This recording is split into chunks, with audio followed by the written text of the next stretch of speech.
мережею ОПОРА. Україна героїчно відстоює свою територіальну цілісність та незалежність в неоголошеній та неспровокованій війні РФ проти України. Тож ми щиро вдячні Збройним силам України за можливість бути сьогодні тут та проводити цей захід. І тому я пропоную почати його з хвилини мовчання для вшанування загиблих воїнів.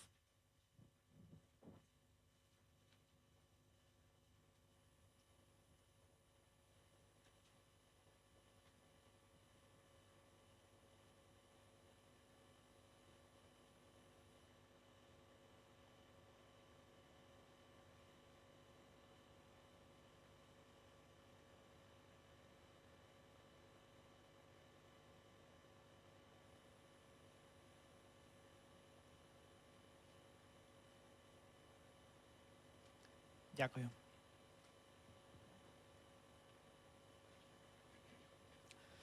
Власне, тепер можемо починати і рухатися по програмі заходу. Мене звуть Василь Сегін, я директор програми «Демократичне відновлення України», що імплементується Вестмінстерською фундацією за демократію, і я буду вести сьогоднішній захід. And I will be hosting this event today. Before we move to the contents, a few housekeeping remarks. Our event is in the shelter, so we do not interrupt it for the duration of air raids. As we go along, you can see the guards and guard dogs. All of these are security measures, so please do not worry about that. And at every forum, the key role is that of the participants. So we will be grateful for your activity, for your active participation, and for your questions. We're bringing together representatives of different political forces at one platform, along with civil society platforms. So we very much hope for constructive discussion and respect. And because unity is the guarantee of sustainability of the Ukrainian nation. This is all I wanted to say in terms of housekeeping, and a few words about the context of this conference. Ukraine has proven multiple times to the world that it aims to develop as a democratic European country. Ukrainian warriors are defending not only the future of Ukraine, but the democratic future for all citizens. If Ukraine didn't choose the democratic pathway, we could have given in and we could have yielded to the choice of relative Yanukovych, who could be a puppet of Russia. And this strength is the foundation for the support of our European partners. So Ukraine shouldn't just be fighting in the battlefield, but should continue supporting the democratic values. The motivation of the troops depend on that, as well as the societal support and the future of the country. So this is what we're going to be talking about today. And for the opening of the forum, I would like to give floor to Her Honor Wendy Morton, who's the Member of Parliament of the UK, as well as a member of the Supervisory Board of the Westminster Foundation for Democracy. Wendy, it's a great honor.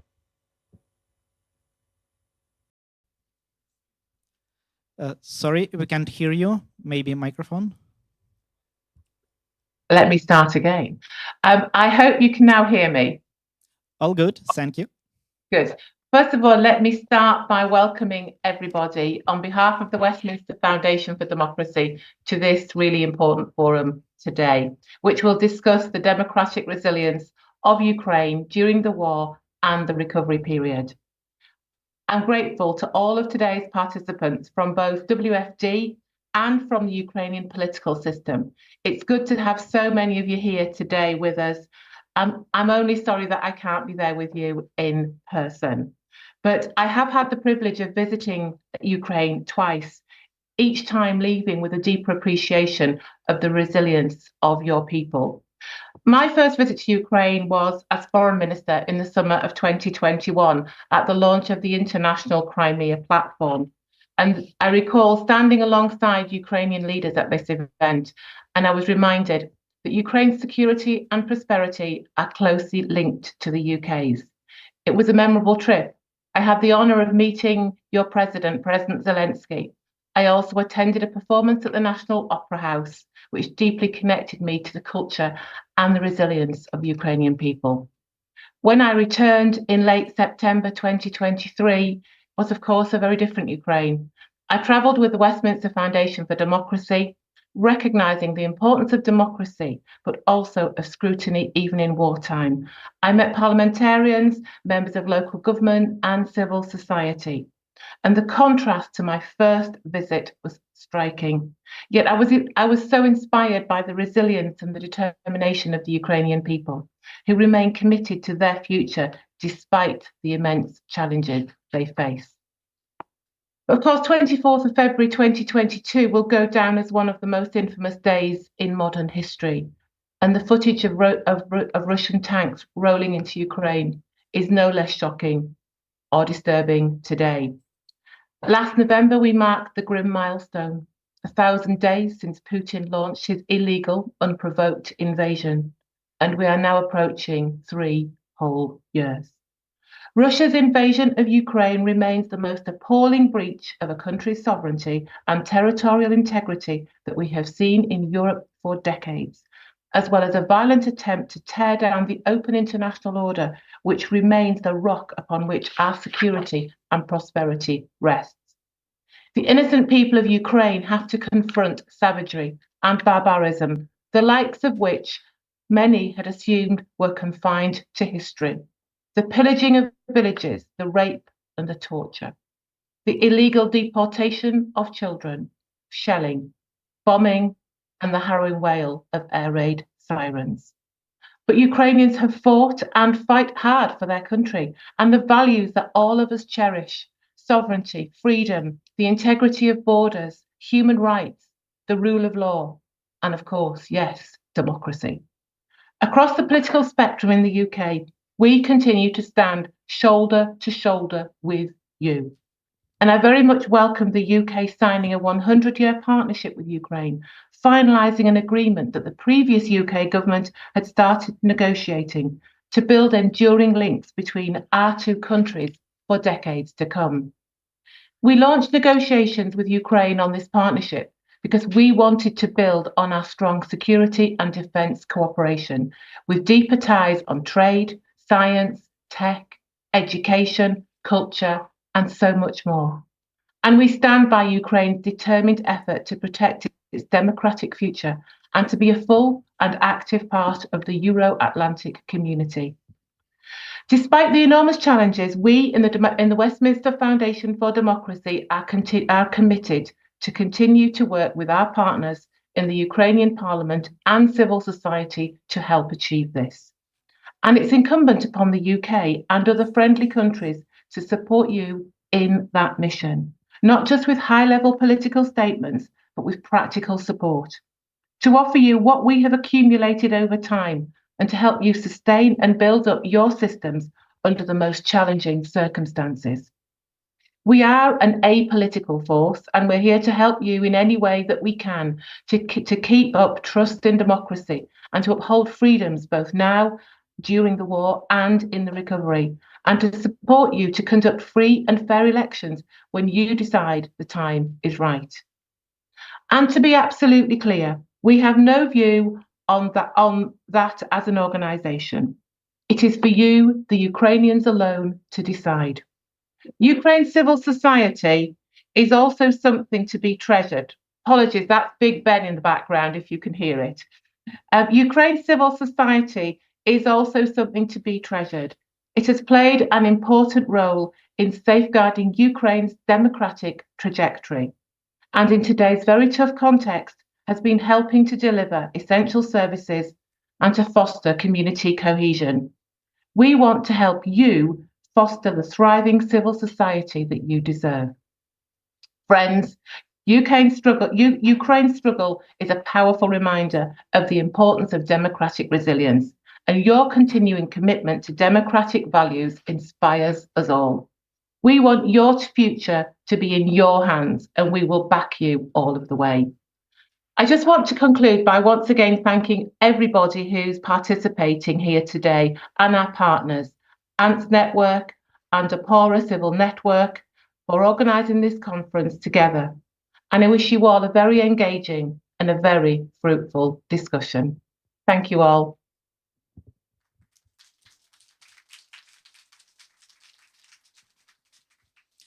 Dear Wendy, thank you for your powerful speech and insightful understanding of situation in Ukraine. On behalf of all participants and all Ukrainians, I would like to also express sincere gratitude to you and the UK people for unwavering support for Ukraine. Thank you once again. Що ж, дякуємо за відкриття. Я теж сподіваюся, що сьогоднішній форум надасть можливість. Today's forum will give the opportunity to bring together the efforts of international partners of the Ukrainian society for the building of a sustainable and democratic Ukraine. Thanks again, Wendy, for your inspiring speech and for the UK's support of this. Next speaks Hanna Hopko, who will be the anchor of the welcoming remarks and will invite other speakers. I'm very happy to see such dear faces of our co-thinkers, of our protecting the interests of ants. And I think the time where we're meeting now is extremely important. And in the morning, before coffee, we exchanged opinions with many people. And I see that there is a lot of need to discuss the strategic challenges present for Ukraine. Every day we hear about inevitability of negotiations, but we do not understand what kind of security guarantees are there. There's a lot of things that are undefined, and it's not clear whether Ukraine needs negotiations. Of course, Russia would want Ukraine to make concessions, and some concessions may look like capitulation, but it's very important for Ukraine to have meetings like this today to discuss that. There's a lot of concern around the statements of the aggressor and of many our partners who are linking the negotiations with elections in Ukraine. And this ворога, тому що дійсно і наша мережа АНТС останні and our ANTS network що Росія зараз слабка, що має and we hear mathematical calculations that Russia is weak, that it has cracks in the economy, that there is the conflict of elites, and that we need to use this weakness of the aggressor state, not just to make aggressor make concessions, but it's to make Russia pay. And there's another campaign called Make Russia Pay. And there's another campaign to recognize this war as genocide. It's not just about wars against humanity, ecocide, forced deportation of children, nuclear blackmail. This is an absolute evil that must not avoid punishment. 7 countries have supported and have the political statements постанову з визнанням агресії геноцидом. and aggression was recognized as genocide, and Canada made a similar step. And we're grateful to welcome representatives of Canada who are leading the G7 now. We'll be happy to hear their statements. And of course, the Russian aggression, well, many people over these 11 years were thinking that this is the war against Ukraine. But in fact, this is the war in Europe and the war of Europe. And we can see how Russia is trying to kick Europe out of the brackets so that they were not part of the negotiations or anything. And Katarina Maternova, ambassador of the EU in Ukraine, is here today, and she deserves a round of applause for her efforts in supporting Ukraine. I'd like to invite our 2 speakers who are unfortunately present Well, traditionally, we usually have the US ambassador, but now we understand that the visits are being planned of the high representatives of the new administration to Ukraine. So unfortunately, we will not have the representative of the US Embassy. We have the representative, we have already heard the speech from the representative of the UK. Now I'd like to invite Ms. Katerina Maternova, the EU ambassador to Ukraine. And also Sean Boyd, Deputy Chief of Mission of the Embassy of Canada, which is chairing the G7 at this point.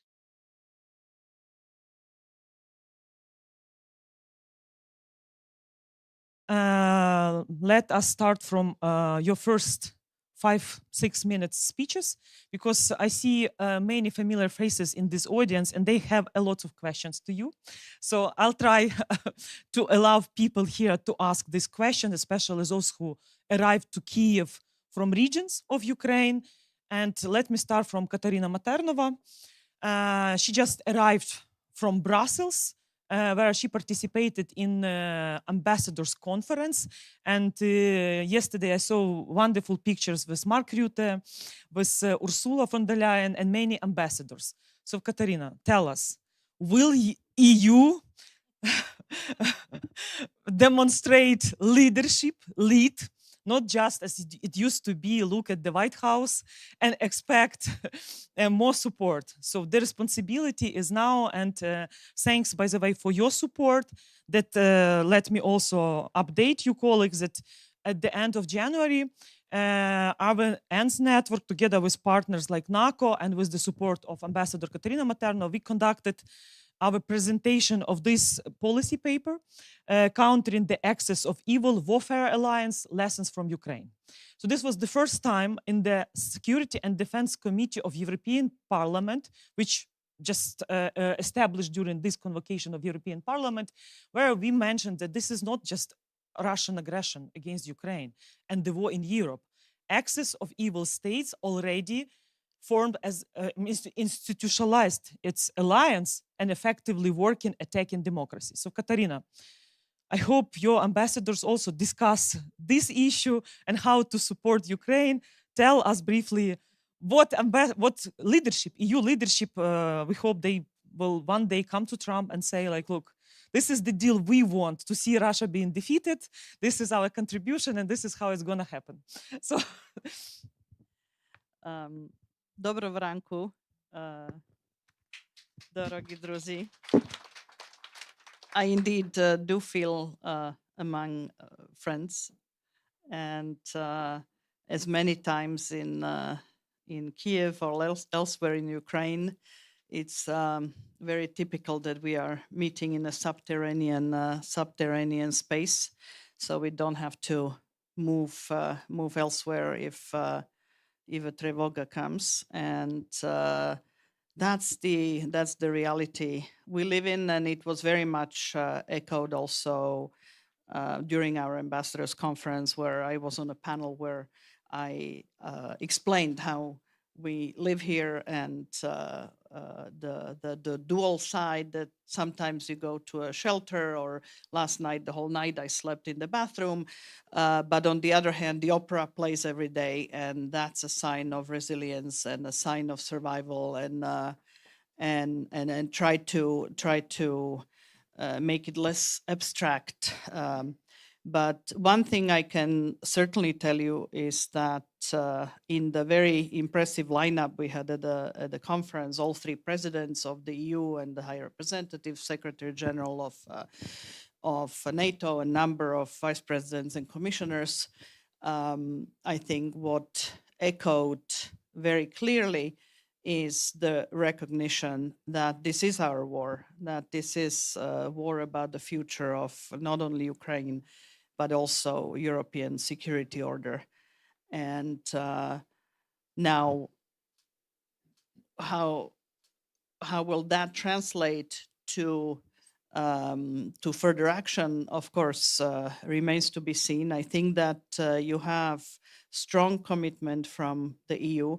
It's been echoed there. I think we have, from where we were 3 years ago, stepped up quite resolutely in support of Ukraine. Things that were unimaginable 3 years ago are now a reality, which is, using European Peace Facility to support your defense industry. There is going to be another tranche coming in April, where of close to 2 billion euros in support of air defense, ammunition, and direct support to the development of Ukrainian defense industry. So things like this were not quite imaginable a few years ago.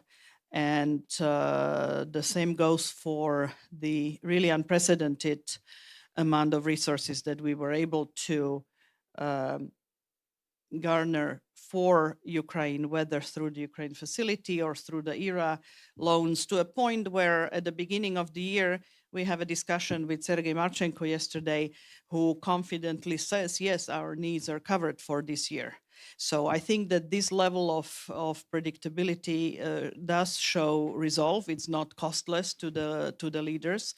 And I have every faith to say that we are going to engage very confidently also with the current Trump administration. But there is obviously a level of uncertainty and ambiguity that we all feel. Let's not hide that. And I think the various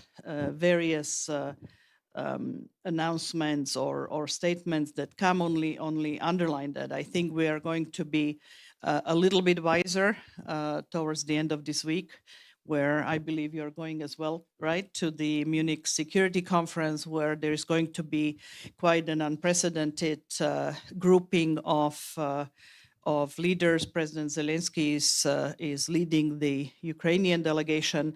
So I think that there are active debates, and the exact shape we will only see when that happens. It's not happening in front of everybody's eyes, and I think that's good. So let me leave that challenge you posed in your opening to me, and let me a little bit concentrate on how I see democracy evolving and developing in Ukraine, very briefly, and then we can have Q&As.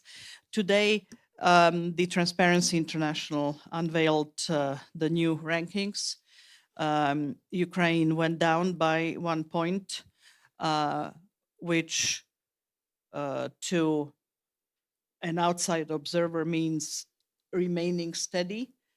And of course, there is going to be criticism for backsliding internally, but let me just say, in the middle of the war and in a third year of the war, when everybody is exhausted, where everybody is reacting not the way one would react if one had 3 years of normal, balanced life with vacation and sleep and nights where you sleep, is actually, from my point of view, a success.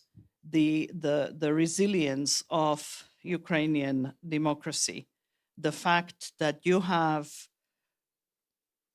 grosso modo, it's now getting more complicated, but a functional parliament for 3 years in a war, the strength of Ukrainian civil society, organizations like yours, the level of volunteerism that has sprung up as a reaction to the war, the pluralistic media landscape that you have, are all signs of very resilient democracy. Are there issues that one can criticize? Absolutely. Are there institutions that are grabbing power here or maybe pushing the envelope the other direction there? Absolutely. But there is this is a country with vibrant public dialogue, with vibrant public space, with a lot of the hallmarks of a really resilient democracy. And this is something that is extremely important for the process that, you know, you are the country that chews gum and walks at the same time, illustrated better than anywhere else. You're fighting an existential war, and at the same time reforming your laws and institutions and processes to integrate with the European Union. And democratic institutions, the resilience of democracy, rule of law, institutions is really a core of this process. We are now discussing, as you know, I'm trying to stay away from the EU lingo, but we have done the screening of the fundamentals cluster. So three terrible words in one sentence, but this is the review of the Ukrainian norms and regulations and institutions that create the core of a country that would be joining the EU. So the rule of law, institutions, fight against corruption, economic fundamentals, all of that cluster hopefully will be opened for negotiations during the Polish presidency, during the current Polish presidency of the European Union. And this would be really an important step on the integration process. And there is no better audience to discuss this with as ANTS organized group with all you in the room. And I will stop at this stage, and I'm happy to get into Q&A and discussion after Sean speaks. Thank you, Katerina. So Sean now will tell us about Canadian presidency in G7, the priorities for Ukraine, your summit, G7 summit, what should we expect? Because this year we have also important NATO summit in Netherlands, also G7 summit in Canada. But what should we expect? And since there are many people from regions, so people are talking about negotiations, because it seems like everyone is saying that we have to end the war. But how to end the war that Russia will be defeated to the level that never can start the war again? What are the security guarantees? Are these issues being discussed already at the G7 format, leadership format? Thank you, Hannah, and good morning to everybody. And first, let me say that I'm very honored to be here, and I pass on the best wishes of Ambassador Smuts, who is not able to be with us this morning because she is out traveling in the regions of Ukraine to meet with local officials and civil society, because it is something that we value so strongly. It's so important to provide that support. And we are always so impressed by the resilience and the bravery of Ukrainians as we move into and prepare to recognize the third year of this war.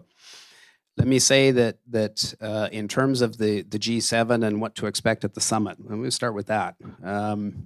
I'm not sure, quite frankly, because our democratic process in Canada is also in a state of flux, and we will have a new prime minister. So we don't know for sure what will happen, and we're allowing that democratic process to run its course.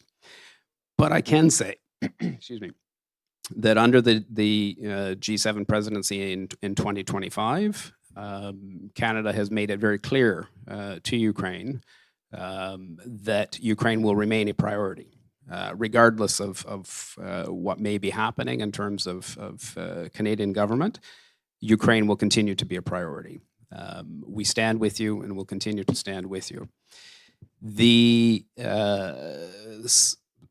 A couple of the priorities that have been identified so far, continuing the work on sanctions and very strongly looking at how we can work together within the G7 and with other partners on addressing the issue of sanctions circumvention.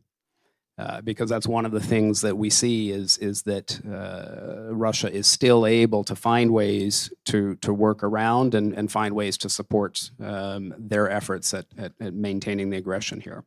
So sanction circumvention, including things like the shadow fleets, a big issue that will be discussed. I will say that we mentioned Munich this weekend. The G7 foreign ministers will be having a meeting on the margins of Munich. And Minister Joly, as the chair of that meeting, has invited Minister Sabia to participate. And so there will be that opportunity for direct engagement. And we've heard the Ukrainian priorities. We know that discussions, the message, nothing about Ukraine without Ukraine is something that we very much subscribe to. And we will continue to support that and within the G7 continue to talk about that and because it is something that is vitally important. We are also very heavily engaged and will continue to stay engaged in the reform agenda, Ukraine's reform agenda. And we view Ukraine very much as part of the European or the Euro-Atlantic family. That's where the future of Ukraine is. Your people spoke more than 10 years ago in the Revolution of Dignity that you had a European path and you've been working on that path. And we have admired, we have supported you, and we will continue to support you on that role. Which means sometimes we may be a bit of a pain when we start talking about some of the reform agendas and so on, because we're pushing, because we want to see you succeed. We want to help you succeed. And we believe strongly that it's important that there be good dialogue between civil society, between government, between levels of government, to come up with the solutions, to put the reforms in place that will allow you to meet your goals and objectives of joining the European Union one day. So that will continue to be a major focus for us going forward. Bilaterally, I can say that Canada and Ukraine, we have very strong relations. There are 1.3 million very proud Ukrainian Canadians back home, and the rest of the country is also rooting for you. We talk about diversity and inclusion. We talk about the importance of civil society. We talk about governance. All of those types of things are areas where Canada has been actively engaged and will continue to stay engaged. An inclusive society is a free and open society, and we want to help you continue to build that road. And yes, there will be bumps along the road. But when we look at where the country has come over the last 10, 12 years,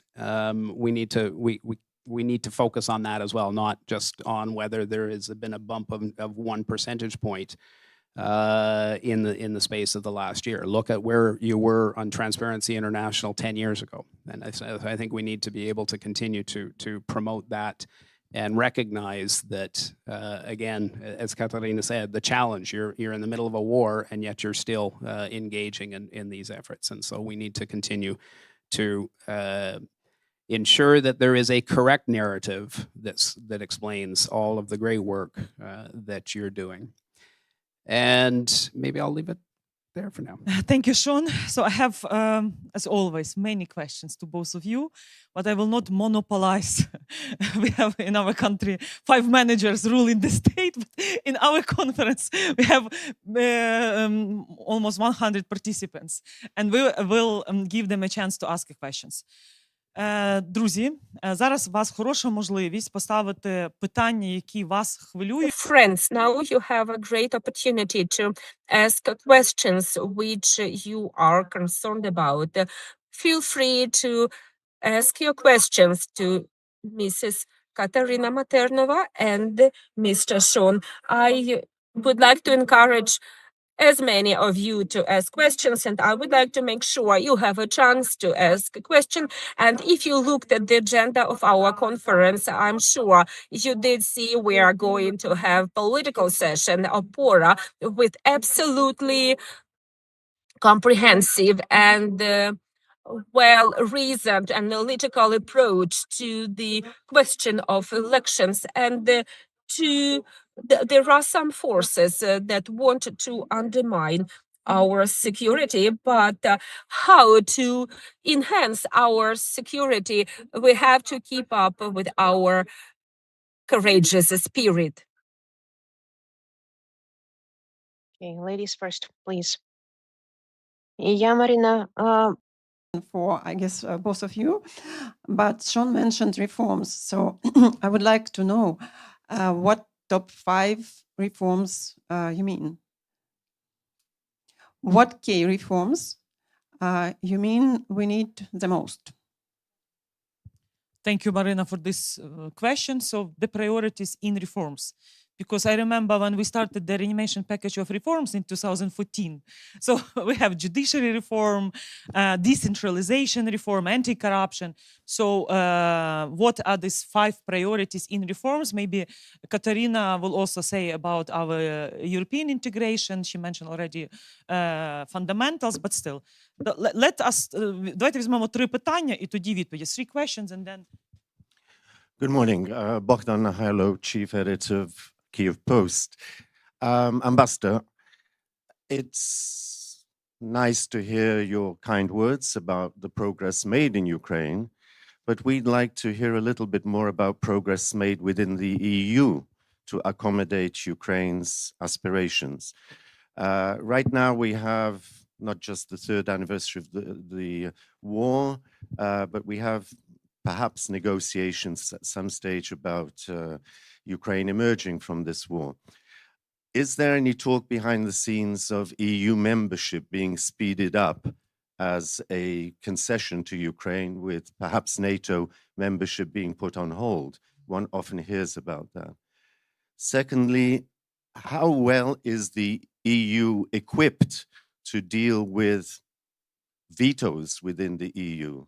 Orban's behavior, for example. And how well equipped are you to deal with America's latest actions, tariffs, but also its stance on Ukraine? Is what's happening, particularly in Washington, going to detract attention away from Ukraine? So if you could perhaps fill us in a little bit more on that, we'll be happy. Thank you. Дякую дуже. Ще 3 питання. Хтось, будь ласка, можливо, є. Реформи – це національний рівень. Пані Марина Безрукова, дякуємо пані Марині за важку працю в реформуванні оборонних закупівель. Ми всі спостерігали за останніми скандалами, які теж не додавали репутації. Але, як то кажуть, Марина, дякуємо. Хто ще питання? З регіонів особливо. Так, друзі, ви каву мало вранці випили, чи як? Взагалі, я не розумію. Тут прекрасні... Ось, будь ласка. Wonderful platform for all your questions, please. Thank you, Alexander Sarkovsky, Cherkasy. My question is this. In the conditions of war, our democracy in the regions, in the regional centers, I don't think that affects Kyiv so much, but what I can see in the region, in our areas, the number of independent media, well, 1 or 2 is the maximum. I don't think it's a secret to anyone that a lot of support was provided by the USAID. And truly, there are lots of scandals. The funding is suspended. Perhaps at this point, it makes sense to organize some support for those independent mass media in the local level. Maybe some EU support, maybe from within the country. I do understand that the country has very little funding at the moment itself. But if those media go to a private investor, they will stop being independent. And of course, it is very, very important for us to maintain this independence today. That's how I see it, and that's how people in the region see it. Thank you for this question.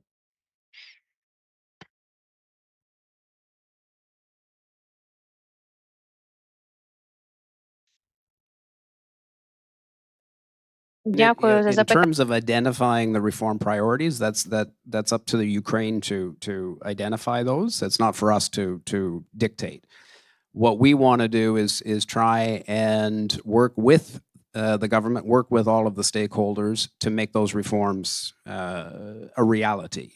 The sequencing or the prioritization of reforms will in many cases be driven by the accession negotiations and you know how clusters are opened up and the roadmaps that are being put in place and so on. So it's up to Ukraine to help define that plan, and what we would be looking to do in the G7 is to try and help advance that. So, but certainly, you know, issues like the rule of law, because it is so fundamental.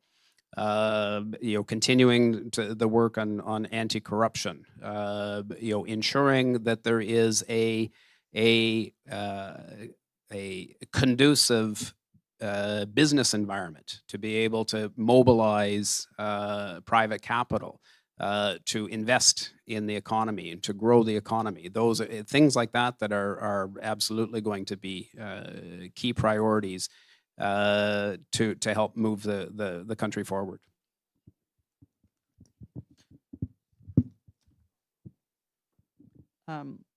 Thank you very much.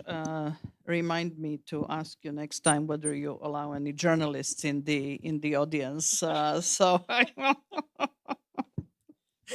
to be. TV cameras. But kidding aside, indeed, thank you very much for your good work. We are a little bit more prescriptive in terms of reforms for the accession track. There is a number of them going forward, but the ones that I would pick out as important at the moment, and this is not today, I may leave some things out. I think in the whole area of anti-corruption, it's continuing to build a track record. It's not a linear process. There are going to be ups and downs, but what has happened in the last 10 years is the creation of institutions, of anti-corruption institutions, the whole sequence of them, that have been all holding up pretty well. Again, not ideal. One can find issues, but I think that it's really just continuing the track record there. The second big area is the finalization of judicial reform. There were indeed quite some setbacks. You had important changes in the constitution in 2016, but then there was sort of a vacuum in the self-governance bodies. They're now reset. Again, not ideal, but I think this is an area to complete. There is going to be a law that on high administrative court that, first and second instance administrative court that we indeed agreed also with G7 colleagues that it is an important priority. And then filling the ranks of the judiciary with competent people with integrity. So that's the second big area. I would two more that I would point out is energy regulator, independence of energy regulator. Again, during war, these issues are difficult because Ukrainian energy sector is under unprecedented attacks, physical attacks. So it's very, very difficult to do this kind of reforms. But this is really important one going forward in the peacetime. And equally, customs reform is important for the future development of the country. And the fifth one, I always said that decentralization has been one of the most successful reforms in Ukraine over the last 10 years and most consequential. And when I travel around the country, I have had several people from the regions and from the local communities telling me that without the decentralization reform, you would not have held so well during the war. That it's the empowerment of the local communities that enabled this level of self-organization, volunteerism, activity on the ground. And so I think that bringing the decentralization to the next level and keeping the prerogatives and benefits that it has had is an important one. So these would be sort of the 5 things, but there are many others, but that's what I could think of right now.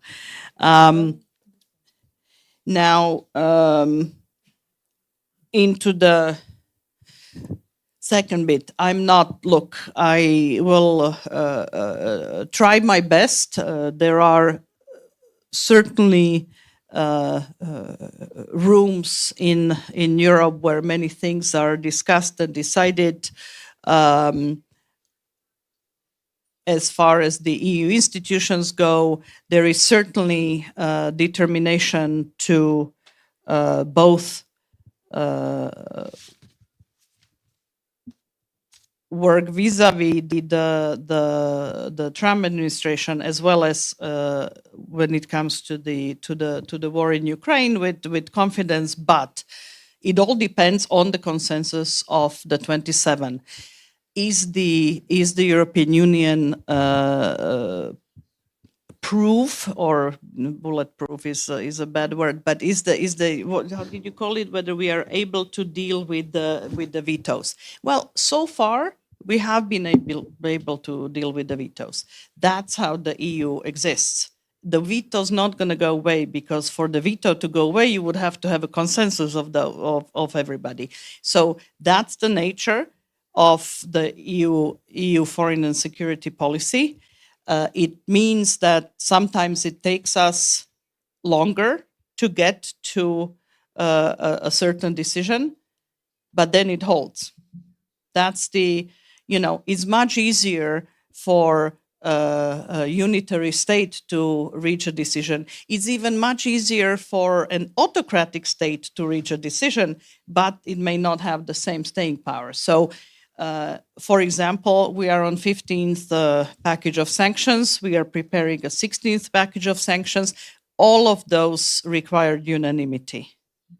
All of the steps that Ukraine has been able to make on the accession process have required unanimity. Yes, sometimes it's dramatic. Yes, one can read about it in world media that the consensus is difficult to come by, but so far it has worked. So there are certainly challenges, but I think we are doing pretty well so far. Now you're asking whether the EU is ready to accept Ukraine. EU will be ready when that will be a point. I think that it's complete red herring to discuss. Sometimes people say, "Oh, how about agriculture?" or "How about this?" Ukraine is the size of the population and economy as Poland was when Poland joined in 2004, and Poland and 9 other countries were absorbed into the EU, and the EU didn't fall apart. Sure, we may have to make adjustments in the decision making. We may have to make adjustment here and there, but that's how the EU. That's how the EU has grown over the years and adjusted. And what the machine is now doing is the enlargement is part of the tanker. So we are moving in that direction. And I'm pretty sure that we will accommodate new members, as we have accommodated and grown new members over the last in the history. The last 11 years are in fact the first time in the history of the EU that it has not enlarged. And as our ambassadors conference, President von der Leyen repeated something that she has said before, is that,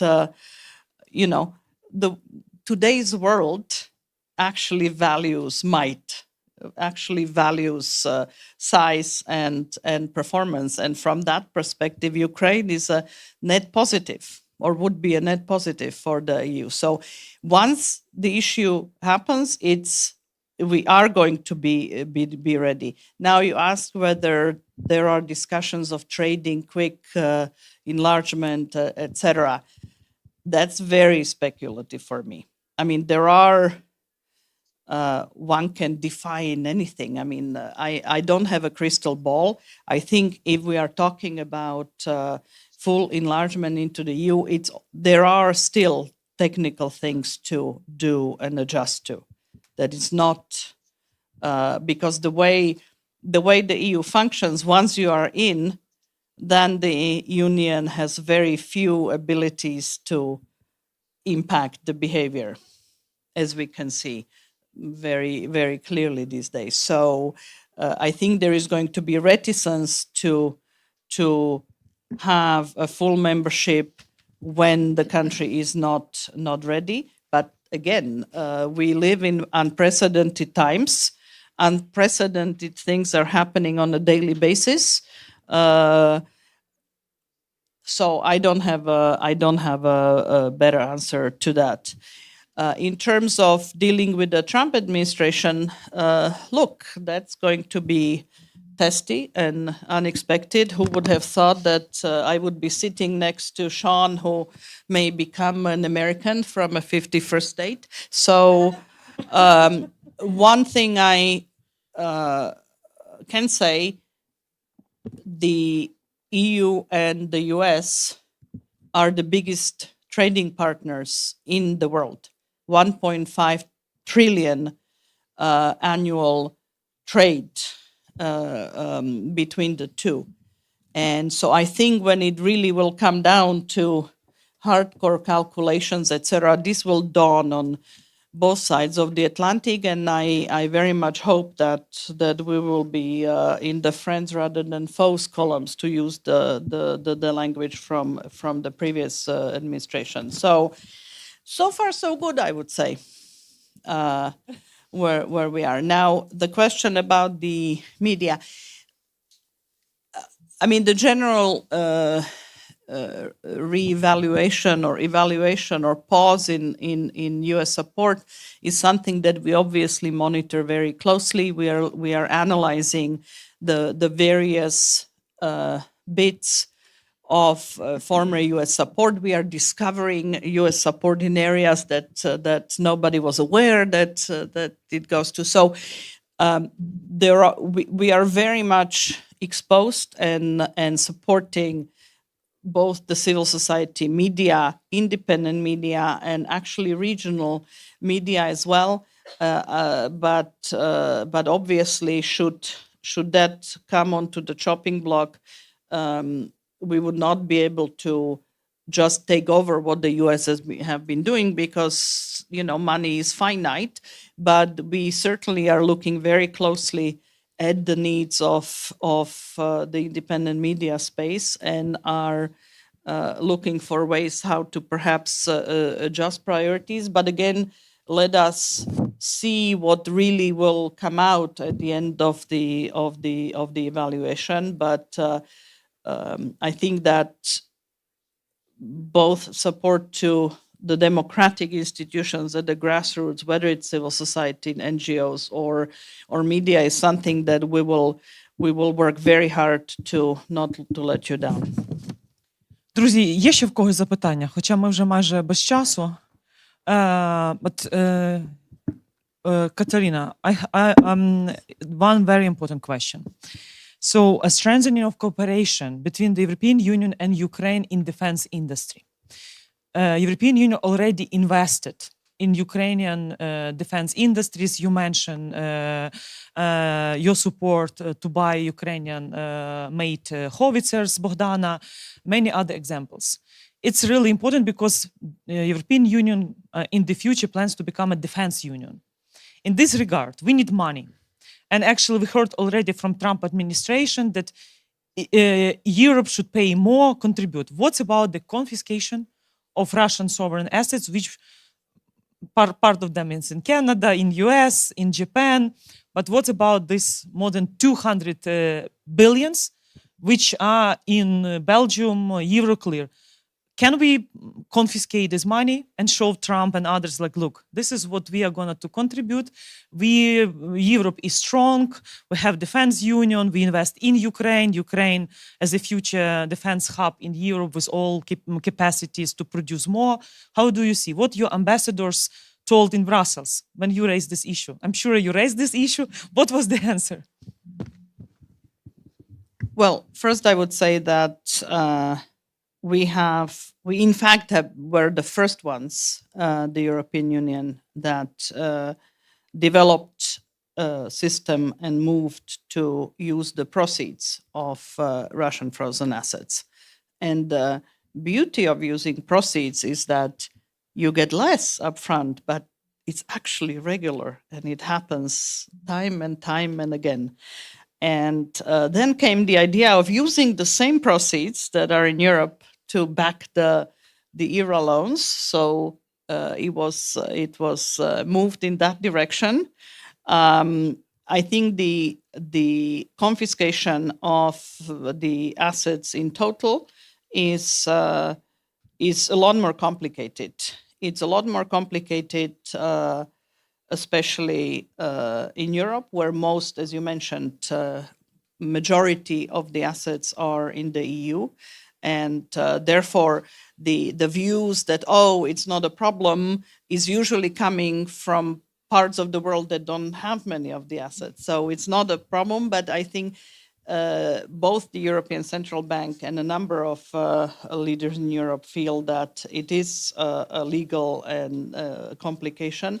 So the discussions are ongoing. I don't think it's a short-term measure, but in the meantime, with regularity, the proceeds of the assets are used.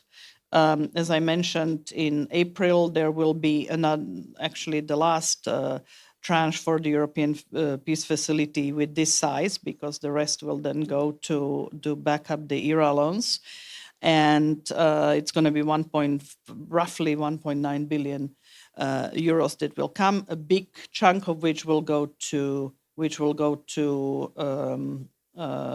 defense industry directly. So I don't think that the confiscation of the proceeds is a short-term issue. Can I imagine that this will be part of a global settlement? Sure. I mean, I can imagine that, but again, it would take quite a bit of creativity and legal creativity to make that happen. Ну що, друзі, роботи багато. Переконати, що треба, можливо, окремий фонд створити, щоб ці конфісковані активи, щоб вони могли заробляти гроші, зокрема, інвестуючи в українську оборонку. Будемо продовжувати нашу адвокацію, маючи людей, наших однодумців і в ЄС, і в G7. Подякуємо і Катерині Матерновій, і Шону так само за участь сьогодні в нашій конференції. Чекаємо цього тижня Мюнхенської безпекової конференції. Тобто, я думаю, що цей настрій, який в нас є щодо стійкості України, стійкості і направленості перемагати, ось головне всередині демократична наша єдність, як скажімо, і в нас будуть далі, уже в нас є перші учасники наших наступних панелей, зокрема мер столиці, пан Віталій Кличко вже прибув. Тому, друзі, ще підходять учасники. Ось я бачу вже і пан Сергій Притула. Тому я думаю, що зараз у нас вже після міжнародної стійкості партнерів нам головне всередині України зберегти розуміння, як взаємодіяти, так, щоб... Resilience in Ukraine, and we have to make sure that we engage with each other in a way that brings the enemy to the corner. And I would like to suggest that we give round of applauses to our dear panelists. Let's have a photo with panelists also, and we will continue to the next panel discussion, the next point in our agenda. Thank you. We are moving forward along our program, and then we will have a brief presentation of Westminster Foundation for Democracy to be followed by our political panel discussion. Unfortunately, my colleague Galina Shevchuk was unable to join us today, but I would like to highlight the program of cooperation with the Parliament and our work with political parties and civil society. Please bring the presentation on the screen if you can give me the clicker. Yes, clicker is here. Westminster Foundation for Democracy has been working in Ukraine since 1992. Since it was established, it has offices across 30 countries of the world, and Westminster Foundation for Democracy works to help convert political systems and make them more transparent and more just. It is achieved through engagement with the civil society and the elected bodies and officials and the parliaments. And here we can see the evolution of the cooperation of the Westminster Foundation for Democracy and the Ukrainian Parliament. In 1996, we have started implementing parliamentary support program. It has got expanded. We do support MPs. In 2024, based on the results of London Conference, Ukraine Recovery Conference held in London, we focused our efforts on working with political parties and political actors to enhance democratic resilience of Ukraine. It is crucial for both war period and post-war period. The parliamentary direction of activities is very strong and robust. Miss Margarita Reyes, who is present here, she is responsible for the parliamentary support program that is about strengthening the parliament, foresight, development, enhancing the parliamentary oversight, in particular through post-legislative scrutiny as the institute and the procedure to perform oversight over legislation once it has been adopted and implemented. It is a crucial tool that enables the parliament to verify whether the legislative goals and objectives have been met through the implementation of this particular law. Of course, it involves support in communications, research, and developing policies, in particular policy in the field of cyber defense and AI in process of legislative activity. A democratic recovery of Ukraine program that is focusing on engaging political parties, political stakeholders, and the local stakeholders. It is aimed at enhancing democratic institutes and making sure they meet expectations of citizens to support inclusive decision making and involving citizens in decision making, as well as piloting tools of participatory decision making and participatory activities. We are working with partners to put together opinion polling and surveys. They have been presented to political parties. I will present several core results. It involves providing support to political parties to conduct focus groups, strategic sessions, to conduct the training sessions or foresight sessions.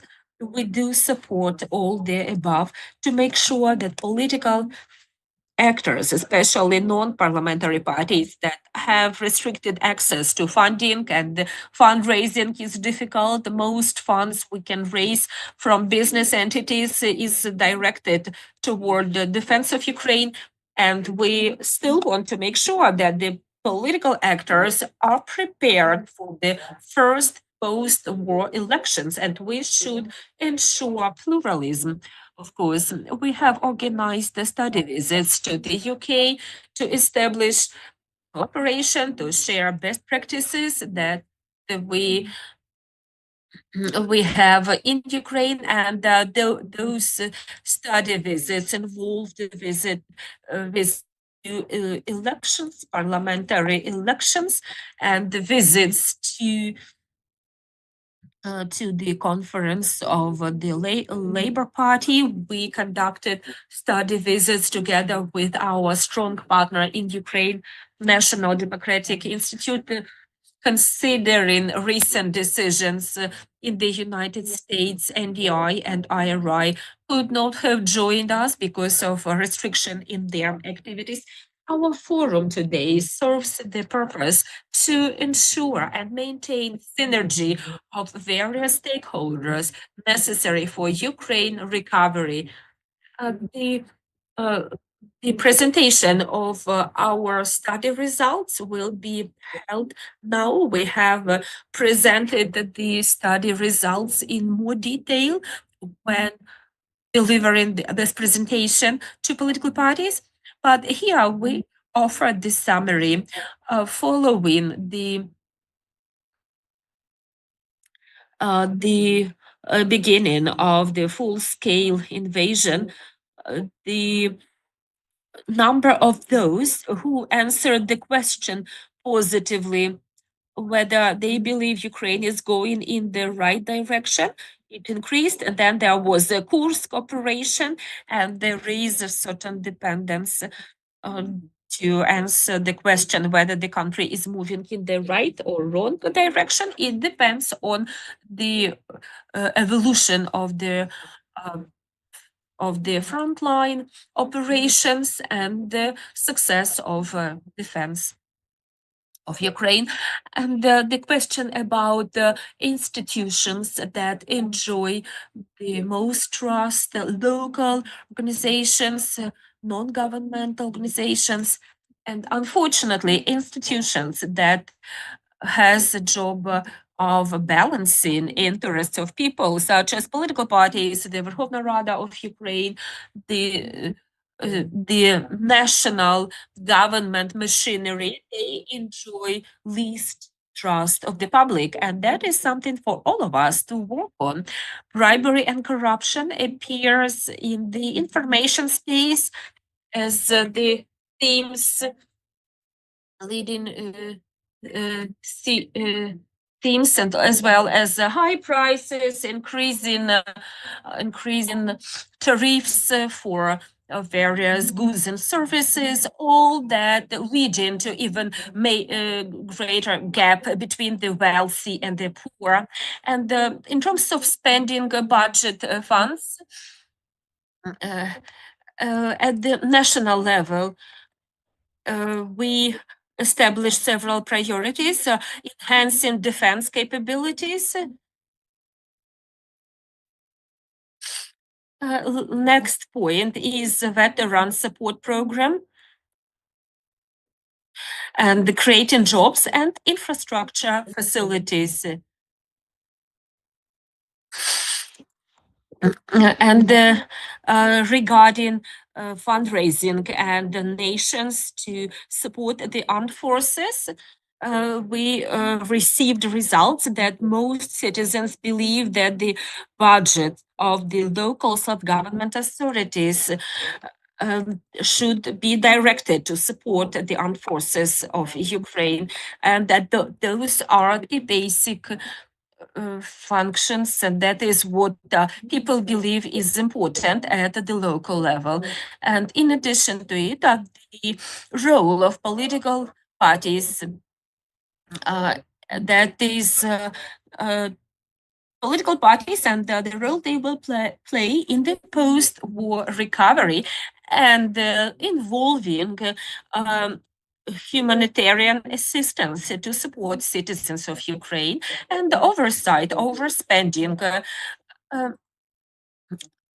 Although there is no really high level of trust in political parties, people still believe that the political parties will play a crucial role in post-war recovery. And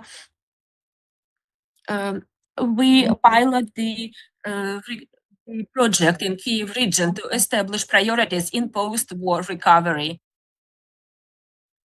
We have the partnership with the Association of the Ukrainian Cities, and we're now providing support in terms of fundraising and project management to implement those projects.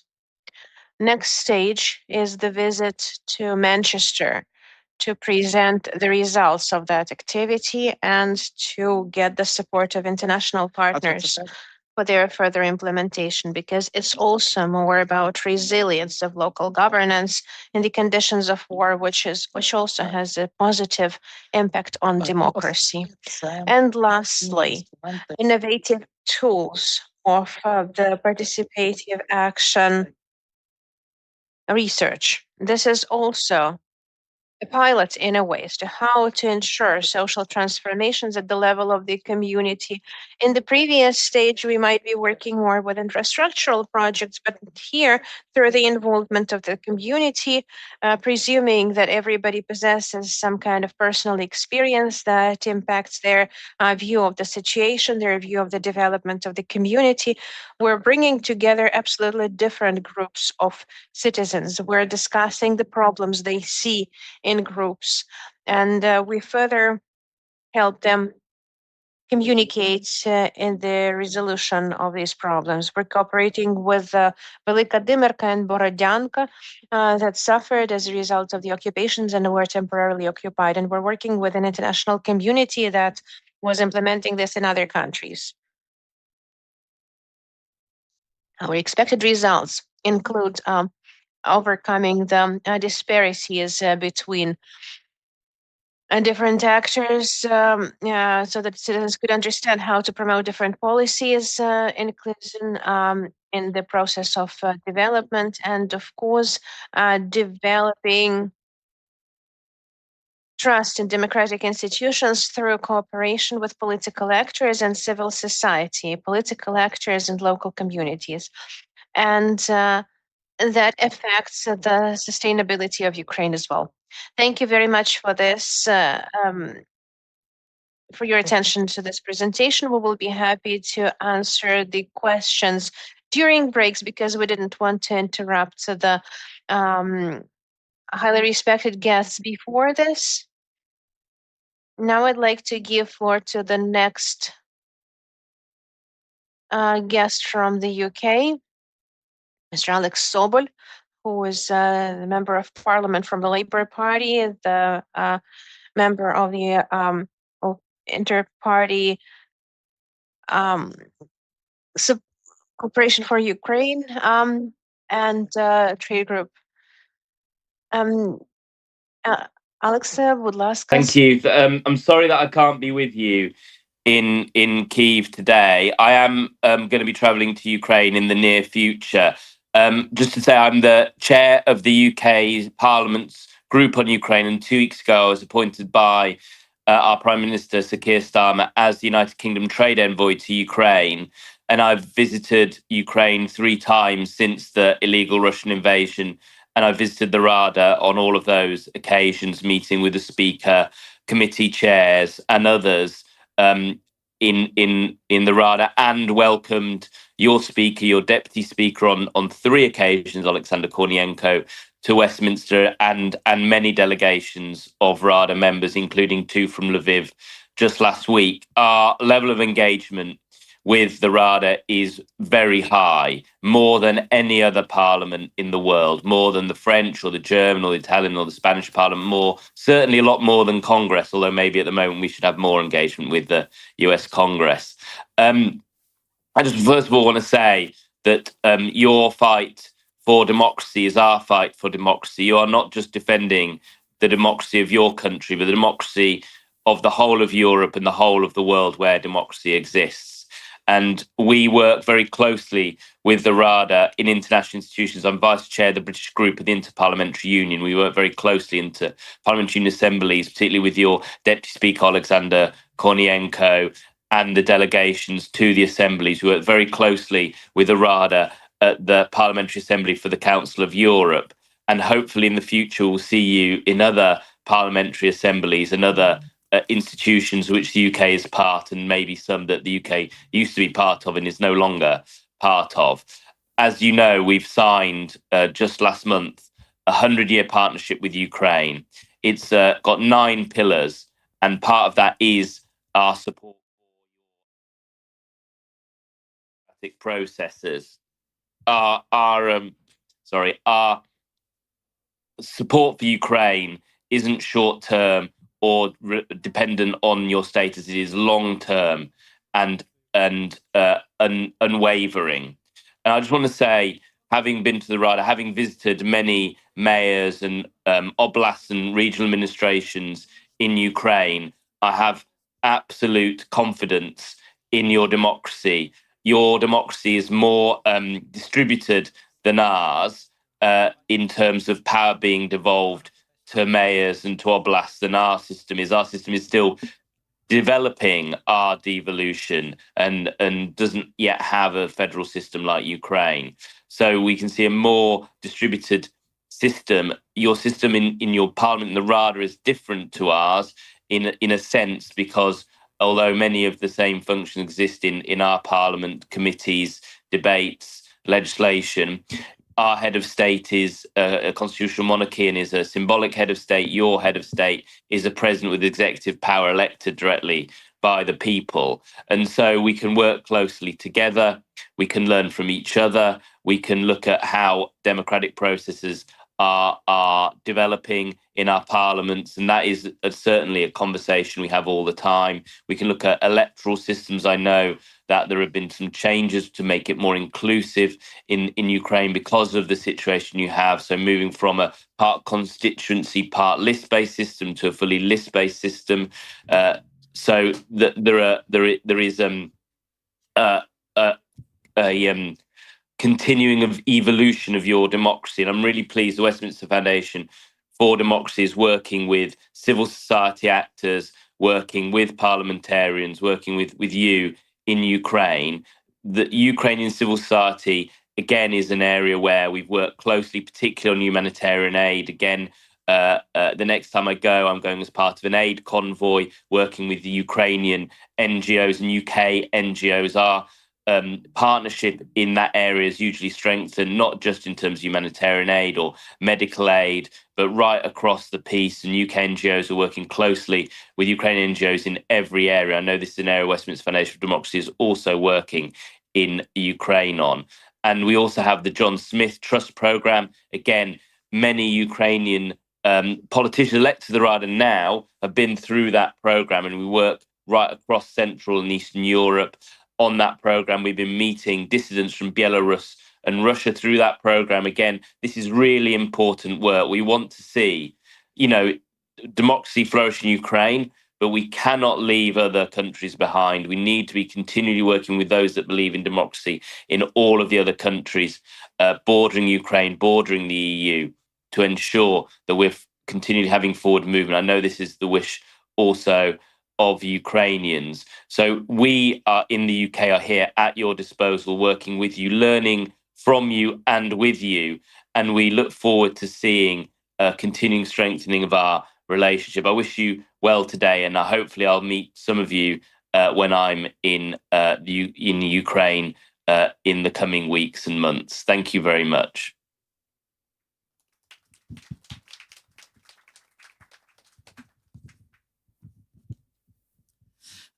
Thank you, Alex. Alex, it was great to have you here, and we hope to see you in Ukraine as well with our partners. Дякуємо Алексу за його виступ, і далі ми переходимо до наступної. Next, we're moving on to the next political panel. I'd like to invite Olena Shulyak to the stage. If she's still on her way, we'll see her here in a few minutes. Vitaly Klitschko, leader of Udar Party and Kyiv City Chief, Irina Gerashchenko is also on approach. We will involve her shortly. I would also like to invite Sergei Pritula, a public figure and political figure, founder of Charity Fund, and Olga Kotsuruba, senior advisor on legal matters of OPORA network. We're starting a few minutes early, so I hope colleagues can come and actively participate in the dialogue. Now I will briefly give you the context of the panel. And the panel is called Cooperation of Political Parties and the Civil Society for the Democracy and Inclusive Rebuilding. In the first months or even in the first year, there were still discussions whether or not this is a timely question. But now reconstruction is a matter of survival because the speed of renewing what is lost lets the country live, including the reestablishment, rebuilding of the critical infrastructure facilities, etc., and level of trust to officials, the parliamentary and bureaucrats remains very low. But these are the institutions that have to ensure effective cooperation with the population and form policies based on the request. And of course, until victory or sustainable peace, it's too early to speak about rebuilding, but the foundations for that are built today. And this is a new opportunity for all stakeholders in Ukraine to improve the level of trust through inclusion of the rebuilding processes, both at the national and the local level. So I would like to discuss how, within the framework of political competition, the risks of the war and competitiveness how to ensure the interaction between politicians and the society to ensure the state's interests and for further democratic development. And I would like to start with questions to political players, the leaders of political parties. Over the years of war, the role of the civil society has grown through the need of a speedy response to challenges. How do you see the civil society in Ukraine from the standpoint of political logics, their strengths and weaknesses, and potential for cooperation with the political parties? Vitaly, let's start with you. Good morning. Greetings, everyone. Largely, we are discussing the things that have not yet happened. But everybody is running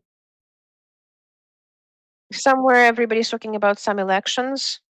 And in the meantime, our heroes are dying. And we're losing territories, unfortunately, every day.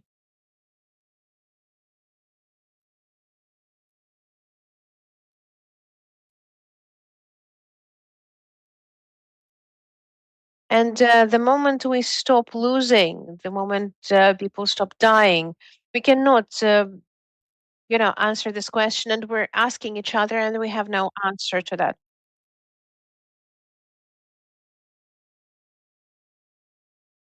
And everybody has started talking about elections. I would like to say something positive, but unfortunately, I have to warn you about something else. Now we're facing the same points, the same challenges, and we're pretty much at the same political field.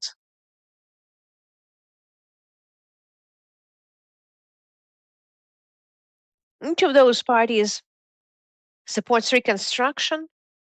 Yeah, come on over.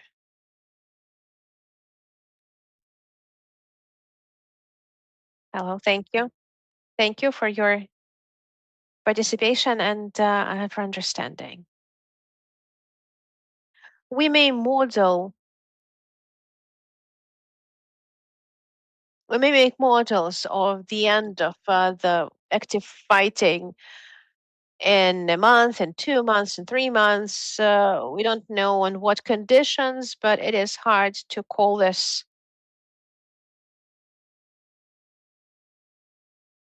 positive. The so-called compromise may be quite painful for every Ukrainian.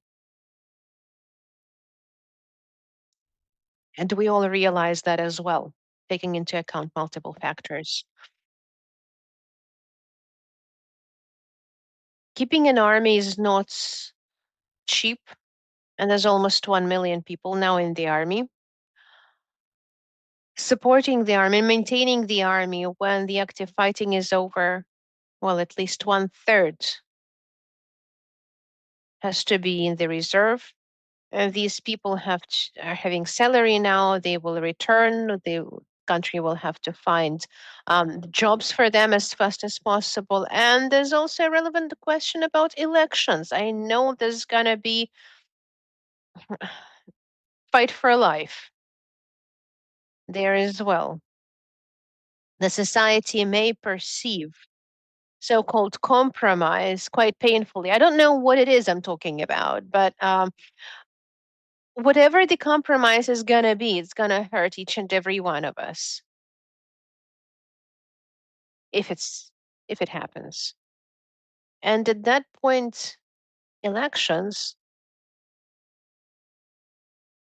with pretty much the same slogans and same political powers, taking into account multiple components, I'm very much afraid there shouldn't be some unrest, some civil unrest, and God forbid we talk about some civil unrest, because we can see this often in many countries after war. Given the depressive moods among the people, these things had happened before. So these are my concerns. And in this sense, what you said and what we're hearing every day, unity of all branches of power, all of the society, is extremely important. And this unity, while the electoral processes are ongoing, where everybody is blaming everyone, I don't have an answer for that yet, and the answer has to be found still. This is the vision of things. But each of you have heard the key points: rebuilding the country, the Marshall Plan for Ukraine. Has anyone seen that plan? That actual plan? We're talking a lot about this, but who has seen the plan? And I understand that we have to write this plan together with our partners, with their help. And this plan should first of all include reforms. Recovery plan for Ukraine, rebuilding Ukraine is first of all the matter of reforms that have to go through many levels. Almost all of the society has to be reformed. And one of the key reforms, largely, we're not waiting for that plan to happen, but we are working on this plan. We are coordinating it with Brussels and other European partners. And one of the key points is decentralization, one of the most successful reforms that was ever there. And the self-governance is the basis, is the foundation of democracy in each and every European country. Self-governance. And it must stay intact, because the features, there are quite different features now. Professor Milbrandt told me once, and he was talking about understandable things for each and every one. Self-governance is built in every country from bottom up. The authoritarian countries are trying to build it as well, but they're going the other way. And we can see those trends. And this reform project of local governance of the Association of Ukrainian Cities is written with the preferences of everyone and with the proposals of our European partners. And we're talking about multiple directions in the reform of police, prosecutor's office, law enforcement, anti-corruption reform, many reforms that are necessary. And rebuilding Ukraine is not buildings and not roads, it's reforms. I understand that many participants of the panel, there are many participants more to come on this panel. I've taken quite a bit of time, but I'm happy to participate if in the discussion. And now I'd like to give others the floor. Thank you. Would like to remind nation reform that was began with leadership of previous government, and then next government came to power and continued this reform, and it is ongoing. Of course, there are many challenges. Miss Elena, are you ready to begin? Yes, I am. I am ready. We begin with the question. Over the years of the full-scale invasion, the role of civil society grew and got more visible to tackle numerous challenges. What do you see? What do you think about the further evolution of the role of civil society? It seems to me that Ukrainian civil society, since the beginning of Ukraine's independence, it evolved and it grew, and there are certain points which where the civil society changed the history. Orange Revolution was the first key milestone event. Ukrainians said that made it very clear that they won't let anybody steal their victory in elections ever. And since Orange Revolution, Ukrainian society has shown the way it wants to go. At that time, I had a young daughter. She was 3 years old, and I used to tell to my parents, can you please babysit my daughter? I will go to Maidan protest. And they said, no, it's your baby. You stay with her at home, and it's us who will go to protest on Independence Square.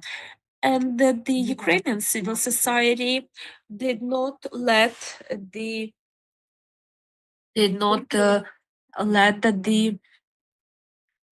government to go off the track declared by the society, by the public. Since the outbreak of the full-scale invasion, the civil society was the most powerful actor that supported both citizens and the government. We have Irina Gerashchenko here with us in this hall. We often look back at what happened on the day of 24th of February 2022. We were all united. We were not divided on that day. We were proud of being able to do everything in our places. Politics, we can discuss it later, but that spirit of unity, that is something that we have to keep and cherish. During the full-scale invasion, during the revolution of dignity, it went with us through different stages in our recent history. On the 26th of February 2022, I held a meeting with all heads of regional party branches, and we said that all political party branches would turn into hubs to support citizens, internally displaced persons, those of us who required assistance, business companies, relocated business companies. We have about 500 local elected officials among our political party members, and they donate and contribute financially their income. They contribute to the armed forces of Ukraine during the full-scale invasion. The activity of political parties would be like that, and I don't see any other way for the political parties to do and to behave in the war period. And we stand next to them.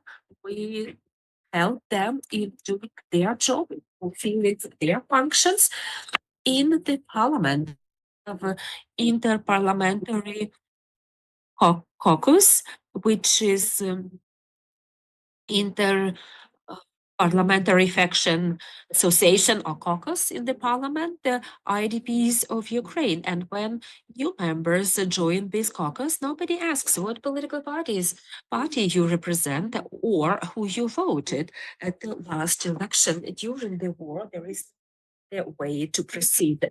What we see as strengths and weaknesses along this way, there will be victory and there will be just peace attained for Ukraine. There is no other way for Ukraine, I believe. During the full-scale invasion, I believe we have to pay more attention to other issues, such as I would like to share my experience with you. The first is that during the full-scale invasion, the Ukrainian business changed considerably, and associations of Ukrainian business companies business stayed in Ukraine, and we know that our international partners do not finance assistance that is directed at salaries to our armed forces members. It is financed through the tax revenues paid by Ukrainian business companies. Every month, I try to have a meeting with the Ukrainian Business Association that brings together smaller associations of business companies. They are not tycoons. We are doing away from the influence we used to have earlier, and that is something that would set the vector of the development of Ukraine for the years and the decades to come. And that is not populism. That is something that the political parties should consider to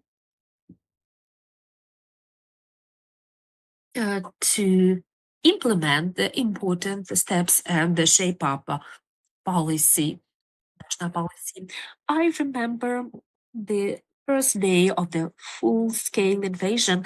I live in multi-storied residential building near Natalka Park in Oblonь district of Kiev, and I remember the rapid organization and movement of citizens and its amazing ability of the Ukrainian people to self-organize, to, as Mr. Klitschko said, grassroots level initiatives moving from the grassroots level up to the nationwide level.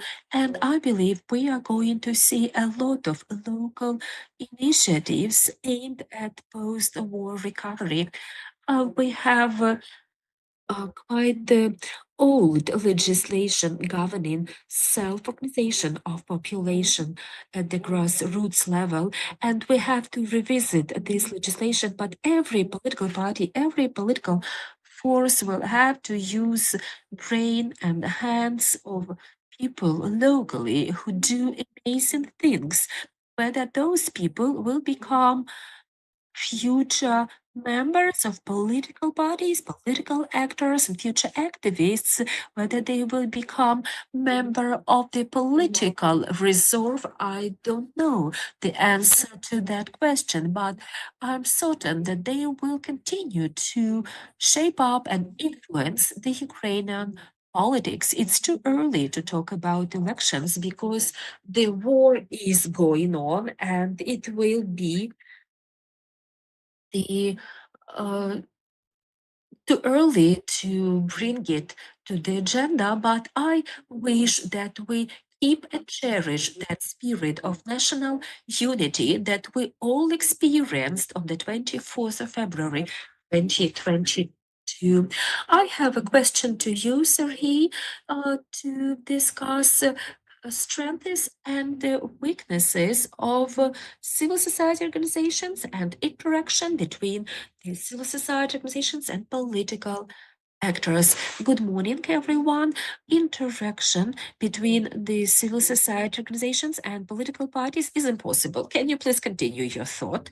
I will explain why. As a matter of fact, the nature of interaction between the civil society and political parties should look like as follows in a healthy society. Civil society is unity or a space within the framework of which a number of organizations and groups come together, consolidate, develop ideas and concepts to further pass them on to political parties to shape up national policies.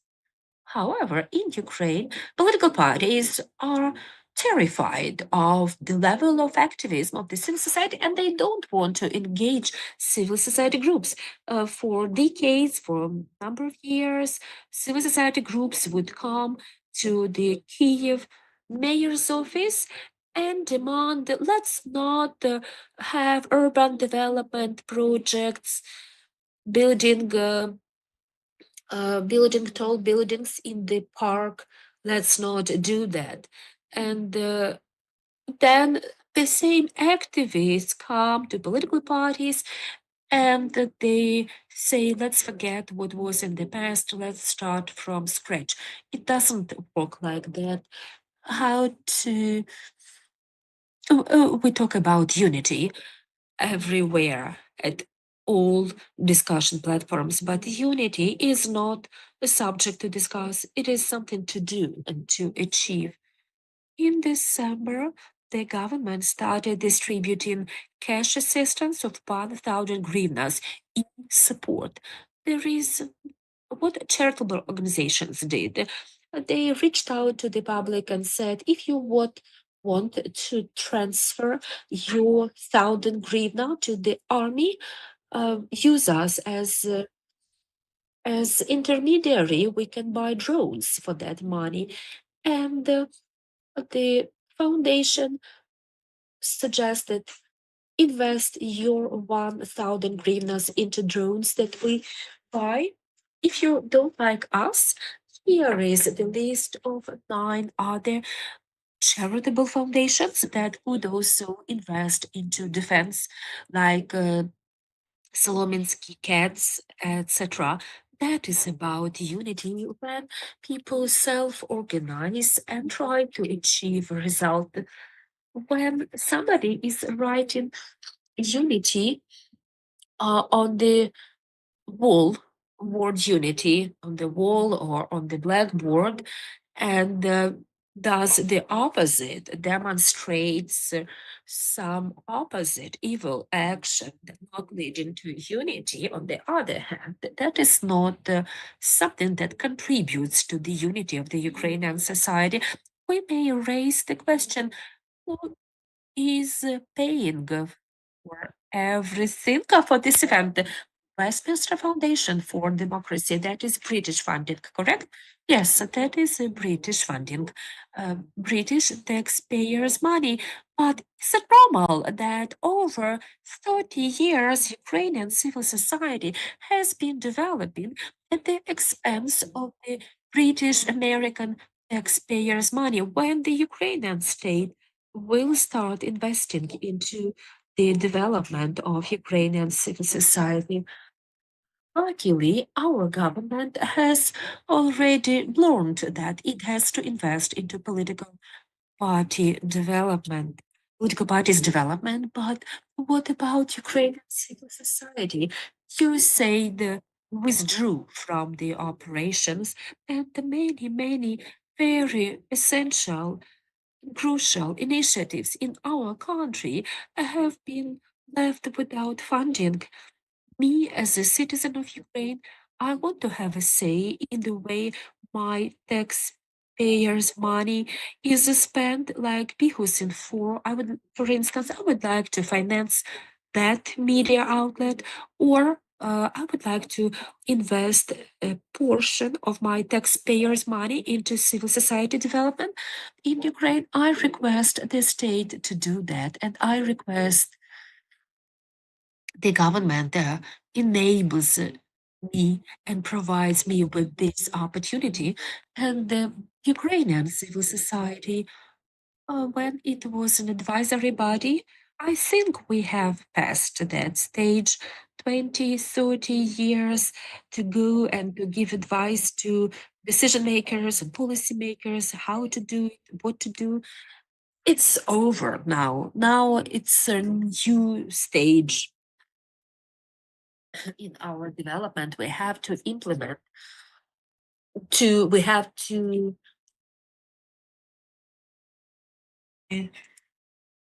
political parties, political entities as members and representatives to voice over our concerns. I wish we had a much higher level of development of civil society in Ukraine, but I have no good news for you today.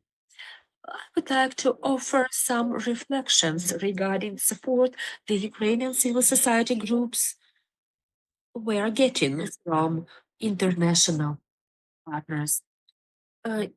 Following the revolution of dignity,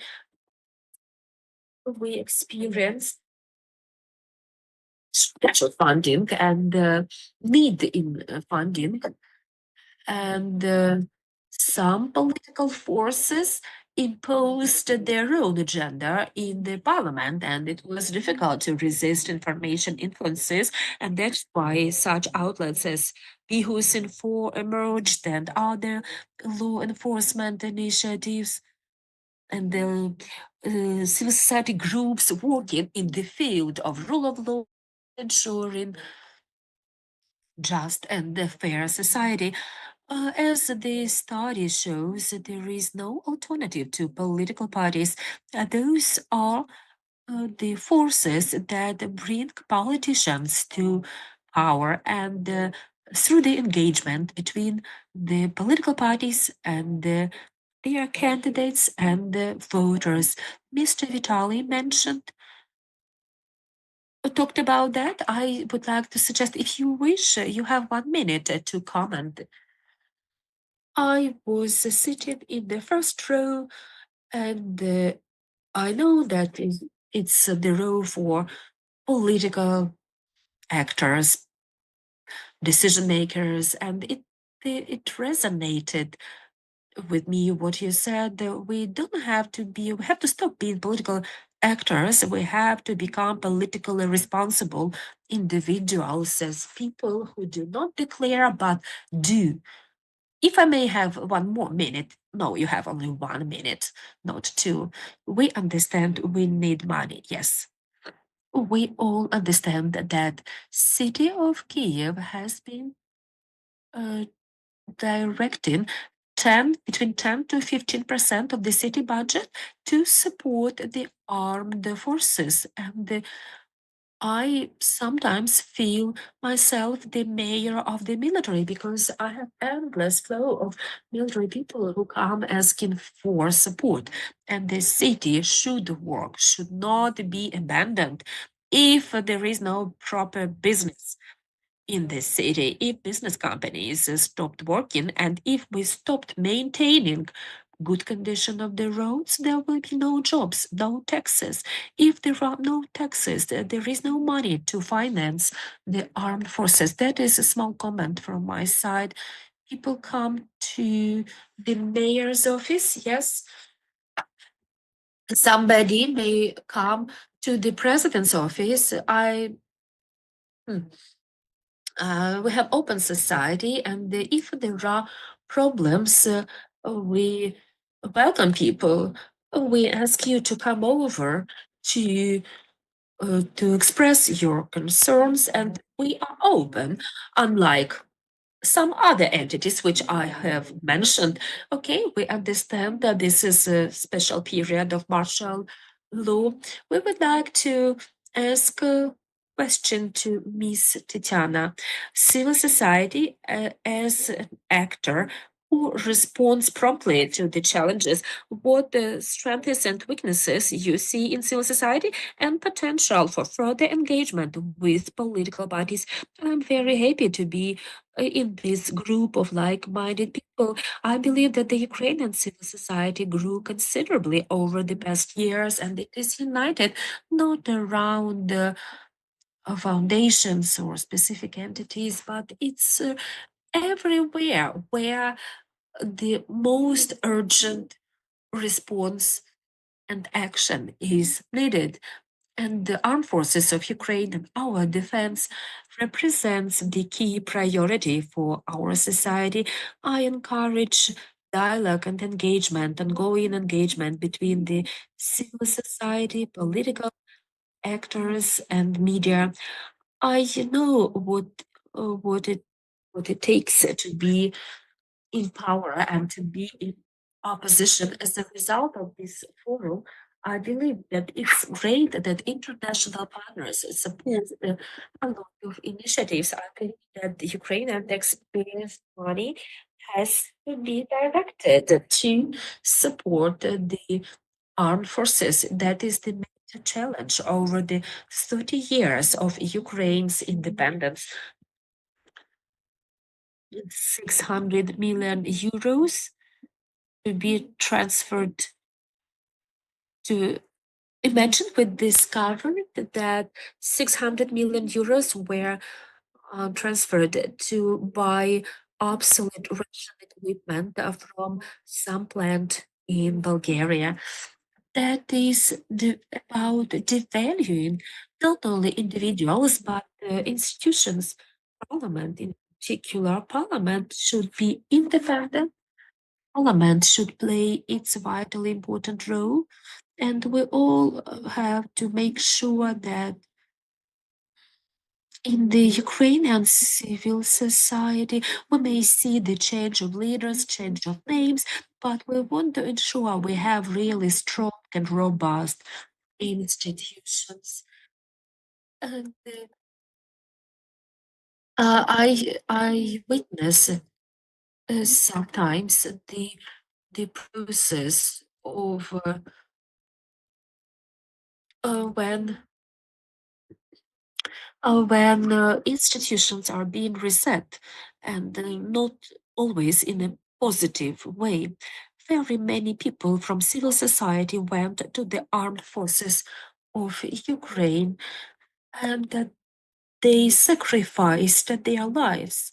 About 2,500 members of our political party are fighting on the front line, and they are the best representatives of our party and the nation.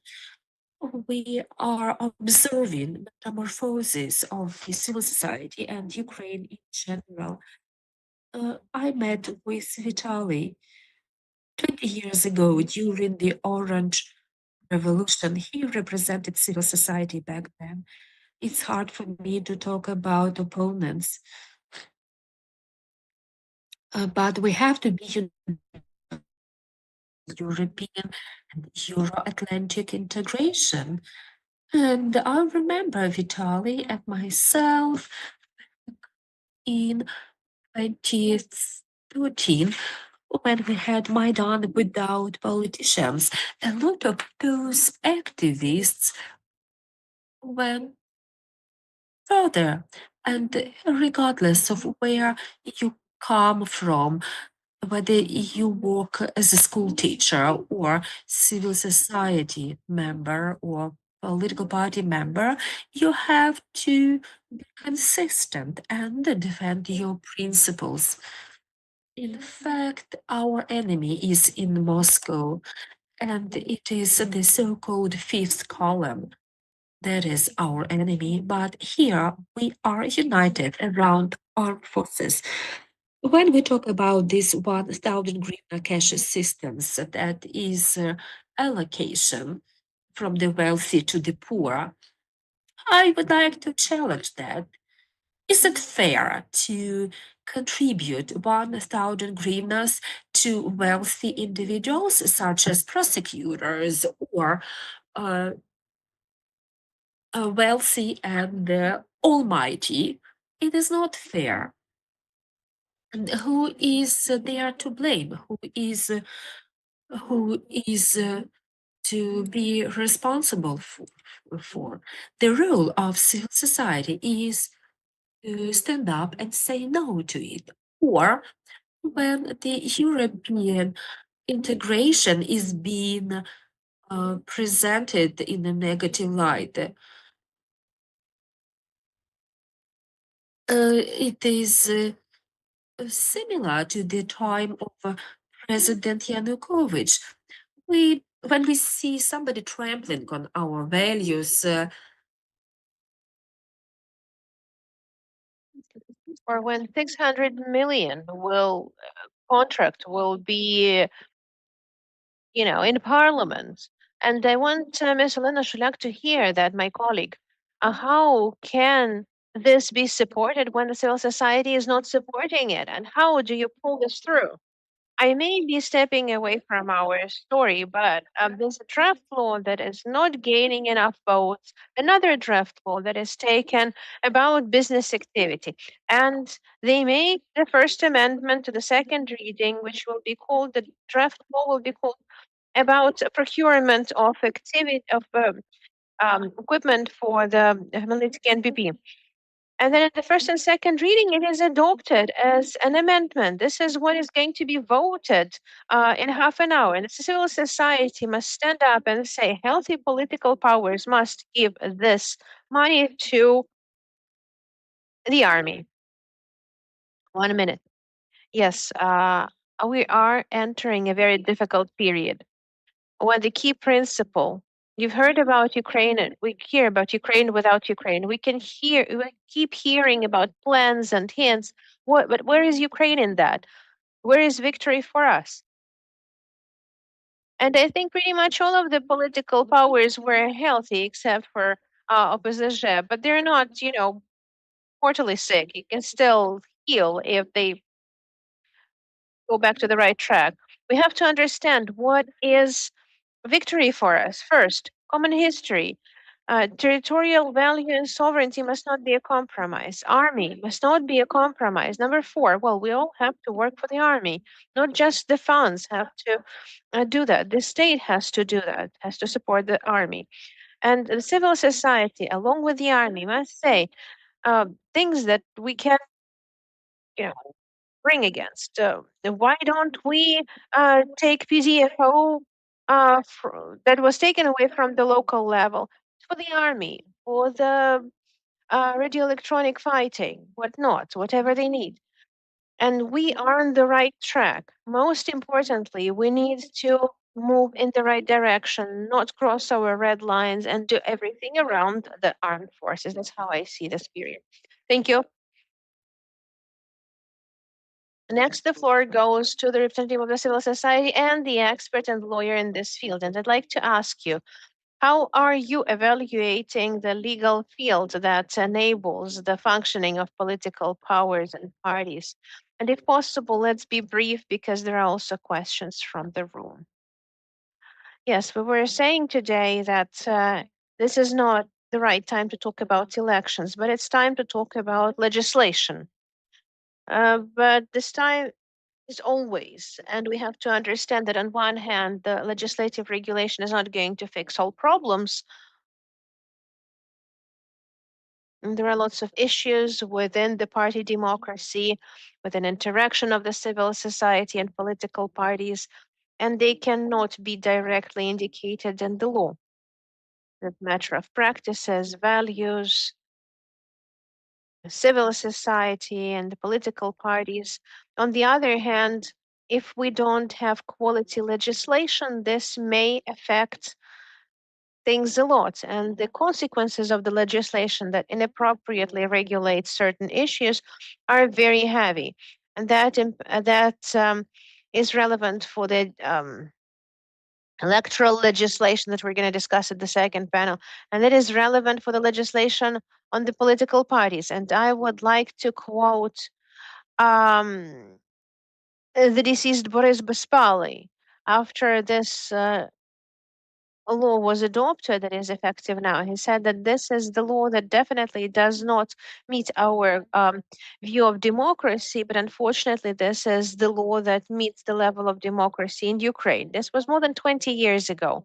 And we can see that the situation remains the same and the legislative framework is the same.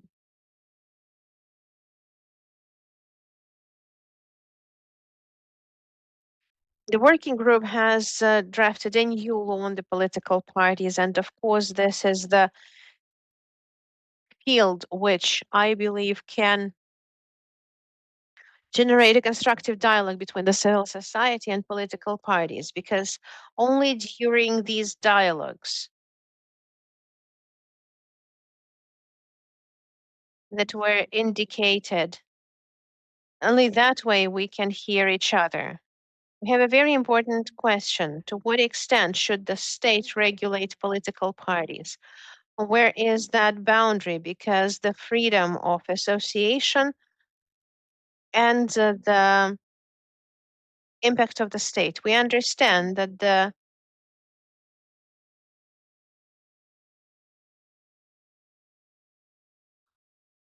we need to eliminate the risks of international funding, of foreign funding, and reduce the risks of political parties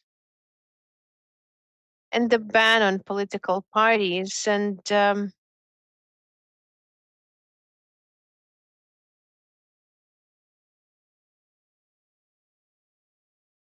this was positively assessed by the European Council, but there are no questions about the judges. But why was it only done in 2022 when those programmatic goals of those parties never met the democratic values? So it's very important to develop quality legislation and hear each other. If the political parties are saying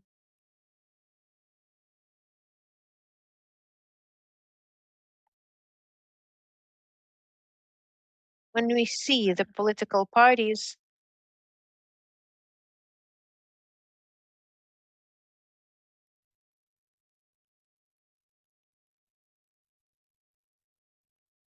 and the Venice Commission should take that into account. But we understand that the way they were 20 years ago, this cannot happen still. This cannot continue.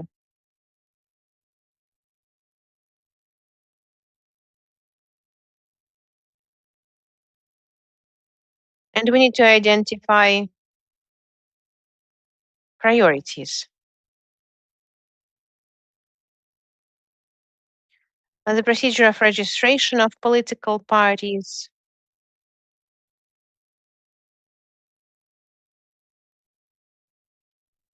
And the system says that we need, in order to build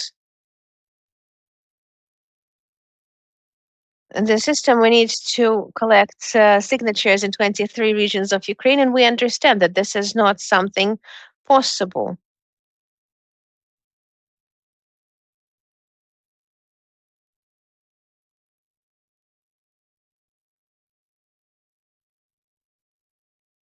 And this happened during the version of the law that was the previous one, and the previous one was focusing on the conservation of the previous political party. Thank you. We have to move on.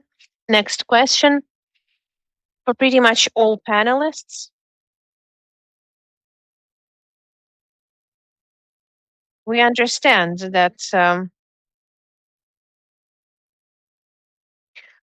security is priority number one, but what are the other top 3 challenges that require bringing together the efforts to resolve the matters of political parties, of the civil society, and which of them would you be prepared to support and within this coalition?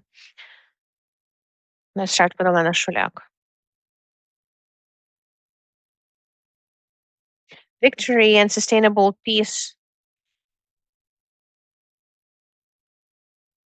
is priority number one. Here are the three priorities. First is post-war development, not just rebuilding what was destroyed. Part of the deoccupied territories have to be returned. We need to return the local governance. We need to keep doing this, taking into account the security challenges, given the fact that some of the territories were in the occupation.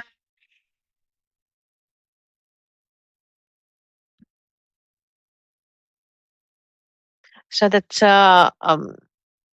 our citizens were receiving quality services. And of course, that also includes physical reconstruction. There's no good news. Ukraine will never get some big money in one piece to rebuild what Russia has destroyed. And we will need to change priorities to make all processes accountable while involving the positions and the second problem that we're going to be facing, problem number one, is bringing Ukrainians back. Huge demographic crisis that Ukraine is facing today. Well, we will be feeling its impact for a long time. How to bring back the 7 million that are abroad. There are different studies, they're not very positive. And this is also a big challenge and a possibility for all powers to get together to resolve the problems of our IDPs, because this is lots and lots of people who require this kind of support. And third challenge that we need to talk about is our European integration. European integration is not an easy process.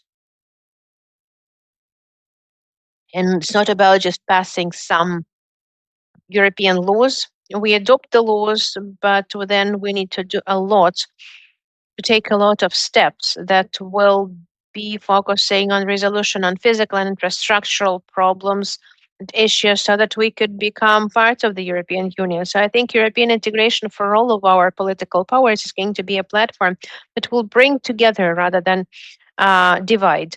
And as of now, of course, there's war, there's victory, support of the armed forces, unity that about which we've heard different opinions today, but we still need it to overcome the worst enemy in the life of our country. Thank you. Thank you, Vitaly. Your top three priorities as to which unity is possible. Briefly. No one's going to object that the key thing for each and every one of us is peace. Another question is, what conditions? And also nobody can answer that, but we need peace and we need to preserve our independence. Second question. Reforms in the country. Second question. Rebuilding that we need is reforms. Please don't confuse that with the roads or buildings. Reforms. If we want to become European country, we cannot do this without reforms. Number three, also simple but understandable. We need to do this all successfully. We'll have to be successful. This is what our partners need. We're hoping for us, we're investing in us, and this is the best answer to Russia, because they only respect the strong, and we must be successful in the reforms, in their implementation, in economy. And those three components, well, they can be deciphered for a long time, but can be interpreting them for a long time. But this is peace, reforms, and to make Ukraine successful.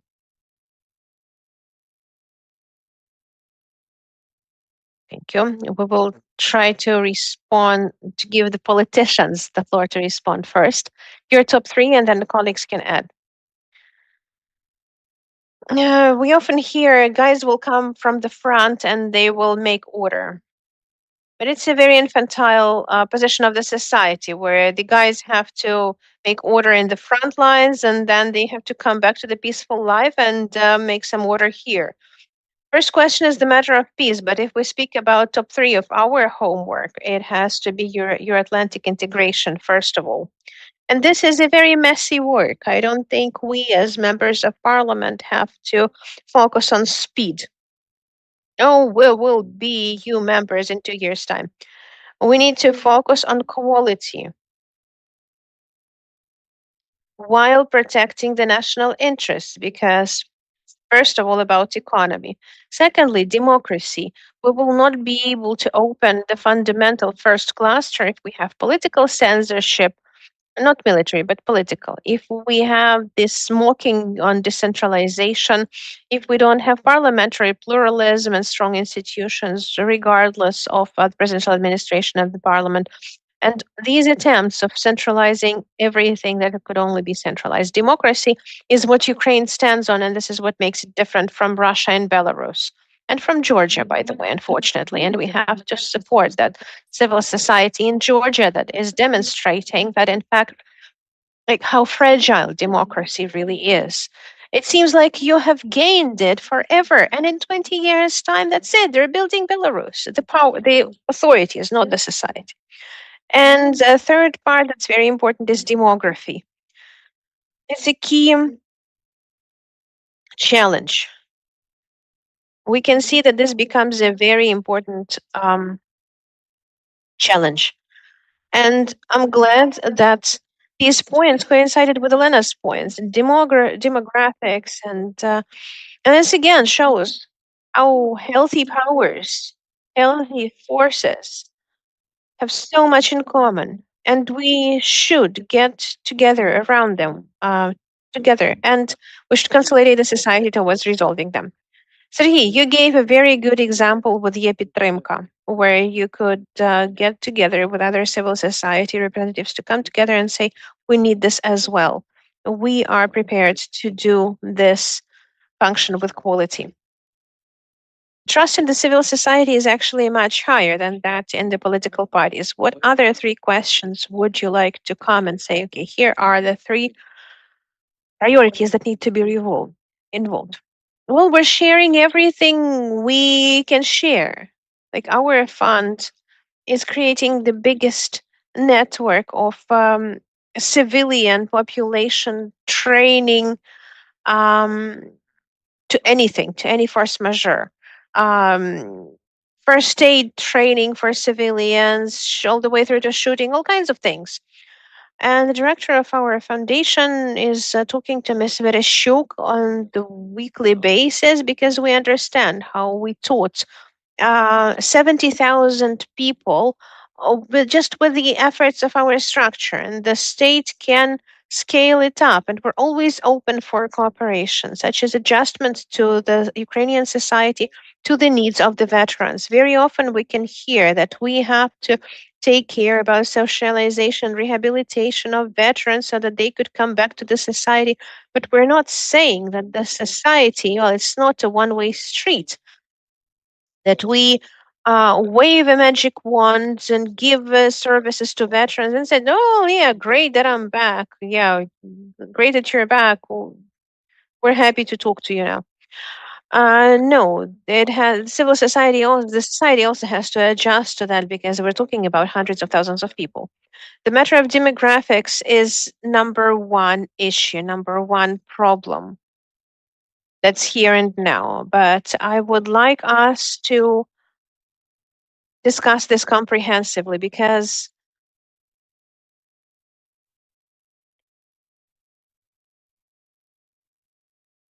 we do not hear this from any politicians, but we're hearing this from think tanks.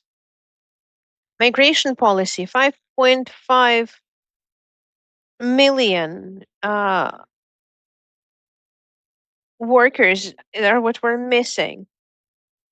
And we're acting like a meme. Okay, we are raising the gate, pulling down the gate. We are stopping consular services for a man. We're not stopping. we need to make some kind of focus on what we want from our people abroad, because talking about how we want to bring them back is one thing, but doing it requires something else. If we can't bring many Ukrainians from abroad, our question is Bangladesh or the Philippines, Bangladesh or Pakistan, and how are we going to import labor migrants to Ukraine? Are we discussing this at any level with the business, with the state? The business has already started resolving this matter themselves, and this is wrong because the state has to recruit workforce.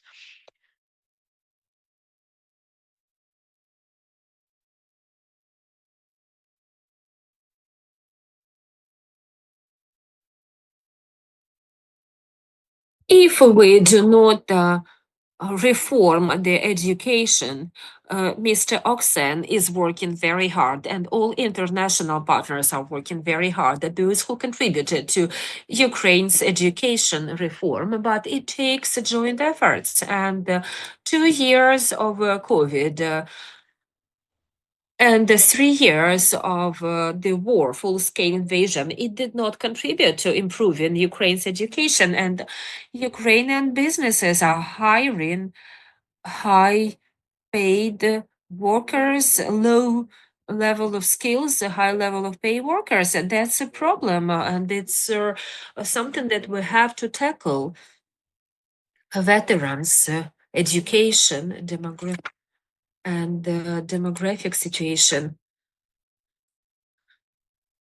Thank you. And I'm going to ask a rather challenging question to Ms. Olga, and you have very short time to give your answer. And I request the members of the audience to think of your questions. Ms. Olga, mechanisms to finance political parties, did it ensure genuine independence of political parties and interaction with the public? I would like to add that to the priorities which we discussed earlier, that is to ensure justice and bringing the perpetrators to liability. I mean, perpetrators in committing the war crime.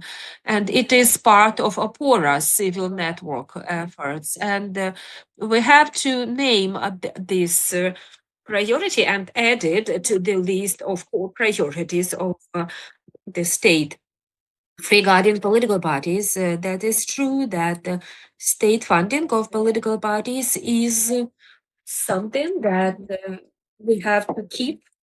And on the other hand, it has to be reformed, because let's remember that this political party funding that was introduced following the law came into force, it was in relation to the minimum wage, and it grew 4 times because of salary increase. And the question about the distribution of money, and there was a mistake along the way when funding of political parties remained at the level of parliamentary political parties. I believe that is a mistake, and those parties that have a certain support in the parliament and are represented in the parliament, there were some mistakes in reduction of funding. 2% votes was obtained by political party of Shari, but there was no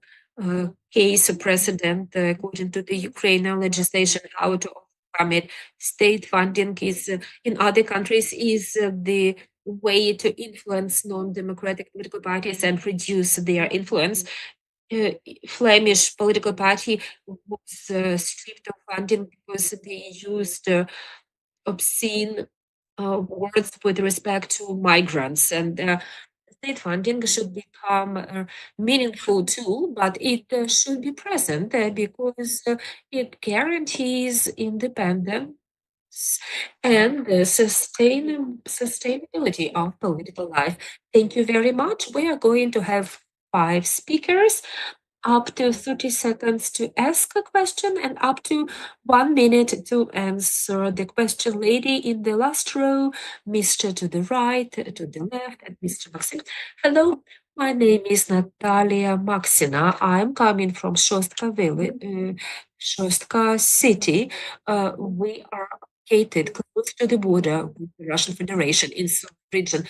How important is it for conscious, active citizens to consolidate efforts within the framework of political forces? I have been working for 15 years within the political force UDAR by Klitschko. I have been working 8 years at the defense enterprise, and I have been fighting against its destruction.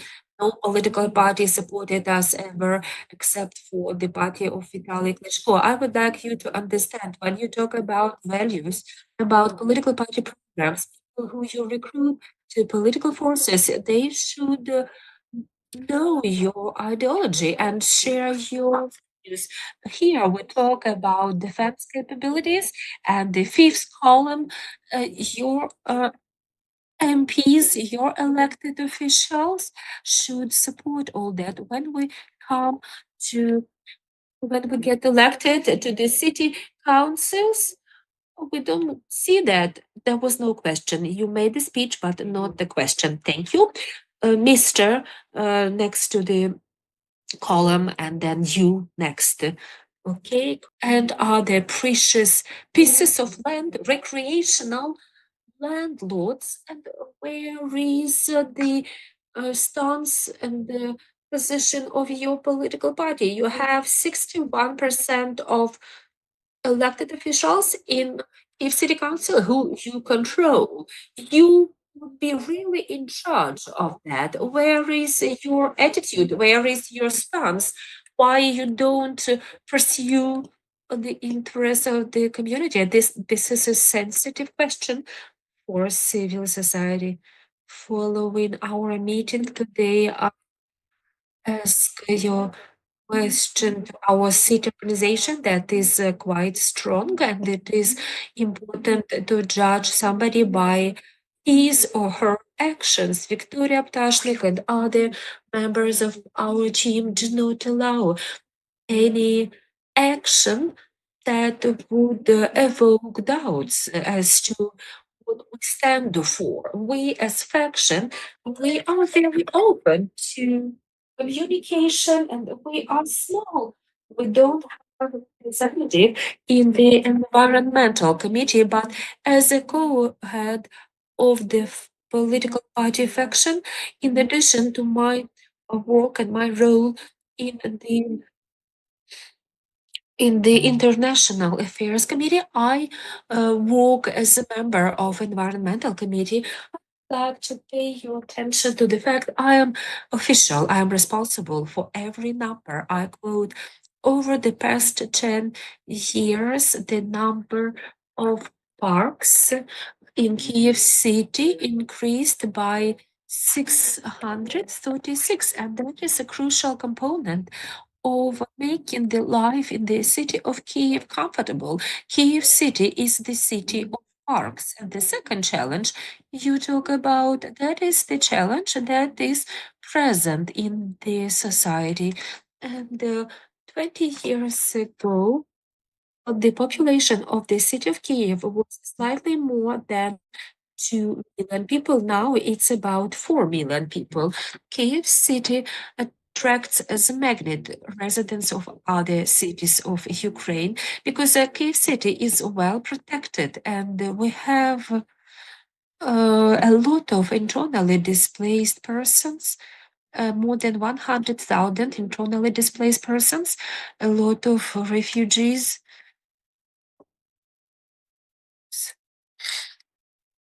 The Kyiv city attracts people because it offers the best service and healthcare, best services, best conditions for the people. And the question arises, where do people have to live? And city of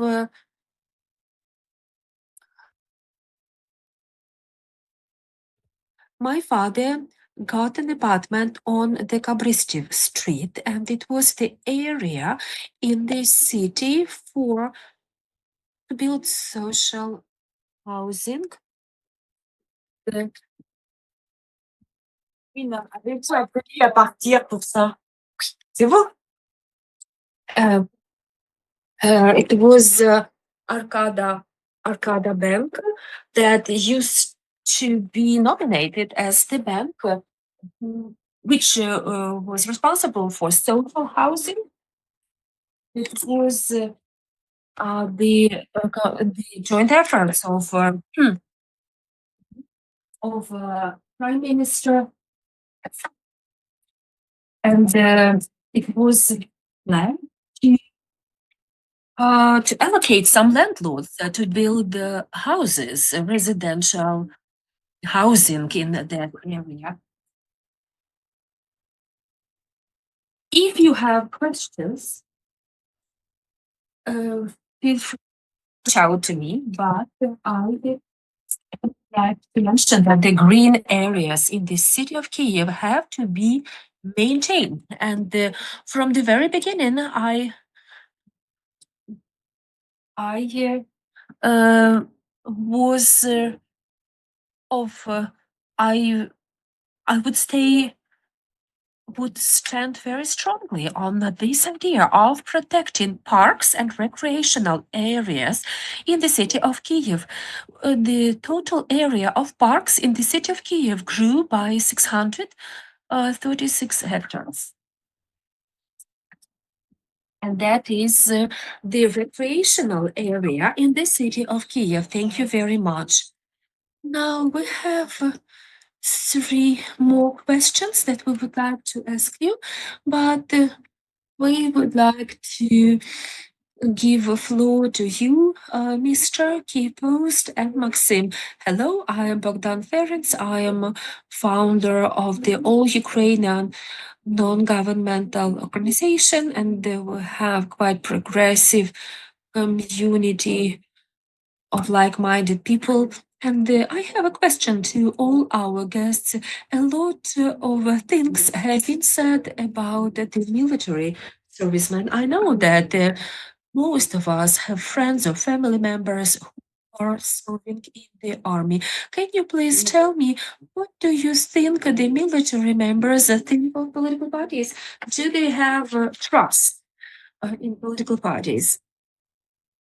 Are they confident in them? I believe that at the post-war elections, all political forces will be trying to engage military members, former military members. And second question, what do you think about the youth's attitude to political parties? Because that is the driving force of our country. Post. A lot of foreign colleagues ask me about this. There is a huge pressure over Ukraine to hold elections as soon as possible. Pressure coming from Americans. Is it time to create the government of national unity, government of national salvation, a government of post-war recovery, to show that we are consolidated? What do you think about it? Representatives of different political forces.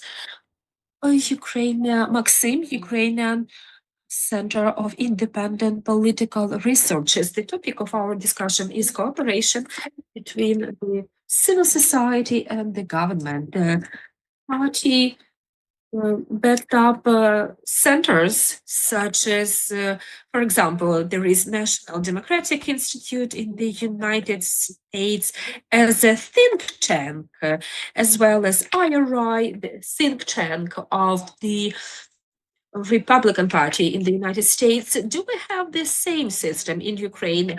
Are there such think tanks or analytical centers that support and back up some political parties, making sure political parties can become strategic decision makers and policy developers? Thank you very much for all the questions. I would like to give each speaker to respond to questions.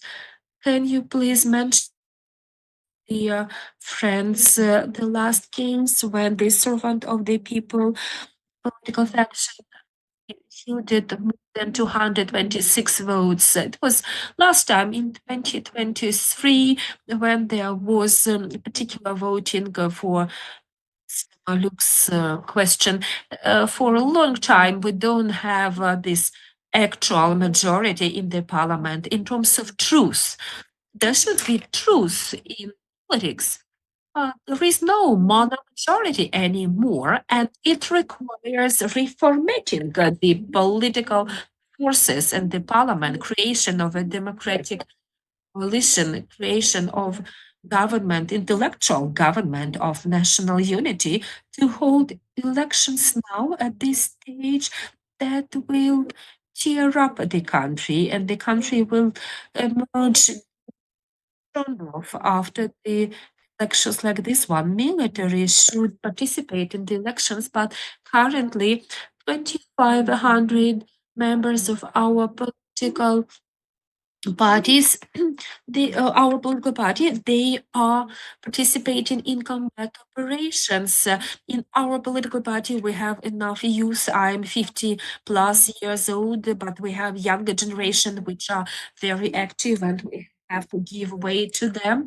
Our intellectual act, and that is a result of our great team led by Rostislav Pavlenko, although it is not institutionalized, but it's a strong think tank for our country.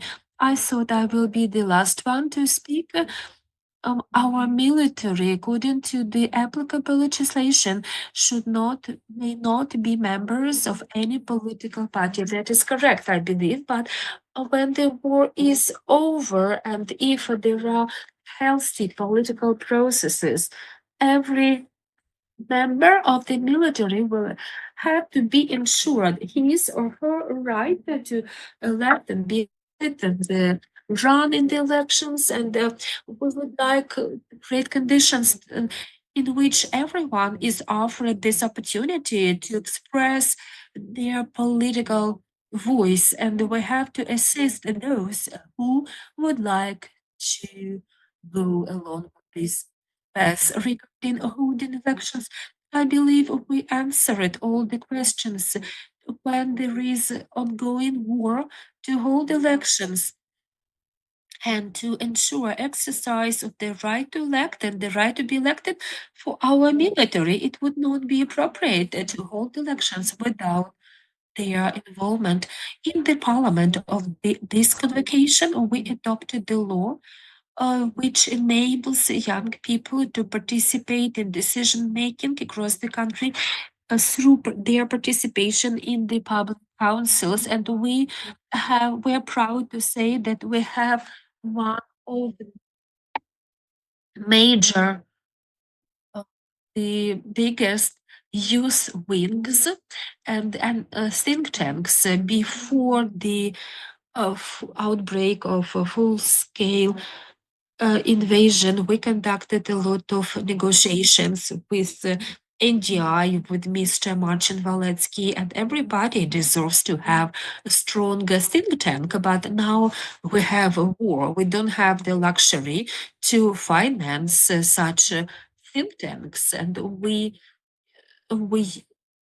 direct all the spare funds to support the armed forces. But when we gain peace, I believe that the think tanks, it is something we should have in the future. And we believe we should rely on data created by non-governmental organizations, and there are some things, some thoughts that are not always professional, but we should rely on it.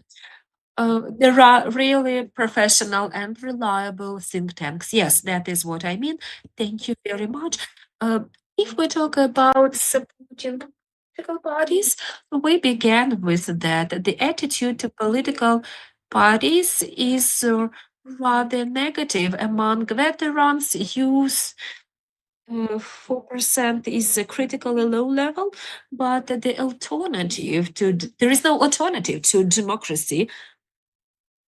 if it is a democracy without political parties, it is not a democracy. And how can we contribute to decision making within political parties and in the society without taking into consideration opinion of the youth and the veterans? A lot of questions arise regarding the legislation, and in particular, that is security and criteria to hold elections. It doesn't mean that it should or shouldn't be taking decisions about elections, but we need to identify criteria for elections in certain area. The list of voters, the operation of the registry, voting abroad. These are the things without which we cannot make progress, and these are the things we need to resolve now. And this is critically important. Thank you. Very clear, very understandable. Serhiy, your summaries. Well, most of the questions are probably not addressed to me, but just as a representative of the youth, I do not object and I fully support the wish of the political parties to cooperate with young people. Vitaly, last question, last comment is from you. In the beginning of war, the party work has stopped, and all parties are operating as volunteer organizations or represent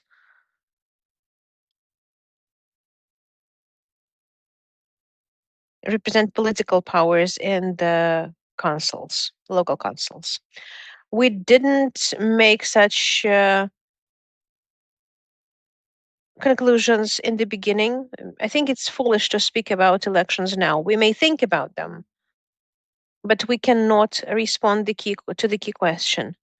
How long will the war last? When will it be over? On what conditions? And when elections are going to happen? All of these questions are ephemeral.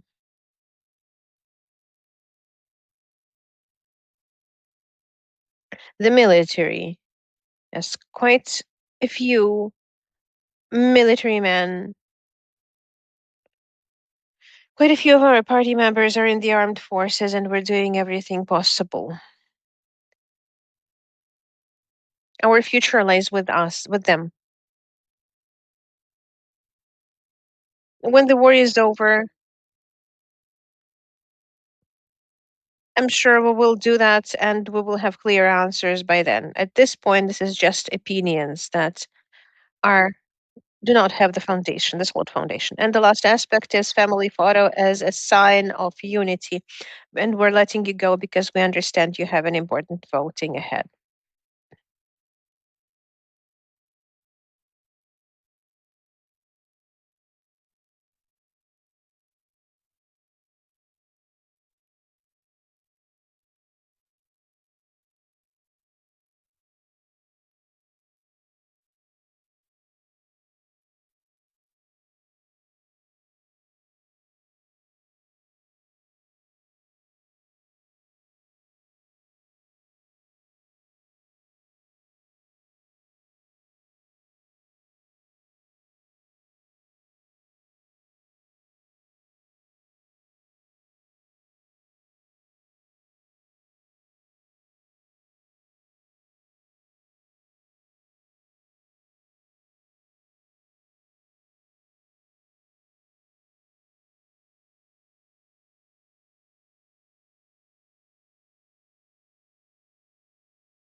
We're moving on to the next panel discussion. While we're coming back, I will give the floor to moderator Anna Walewska, who will be inviting the speakers to this panel.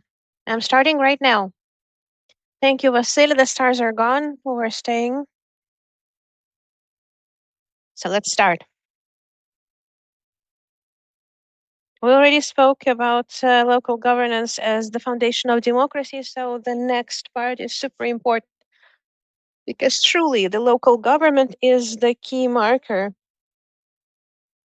not just of some ephemeral word of democracy, but this is the assistance of our partners, and without it, we would not be able to survive. And this is the matter of our survival. It's a super important question, and super relevant. I'd like to invite guests of my panel. Alexander Slobozhan is ready to participate, to come on stage, Executive Director of the Association of Cities of Ukraine. Yuri Hudimenko, I have seen him as well. Democratic Acts, Demokratyczna Sokira political movement.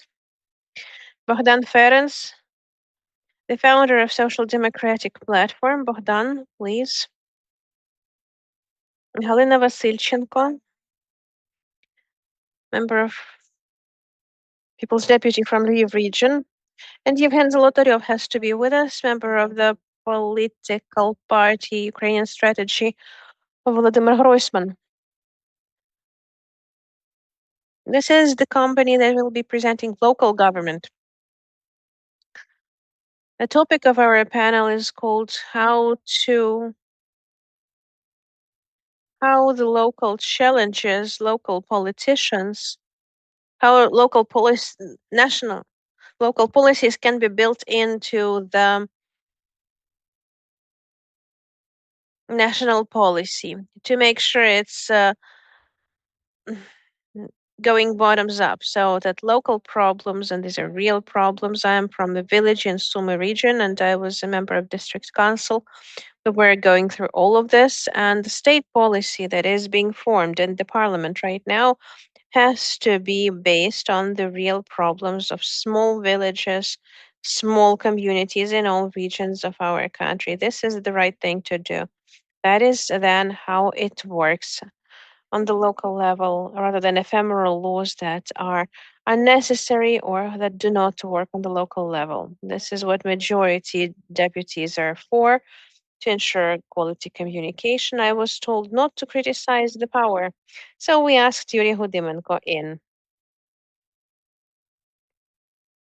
We always want some constructive things. I'm a journalist. I'm asking questions. I'm not criticizing. I'm asking questions so that we could find the problems in a constructive way, weak points, because they are holding potential to start changes. Reconstruction is not just about reconstruction of buildings. It's about reconstruction of return to our path of reforms. And in the political form, there are questions there. Should we return to the political landscape that we used to have? Or should we admit that it was not viable? And we can use this opportunity to eliminate it and start from scratch, building some new ideologies. Because let's admit, not all of our political parties have the architecture in villages. We know what is the one party that has the structure in Sumy region and representation at all levels. So it's a challenge as well. Do all parties have the tools to have representation at all levels? So let's talk about that. Alexander Slobozhan, you're representing the association, so you have a better picture of problems in the communities. Do you see the possibility to ensure that political architecture, to make sure this grassroots pathway, bottoms up pathway actually works? Hello, thank you for inviting me. Thank you for this. You started with a joke. I will make another joke. In the Association of Cities is the formation founded in 1992, and the political structure, because when we have village heads, township heads who are representing different political powers, and I'm talking about this now, some of them are representing a party called B. We have lots of parties around. So it's very hard to find a compromise and resolve local problems. So our key problem is to create the possibility for municipalities to resolve all the local matters. And the joke, we're always joking because we've been working for more than 30 years, is that adjective criminal with the noun power is always used in the past tense to the predecessors.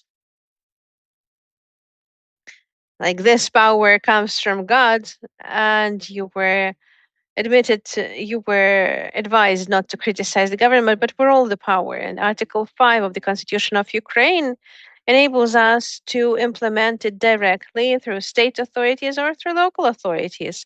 So going back to problems, if we compare the state is like a plane and it has two wings. One is the state power and the other is local government. And when there is a shift in the powers and the resources, regardless, the plane goes into the tailspin. And we've been in this tailspin for a while, and perhaps Mr. Vitaly Klitschko has already mentioned that, but we have 201 military administrations in the populated areas, in the townships. The number of occupied communities is 148. 9 communities are partly occupied.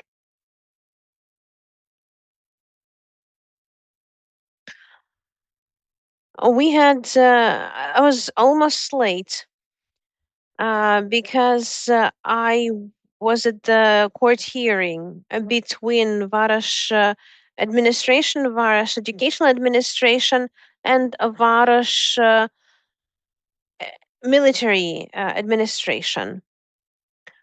Imagine a child in Varosh who does not have the right for education implemented. Municipality is a constitutional authority. Would it be implementing the instructions of the chief of education where the local authorities are signing contracts with them? Under the guise of martial law, the powers of the local administration are limited. During the full-scale invasion, the communities gained new powers. And I will be happy to answer questions. I didn't want to make a full-scale presentation. Humanitarian aid, while the central level was finding its footing. I was in Bucha since the 24th of February to end of March. So there was no communication. There was not possible. There was no communication. There was no. Yeah, and the Horodnya was there in Chernihiv region, many communities of Sumy region that you mentioned as well. The Donetsk community, Kherson region. And you remember Kherson region, when the meetings and the rallies were there, they were deeply occupied. But they were still rallies. 13 chiefs of schools in Melitopol refused to implement the orders of the occupiers to transfer the teachers to Russian-speaking programs. Do you know what happened to those teachers? Did they come back as heroes to the controlled territory? No, because the parliament, unfortunately, just before the full-scale invasion, implemented amendments to Article 111. And then there is the Minister of Education who said, sorry, we don't need your services. And even the kids started recordings on TikTok saying, Ukraine, you left us behind. Now there is a new order of the Ministry of Education and Science, no distance learning, but 33 billion hryvnias for shelters. Were they allocated at all? From the 24th of February, all those peer-to-peer platforms, our international partners, you probably heard a lot about partnerships. They started providing assistance to cities. The first block was humanitarian assistance. And so such communities in different conditions started interacting horizontally. As to the problems, what is the government doing at the end of 2022? And I would like to thank the parliament, not just the members of parliament who are here now. 4 times the amendment was put onto parliament, and 4 times the parliament was rejecting it about the ban for communities to help one another, where the rare communities were trying to help the occupied territories. In occupied Bucha, the mayor said, well, we don't know what's going to happen. Let's transfer 13 million to the armed forces. Somebody's going to use them. Somebody could use them. And they said, well, the law enforcement is going to come. Well, did they? Of course they did. In criminal cases that you organized evacuation wrong and you transferred the money wrong, the communities were transferring to each other. And I'll give you an example of how Kiev City Council's deputies were being convinced to allocate money to Ivankov, Irpin. These were the communities that stopped the aggressor. So when this assistance was like, why are they asking for those? Why are they begging for this? For the trash collector cars, for the school vehicles? How those school buses were evacuating people from Irpin and Bucha? Where are those school buses? Those trash collector vehicles were stopping the Russian army. 50 buses were bombed evacuating Mariupol, and you can be blaming business, but they were giving fuel, and you couldn't buy fuel at that time. Everybody remembers the prices that were there. And absolutely all municipalities now have proceedings against them about procurement of ambulances and others, so that because they were buying the fuel for overly high prices. Could you buy them for regular prices? First aid, if we had a proper strategy at the central level, again, this is about bringing together the problems. The local government is helping as much as it can, but can you depend on can you make a link on the capacities of those individuals, on the capacities of their budget? Kiev and Dnipro have one kind of capacities, but smaller communities have different ones. Everybody has heard about Ukraine facility, 50 billion hryvnias, but do you know that the communities never get any of those copics, but any of this money, even though it's part of the pillar? And this is because of intransparent plan of distribution. The Ukrainian plan is the vision of our government, and local governments were not involved in building it. 4298, the prefects law. I wanted to show you a slide. I've shown it once about the number of planning documents that a community needs for the reconstruction, but they can't even adopt them if they had the money, because there's no vision at the central level and the adoption of that central document. That's about the problems, about mutual assistance. I already mentioned that about buses, about 410 million from Kiev, another 100 from Kherson, and half of the city is where the there's no utility enterprise, and there was no heating, and half of the city was with heating. So brigades came from all over Ukraine to make sure the whole city is with heating. The Westminster Foundation for Democracy, Велике Димир, Borodyanka, Ivankiv communities that suffered most. And respective drafts were being drafted there. We need to have strategic documents. And in April 2022, I'm very pleased to see Oksana Prodan here, the author of that document. When she met with G7 ambassadors, they said, well, when we're listening to one member of parliament or one political party, they see the reconstruction in different ways, this common vision.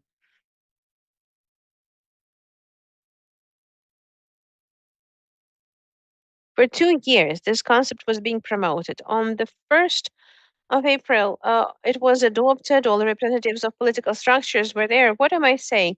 And a lot of resistance. Through a lot of resistance, our government undertook a commitment on this rebuilding concept. Maybe it will have a different context, but it will be adopted and presented to the Ukrainian society in spring 2025, since April 2025. The Chinese have the saying, tactics without strategy is just fussing around before losing the war. Let's not talk about losing the war. Yeah, but it can only happen when we do not prevent the local government from working. Unfortunately, the parliament has yielded some of its powers and prohibited the communities from helping each other. The government prohibited the deputies of local powers to move abroad.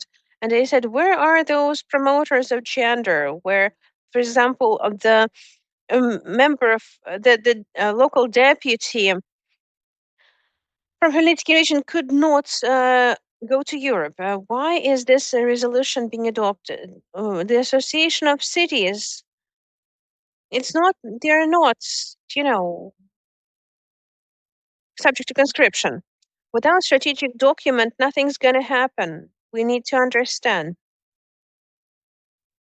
Strategic documents are developed by deputies. Helena Osichenko represents Lviv region in the parliament. How relevant are the questions of lawmaking?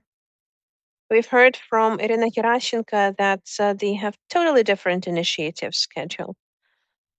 For me, I'd like to say that for the 6th year now of this cadence, the support of financial capacity of the communities is one of the priorities, and Alexander knows that full well. We're working together a lot with this and other associations that are standing up for communities.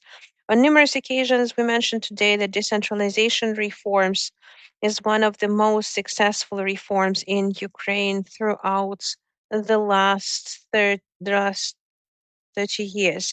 And it's very important for us to continue these reforms. It's not over because the budget decentralization never happened.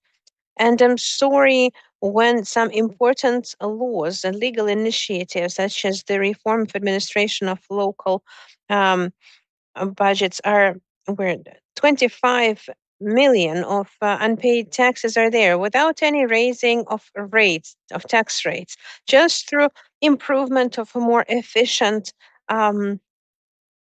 tax administration. It will be a year since the law is in Parliament, and the Ministry of Finance is blocking it, and it's not even discussed in the line tax committee. There are lots of problems out there, but there are lots of points that we need to take care of and that we need to discuss, really, where we really need to be united. We're saying that if you're not in the front, you have to do everything for the front. For about 8 months now, the parliament has adopted the draft law following initiative of my colleague Roman Lozinski, who has been in the front for 1.5 years, that the local authorities, local communities, in an absolutely legal way could help the armed forces of Ukraine. I wouldn't have criminal proceedings and administrative cases against them after that. The parliament has adopted it and it has never been signed. 9558, draft law. Why? In this context, there are lots of questions. In my understanding, strong communities means strong country. And you remember how in the beginning of the full-scale invasion, when there was a lot of chaos in the first days, and as member of parliament in the region, together with other colleagues, I was watching how the chiefs of communities took on responsibilities and additional powers while hosting IDPs, while hosting relocated businesses, while helping in cover humanitarian needs, medical needs, all kinds of needs to help Ukrainians who were moving from other territories. And this was proving over again the effectiveness of the decentralization reform. And that the most important questions were being resolved at the local level, particularly when people needed to consolidate and rebuild. When we're talking about reconstruction, the three pillars are most important for me that we need to focus on as a country. First, security. Obviously, without security, it may sound repetitive, but it will be hard for us to bring people back from abroad, and we already need those people. According to the information of the Ministry of Economy, 4.5 million hands, working hands that should be working in the Ukrainian economy, just to go back to the level of economic development of 2021. The matter of security is key. Next question is economy. Without effectively functioning economy and payment of taxes, we will be unable to rebuild the country in a quality way. Economy, finance are of critical importance. Third question is education. It seems to me that we do not pay enough attention to the importance of education, because for effective rebuilding, we are going to need a lot of quality managers. So those three key components, safety, economy, and education, are the things that the country should be working with at all levels. I can see I need to be wrapping up, but in the morning, we spoke a lot about democracy and unity, and I keep remembering the first days of the full-scale invasion. On one hand, this is probably the most tragic point in Ukraine's history. But if we take a look at the operation of the parliament at that time, we didn't have any politics. Nobody was lobbying, nobody was propagating some unclear decisions. The voting in parliament only happened for the most critically important matters related to defense and economy. And this is the point where part of the Kiev region was occupied, and there was a lot of threat, and it has shown how united we can be when it is important and necessary for us.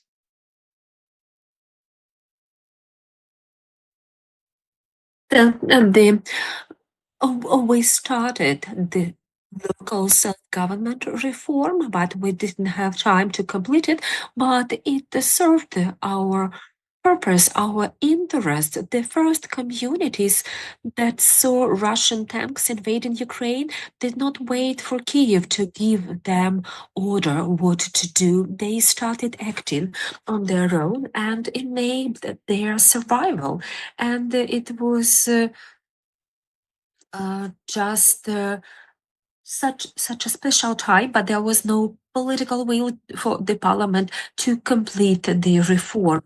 Yuri Hudimenko, I would like to ask you, there is a discussion in the society that military service people would come back to civilian life, we as the society, we have to get ready to shape up policies that would help the military, not wait for the military to come and help us to resolve everything.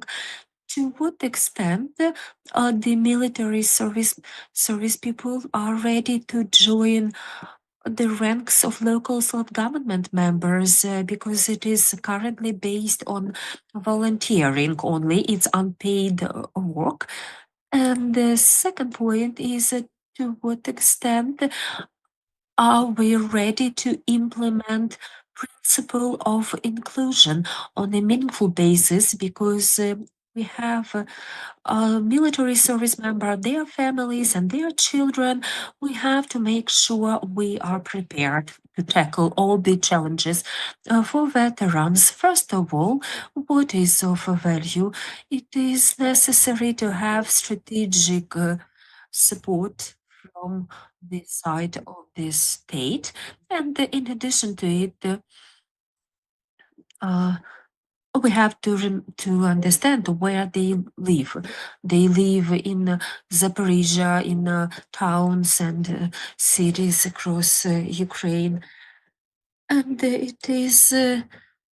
In terms of state support, it may be boring, but we have to realize that the veterans policy is based on post-Soviet approach, and a lot of veterans, especially of veterans that were enlisted in 2023, 2024, they are coming from rather small towns and villages, and for them, the free public transport fare is not something they need, like a metro ticket, free metro ticket. No, it's not, or free of charge mobile operator fee. It's 2025. This is not a really meaningful way to express support and appreciation of veterans.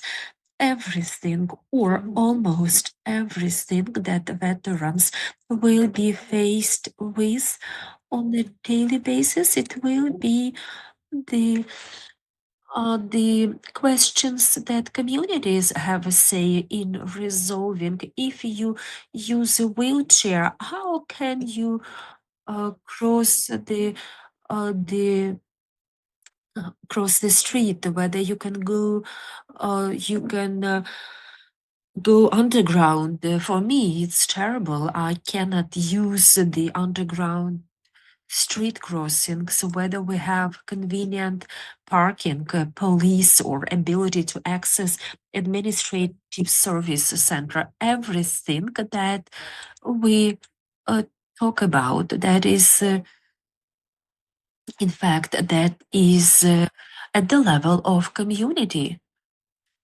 Or billboard, yes, that is a declaration, but we have to have real action. But also, the most important issue is job and to have jobs. How to ensure there are sufficient jobs in the communities. It's not up to the parliament to provide jobs to the people. It will be necessary from the state to have sufficient or reliable taxation system, and we have to make sure, and the colleague has mentioned that we need to have good tactical plans, but those should be preceded by reliable strategy, robust strategy. How can we develop this strategy? In the first days since the full-scale invasion, we had to come to see our strengths, and our major strength is our ability to self-organize. At the grassroots level, it was up to the public to form territorial defense units and to protect neighbors, children, families. That is our strong feature, and it will always be with us. That is unity, and that is about the self organization. That is our growth point, and that should be the core focus for us. And when I talk to the people from the government, I have a strange feeling sometimes that if I suggest them to grow a tree, I have a feeling that they will start assembling it manually, like Lego blocks. I have this feeling, whereas to grow the tree, you need to plant it, to water it, and not obstruct it. And often we say Ukraine will blossom, will succeed, but if you construct a tree instead of growing a tree, it would always be artificial, not a real tree. I was always a strong supporter of decentralization reform because it is our growth point. We have visited the United States last year, and we talked to local self-government officials, and they are fighting to bring more people to their communities, to have more jobs. We should do the same. In the army, we have competition, and you see the results of this competition in the army. You watch it through Telegram channels, drones. In this sector, we have competition. We have a rating. And we have competition among the different units, how they destroy the enemy, how well they succeed, how much they succeed in that. What else do we need to understand our strengths and just avoid going into our weaknesses? Thank you, Mr. Yuri. We have to discover, yet to discover as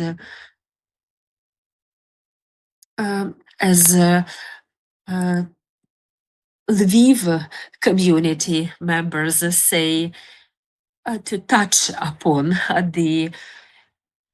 to probe and touch the area that would be opening doors to even greater things. How to do it in a comprehensive way, how to ensure that veterans join political parties and they expressly state we need this and that, they reach out to ministers, they develop, and we have the law adopted. Why doesn't it work like that?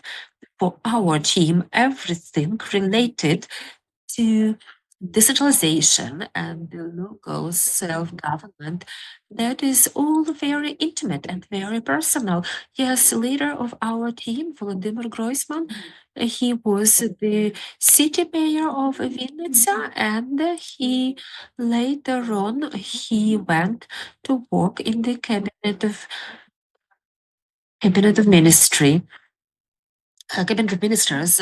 He worked there as the head of the government, and we try to maintain key ideas, key messages of unity, of bringing people together, although it may seem an illusionary objective.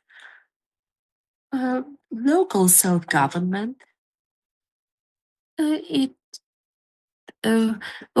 are lucky that expectations from the side of the voters were more mature, and the central politics is all about showbiz.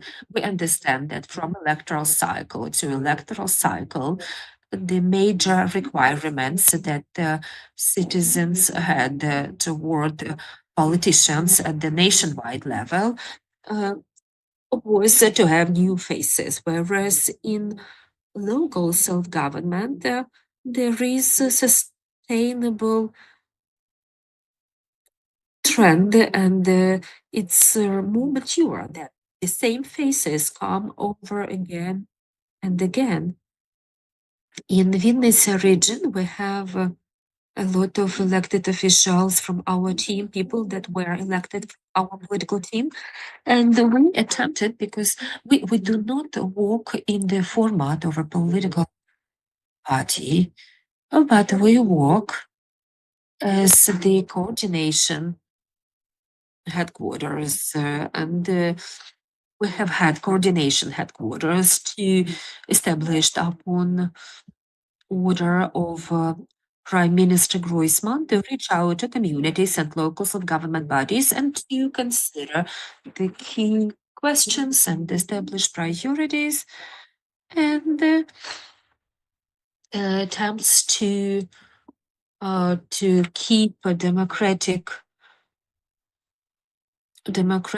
nature of everything, to have citizen engagement, transparency and inclusion, and that is all very realistic and very feasible, and we all wanted to have nice communities, landscaping done in our cities, to enjoy coffee on beautiful banks of rivers in our cities and towns.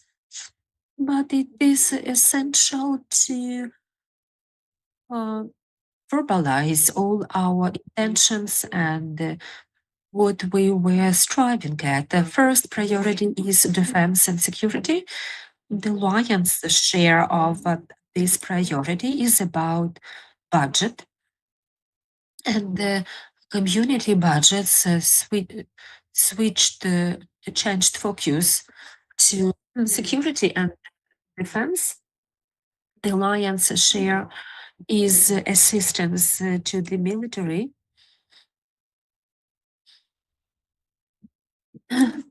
Yet there are some things that are related to upgrading shelters.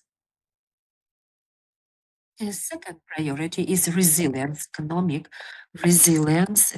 Vitaly Klitschko has mentioned that it is essential to have community resilience.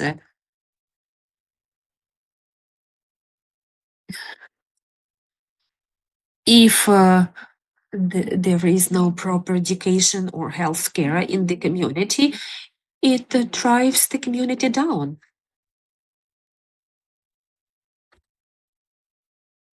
Veterans policy is essential. Grants for veterans businesses.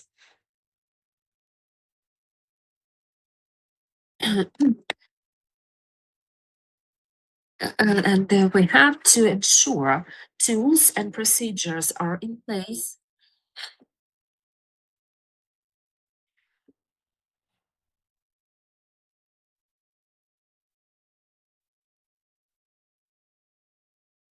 that is taking care of the family of those who sacrificed their lives fighting for Ukraine. And local self-government has to demonstrate a strategic stance, a strategic approach. And there is a stronger competitive advantage that voters have much more mature expectations when elected officials in local self-government bodies. I would like to ask you a question.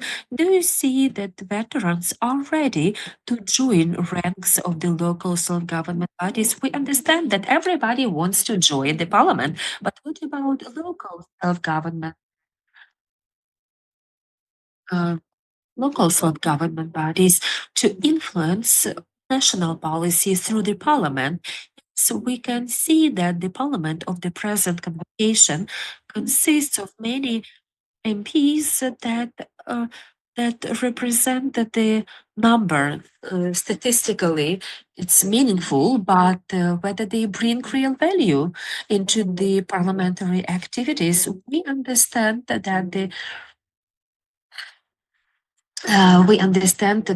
the human resources crisis, demographic crisis, or shortage of resource of skilled individuals, that is a major issue. However, we need to make sure that it's also like social lift, not only Groisman, but other people, many other people.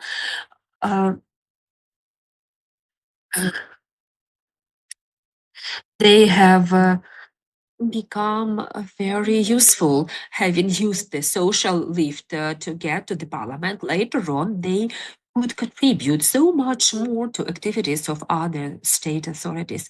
It would be great if many elected officials at the level of the national parliament had prior experience of being elected officials in the local self-government bodies. Yes, it would be ideal situation. That would be normal social lift, not just go directly to the parliament. Without prior experience in the local self-government bodies. Bogdan Ferenc is with us. I would like to begin with the Association of Cities, but you are wrapping up at this session, and we would like to ask you a question. Are we ready to build a proper, solid political architecture, not just on the eve of the election, they trying to pull 20 people together, but to have a consistent approach to working with reserve, with recruiting right individuals to create political architecture locally. And there is a discussion often. Are you okay, dear colleagues? Are you?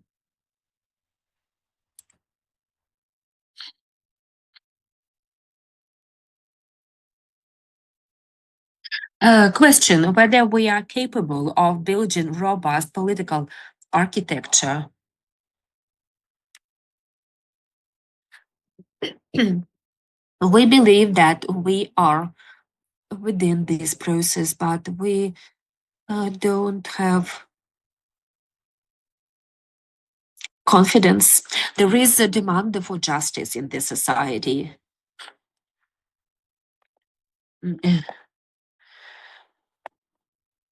And within the framework of our efforts to reach out to the most vulnerable groups of people, such as IDPs, youth, veterans, we witness the growing demand for justice. In the first panel, during the first panel discussion, we have seen top officials of the country. We understand that they already left, but it's great that it would be great if they can demonstrate a willingness to listen to other stakeholders, to civil society groups, and to the public, because those are the key target audiences who the politicians are serving, whether we will be able to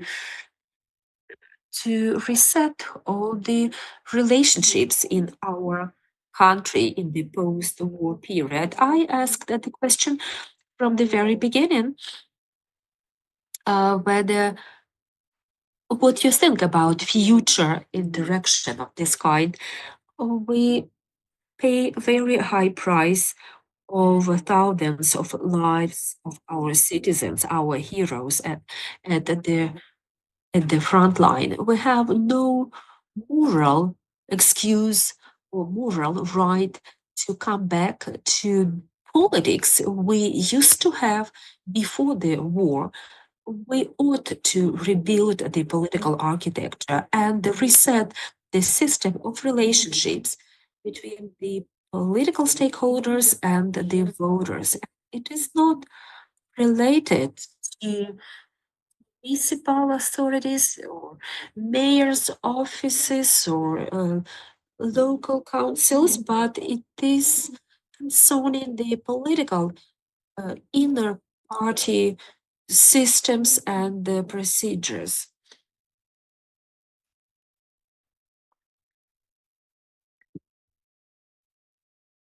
We have classical political ideologies, social democratic ideologies, and conservative ideology, etc. Whereas our political parties have been formed around cult of the political party leaders. And it is the wrong way to form the political party because the political party leaders fall under influence of tycoons and wealthy and mighty individuals, and that is not the type of leadership we need. Political parties may exist one parliamentary term, but that's it. Very few parties exist from one electoral cycle to another electoral cycle. And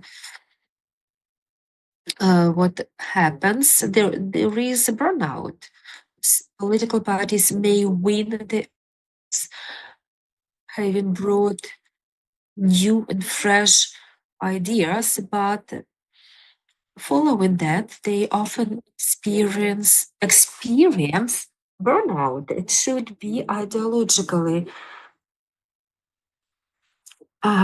backed up to have ideology and to have political parties that are not dependent on political party leaders. And in fact, politics is local.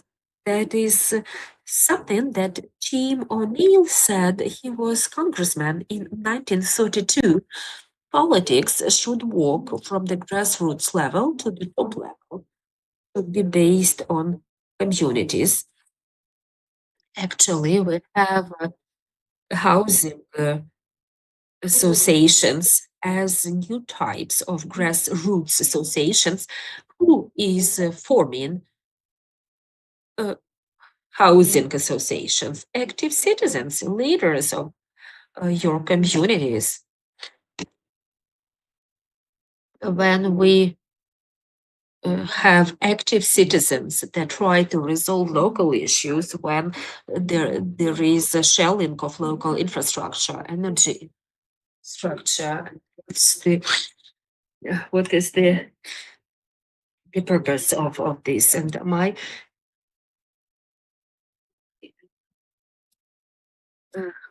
idea is that housing associations set role model for political forces. What do we have to expect for in the future? Political tension, populism. People will be promising very simple answers to very painful questions, and that would be a lot of social sort of populism. I've heard a lot of social statements like education, channeling support to veterans, inclusion. Where do we take the money from to support all the above, and how to use the money? Buy everything that is related to social system it was neglected. No, it was not neglected. Women always stood up for social issues. Yes, we have some women representatives of our organization SD platform. I would like to mention that as a Labour Party that is in power, and it is also our partner party, that is the UK party, how they came to power after the war, after the World War II, based on social ideas and the slogans, being socially oriented. Churchill was not elected for nothing, but if we would like to establish differences between Labour Party and us, Labour Party in the UK was formed by trade unions, and trade unions represent groups of citizens that stand for their interest. Money. Where do we take the money from? How do we transition from tycoon-based type of funding in political parties to value or ideology-based funding? One famous politician used to say, Bogdan, no worries, there is money. Money is always there. The question is how to cut this pie, this budget pie, and who is slicing this budget pie into pieces and who is getting pieces. Education, we spoke a lot about education, but what kind of salary do we have in the kindergarten teachers? What kind of salaries do they get? Do you know? 8,000 hryvnias, dear colleagues, that is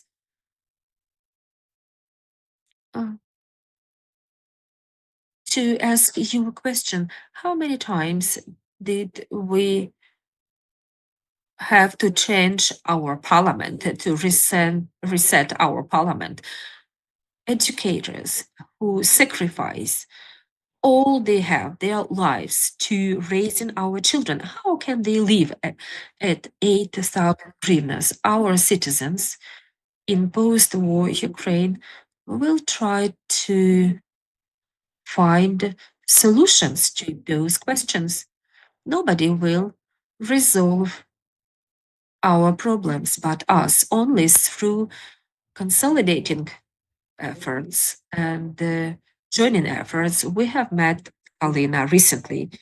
Before that, I didn't know how she managed to win at her constituency, but when I found out, I said that more and more young people have to learn about it and know that progressive politicians, forward-looking politicians, will always find their way and will always succeed.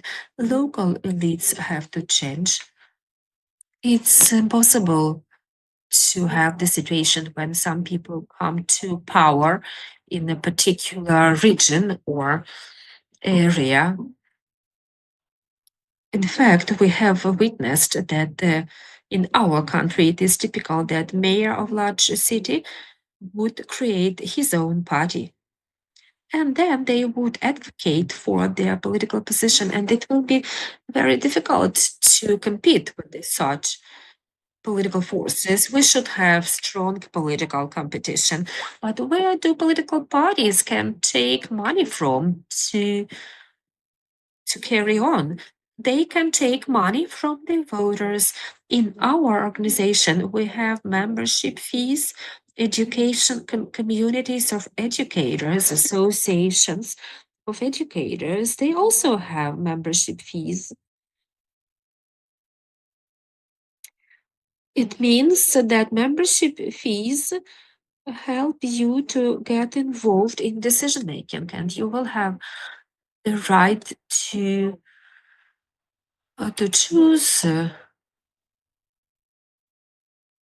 what kind of policy you want to be pursued and implemented in your country. Politics will have to be dependent on citizens, not on large corporations, but on citizens. It is up to citizens. If citizens can realize that, thank you very much.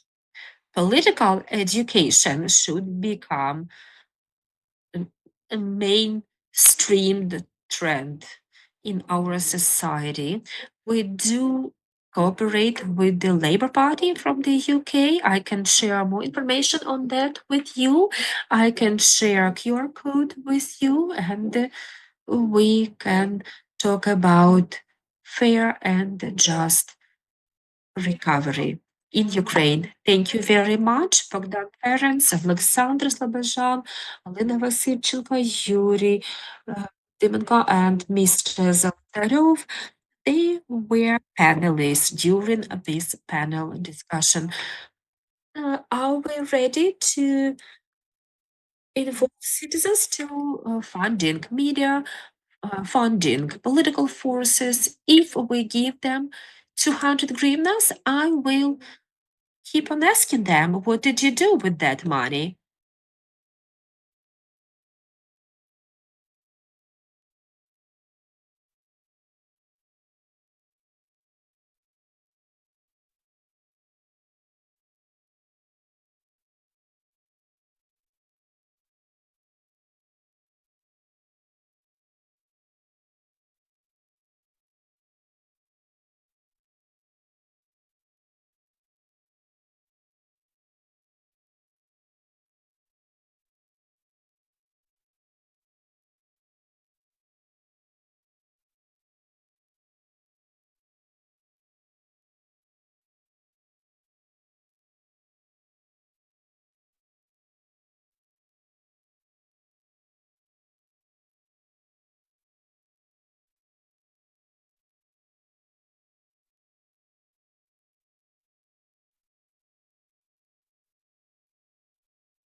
Thanks everyone for coming up on time, and we'll start in 1 minute.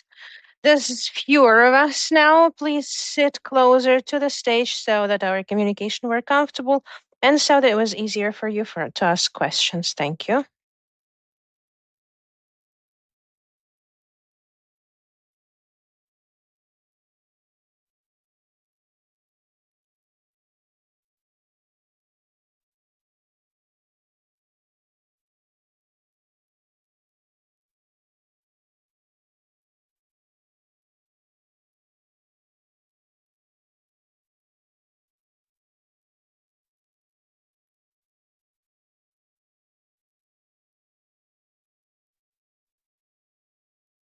Thanks. I hope you've all had good rest and tasty lunch after all the discussions we had in the first session. We will be discussing important topics, including elections, but before that, we have several inspiring speeches about Ukraine, about the real situation to make sure the policy is built on the real state of play in the society. And that there is, to make sure that there is communication between the work of parliament and other institutions, as well as the society. First, I'd like to give floor to Ms. Mariana Ileiko, Chief of the Bogdan Havrilyshin Foundation, with the topic on responsibility as the key value of the democratic world. Thank you, Vasil. Greetings, everyone. I'm hoping, where should I stand? Should I stand here on top or down there? Because when you take the floor with the topic of responsibility after all the statements in the first half of the day, in the morning, in the early afternoon, we sometimes feel this gap in the team when we're talking about values and responsibility and the practical implementation thereof. I would like to thank Lilia very much. She's the mother of the dead Ukrainian hero, Andriy, for sharing your light. Yes, thinking I just saw you somewhere. For sharing your light, for talking on your behalf and on your son's behalf. And yet another time, you helped me return that smile and warmth. And it's not so much a remind, because I know why we're talking about responsibility. And I will share that story as well today. But you've reminded me of that inner warmth and what is responsibility for me personally. For me, responsibility is acting with love. And acting with love, which you keep doing, is the best example of that responsibility at the global level that I would like to talk about today. You have also reminded me, and I decided to include that in my speech. Just very recently, on the 22nd of January, in the Day of Ukrainian Unity, we had a ceremony in Bogdan Havrilyshin's Fund of the award for responsibility in 2024. At this ceremony, we brought together the teams of more than 60 civil society organizations that ended up in a long list of this responsibility awards. And this is not just about responsibility of teams and efforts that they were implementing last year, but this is also about communication and interaction with other sectors, with local authorities, with businesses.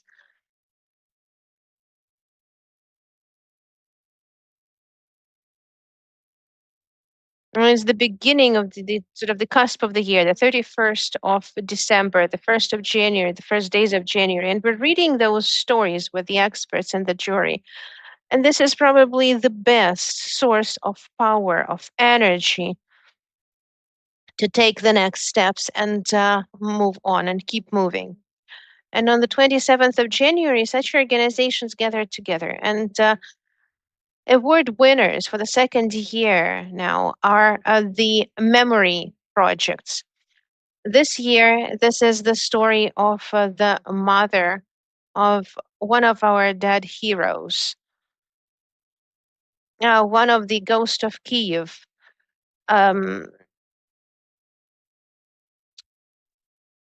pilots, airplane pilots. The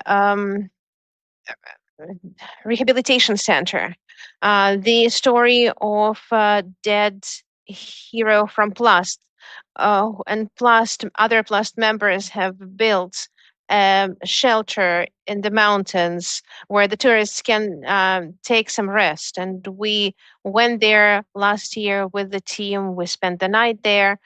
The school children are going, and there is a story, and they stop by and they read Taras's story.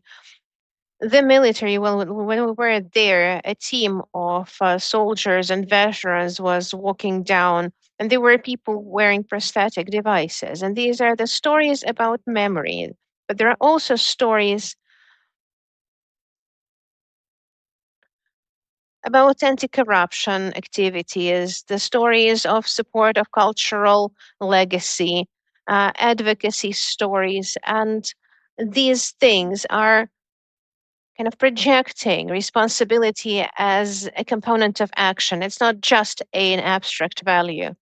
I will explain why there are 15 principles of the Declaration of Responsibility of a Person. It's not just about principles. It's not something that you cannot feel. This is something you can feel. And this is something you can feel in every story. I will use my notes a little bit to make sure that I don't forget what I wanted to say. And I'll go back to the story and to the topic of responsibility, a bit of a theoretical aspect.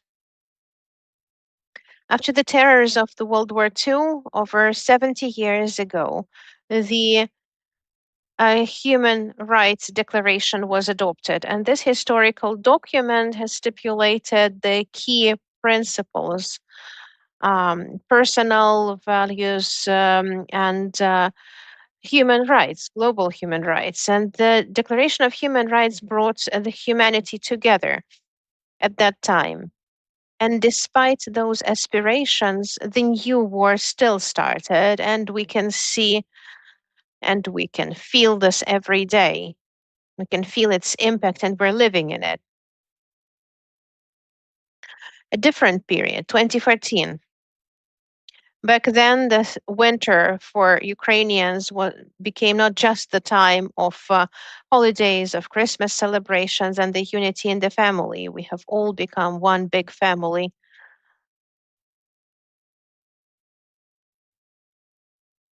Which joined its efforts to show its responsibility and this mutual assistance to each other. And these values that came about, or maybe they grew through this. We need to go deeper into the history of Ukraine, but maybe these are the seeds that were planted by generations of Ukrainians long before the Revolution of Dignity.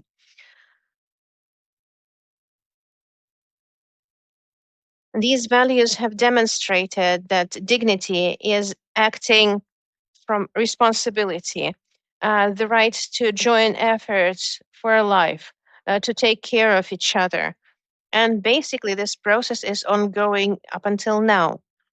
During the full-scale invasion of Russia against Ukraine, it demonstrates very clearly that fighting for your rights is always the readiness to take on responsibility for protecting them.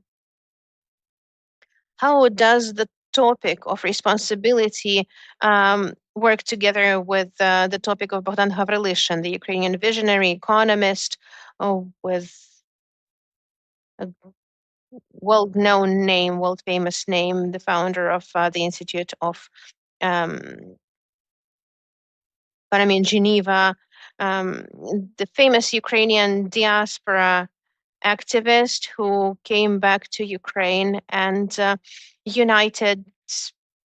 joined his efforts, so all of his social capital that he gained throughout the previous years, he brought it all to Ukraine and invested it first into consultations for the Ukrainian politicians. to the parliament, to the president. And then he invested his time, money, and knowledge and values into the projects for youth. And then in 2014, at one of the conferences, he said one phrase that the world is sick.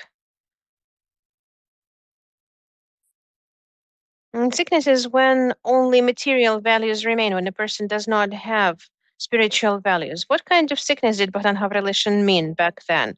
In that interview, he was talking about the things that the world is missing to revive the values of human dignity and social fairness. And he said that these values have taken a step back, yielding to materialism. And he was working as the representative of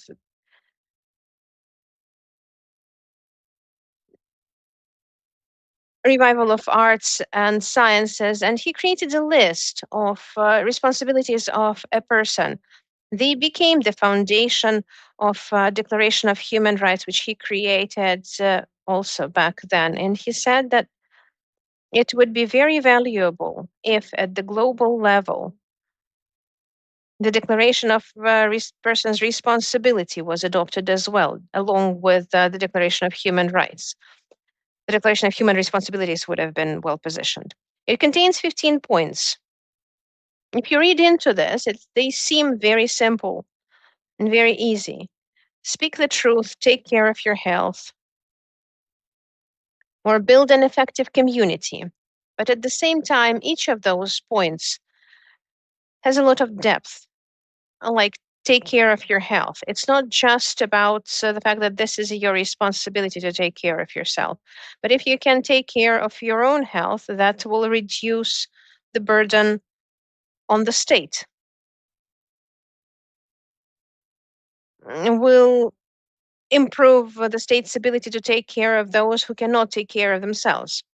And these principles, there are illustrations here, and my team and I, together with Ukrainian illustrators, we tried to visualize those theoretical principles through illustrations that would reflect the substance of the point of responsibility, of the topic of responsibility.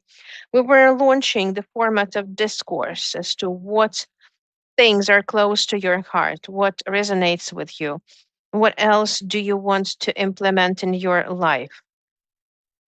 It's about being responsible parents, drivers, students, while remembering that we are the residents of our communities and the global world. In 2021, the Parliament of Ukraine has adopted and approved the resolution on the establishment of the All-Ukrainian Day of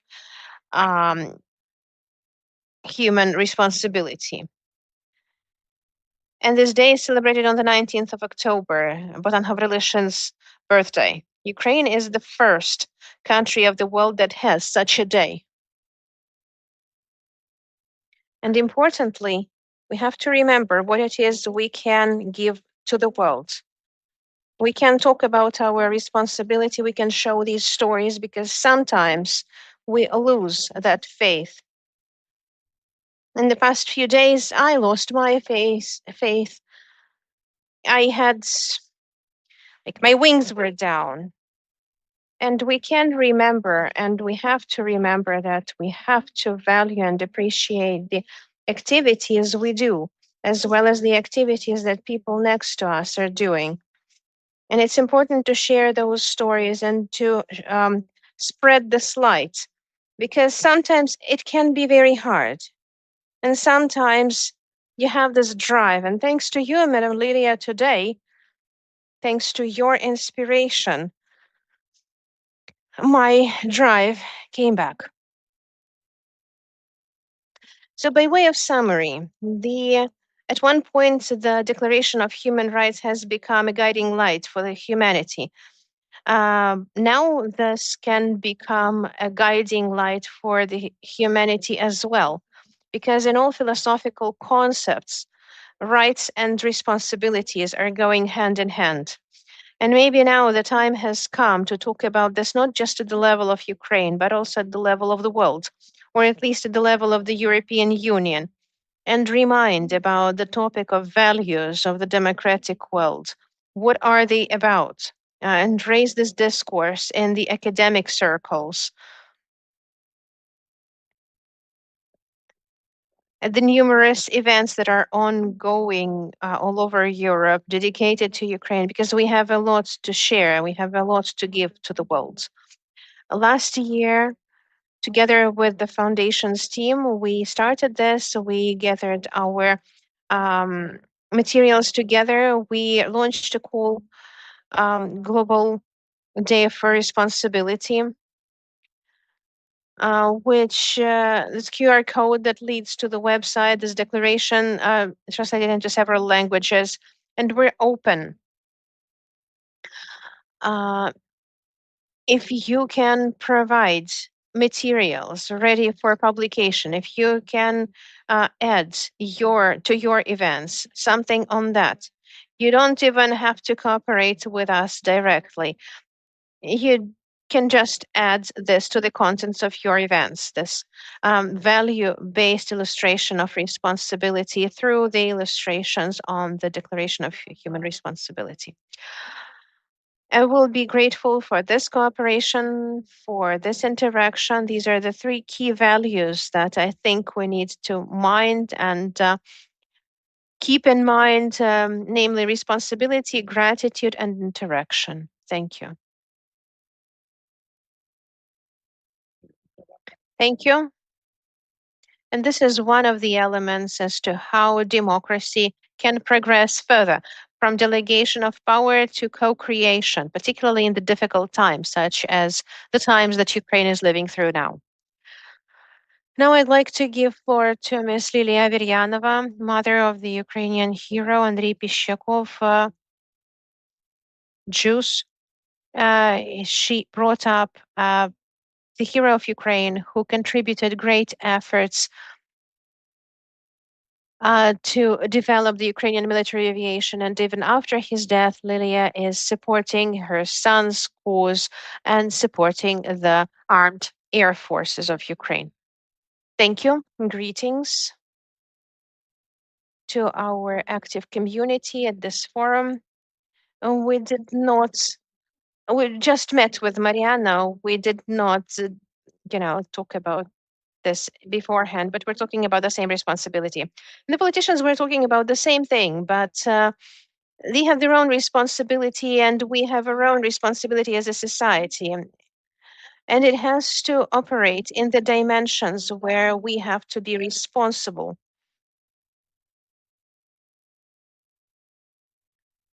We have to bear responsibility in memory of our heroes who have gone to the world beyond. Those we have to be responsible for the heroes of our country who gave their lives through centuries fighting for their country. And we cannot betray our heroes of Krute, all those fighters for Ukrainian independence. And it seems like now is the time. So now it seems like the last time for Ukraine to withstand it all, because everything is at stake. Us sitting here and discussing and listening to something, this is a great luxury to gather such fora during the time of war, to see politicians, to discuss those things. This is a great achievement of our society as such, that we are capable of that. And our international guests here present are are listening to this, and I hope they broadcast this, they tell this to their governments, that Ukrainians are capable of intellectually comprehending everything that is going on, to see how we should develop a society, to develop some kind of guiding posts.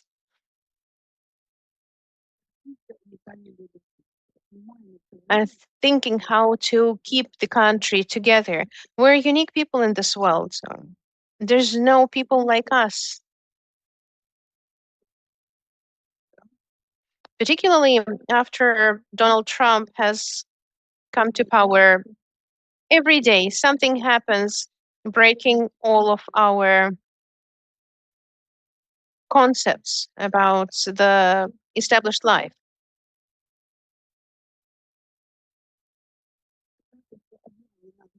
We may say that one war is over and that's it.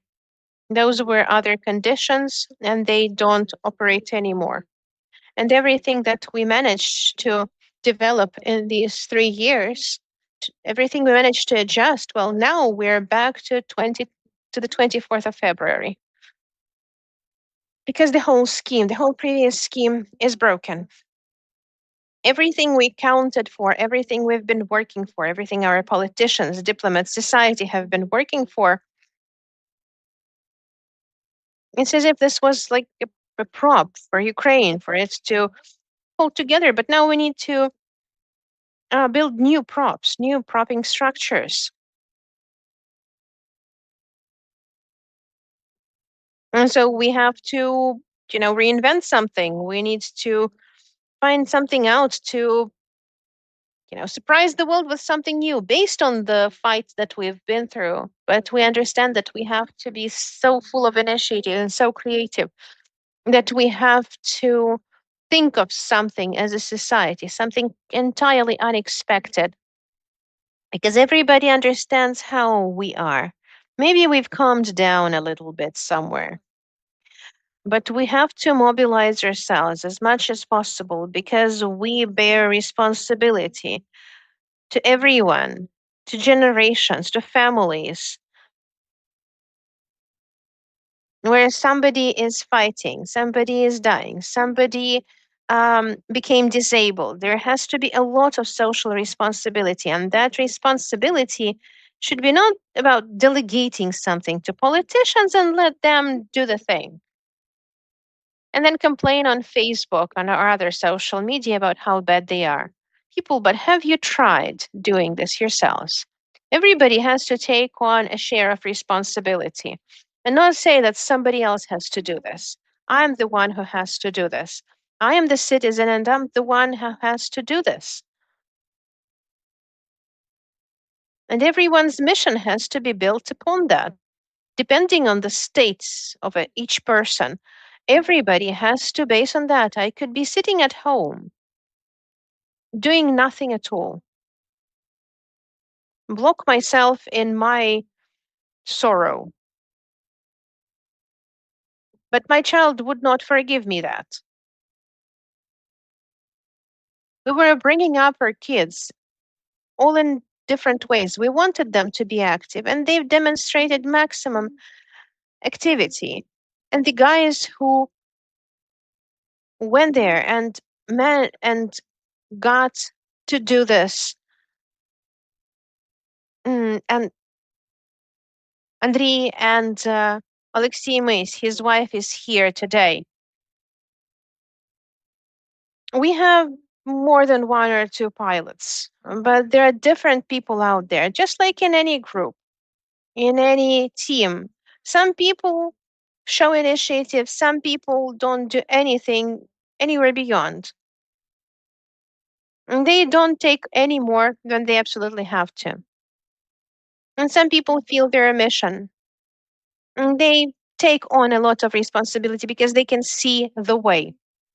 They can see that they have no boundaries. This is what my Andriy could do. He didn't have boundaries, didn't have limits. I said, well, you're not a traditional military. You're entirely, different formats. He was from this downtown of Kharkiv. The kids were active. They're kids of the Orange Revolution. You can imagine what it's like to bring up a patriotic kid in Kharkiv. And I was supporting that. I was driving him towards that, and everything was geared towards that. He was shaped up like that, and he fully realized his potential. The way the guys were, one was a major, another one was a captain, and they did more than all of our ministers of defense could do in all the years of independence. Anybody could do this early, but they didn't. And the merit and the heroism of these guys is about overstepping the boundaries. They overwhelmed the Congress and the Senate with their delivery. As a young Ukrainian army, young Ukrainian aviation, they charmed them and forced them to believe in themselves. It was done with such artistism and such high qualification that convincing the congressmen and the senators about something from the very first step. I don't know which politician could do that, but how did they do this? They were like Hollywood heroes who were like Hollywood actors who were acting as pilots, but they were actual pilots. And they were disarming people. They're saying, like, do you know what offices you came in? I said, well, it's a good thing we don't know which offices these are. It was a bit of impudence, but it was backed by a lot of combat experience and a lot of willingness to help Ukraine. In 2022, they had to start asking so that only now we could receive that. People had state thinking, state leadership thinking. Alex's family is feeling that, and that it's very hard to recognize these people as the heroes of Ukraine. It's been more than a year for me after Andrei died. And Yulia is in the same status now. It turns out we need to engage additional mechanisms. We need to explain things to anyone. We must review the understanding, the concepts of what is a hero, who is a hero of Ukraine. Because we're living through a totally different epoch, through the epoch of artificial intelligence,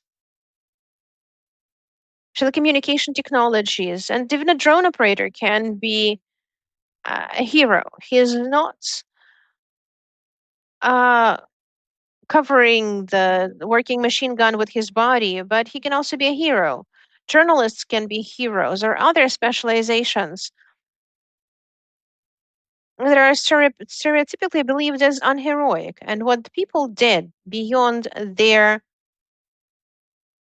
pilots' functions, Andrei had more than 100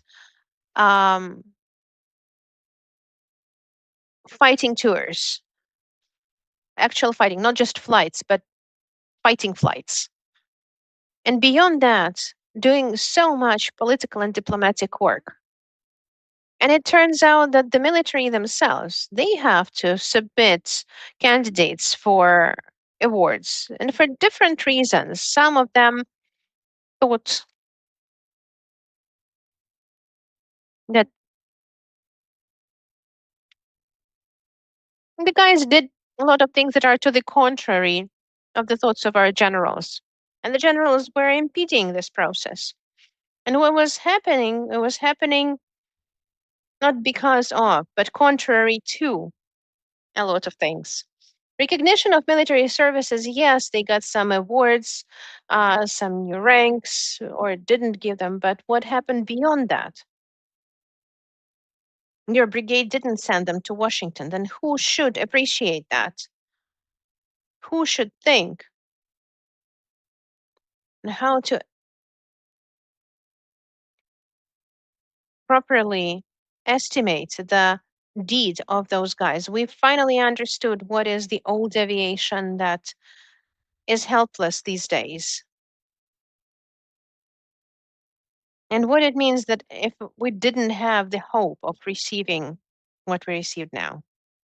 And understanding what is powerful aviation, well, only the nuclear weapons are more powerful than powerful aviation. So a state with powerful aviation, what does that mean?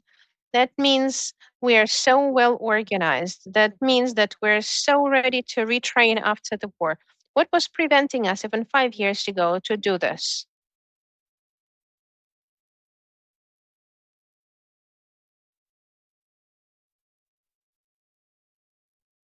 We are holding our skies, and at the same time,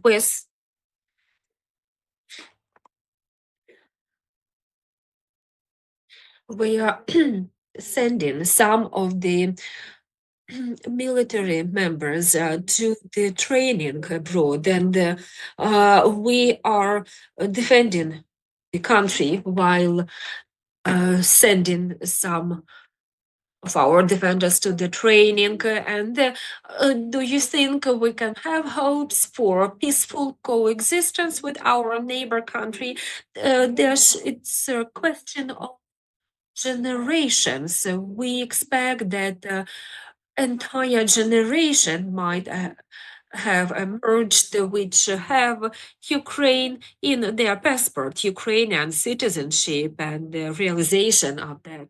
I told Andrei that situation is dire with the war, but it's either now or never. You can promote and advance any brilliant ideas at the beginning of the full-scale invasion. Some of the military generals got scared, and in fact, they hide it for some time. And some territorial defense units came to the forefront, and thanks to their efforts, we managed to withstand. But not all military officers who took an oath fulfilled their oath. In fact, not all of them.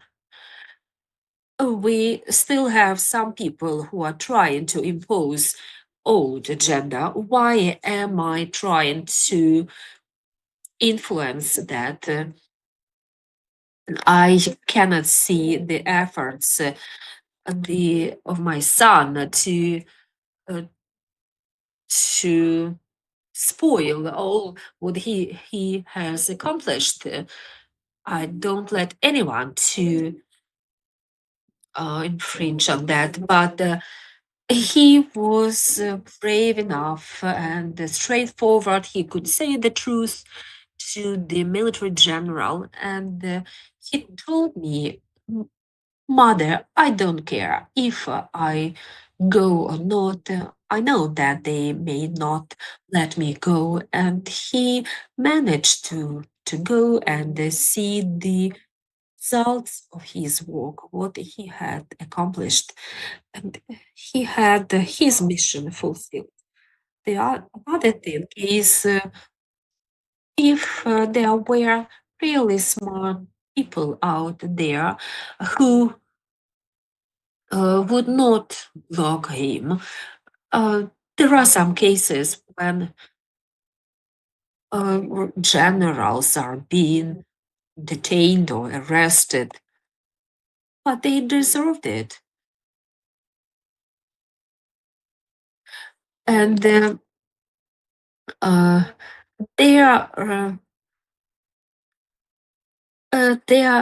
high rank and high standing, be a good mask or under the guise of their high military rank, they may close eyes to some people sabotaging some activities. If you want this to develop and to grow, you don't have to appoint people to the high positions in the army who do not enjoy the respect of the soldiers, pilots, and officers. We have to give way to our youth. How can we ensure in victory? We have to make sure we use the potential of every individual fighting for Ukraine to the utmost position. And we have to win in spirit.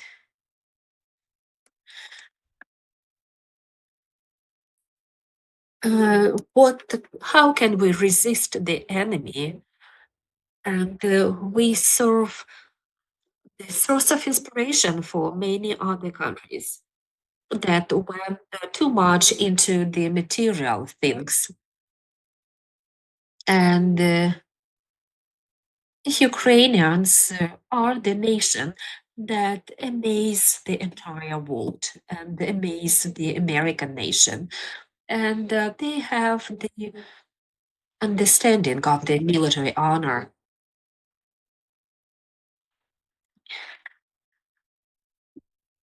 They cannot betray the citizens, and the citizens cannot betray them. They came and they are helping us, all people in Ukraine. So we have to continue consolidating efforts, building horizontal and vertical ties, because for the entire world, we serve the role model and we represent something truly unique. And we have to keep up going and to keep up the entire world. Thank you very much.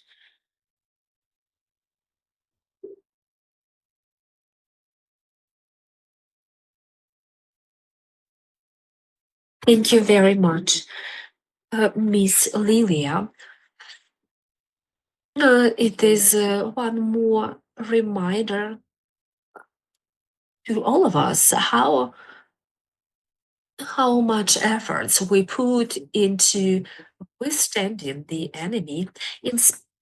Next inspiring speech will be presented by Tyra Yulia Payevska, one of the leaders in the resistance of Ukraine to the Russian enemy. Over to you, Miss Payevska. Is it better? Can you hear me? I'm not sure about inspiring part, but I will try. I will do my best. I came back to the army. I believe this is the right place for me, where I have to be. And this conference has reassured me that I was right in making this decision, making this choice, because all of this seems to be very sad. I'm not a politician and I'm not going to join the ranks of politicians, but because it's not because I don't respect those people who are politicians, who actually constitute our politics, but because we don't have the concept and practice of ethical politics. Ukraine obtained its independence and sovereignty relatively recently.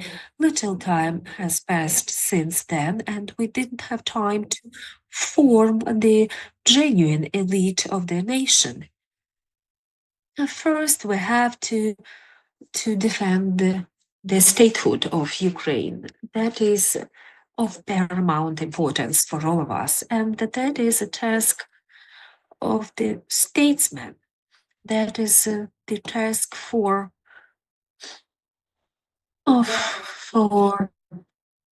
statesmen and those people who are shaping up foreign policy, those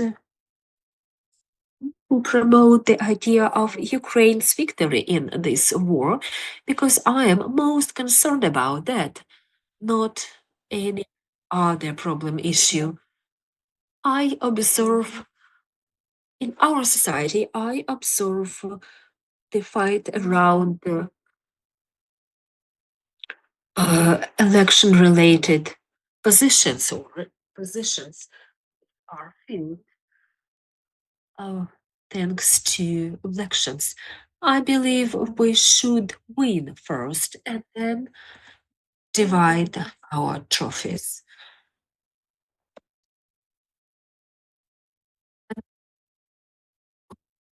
politicians, the present day politicians,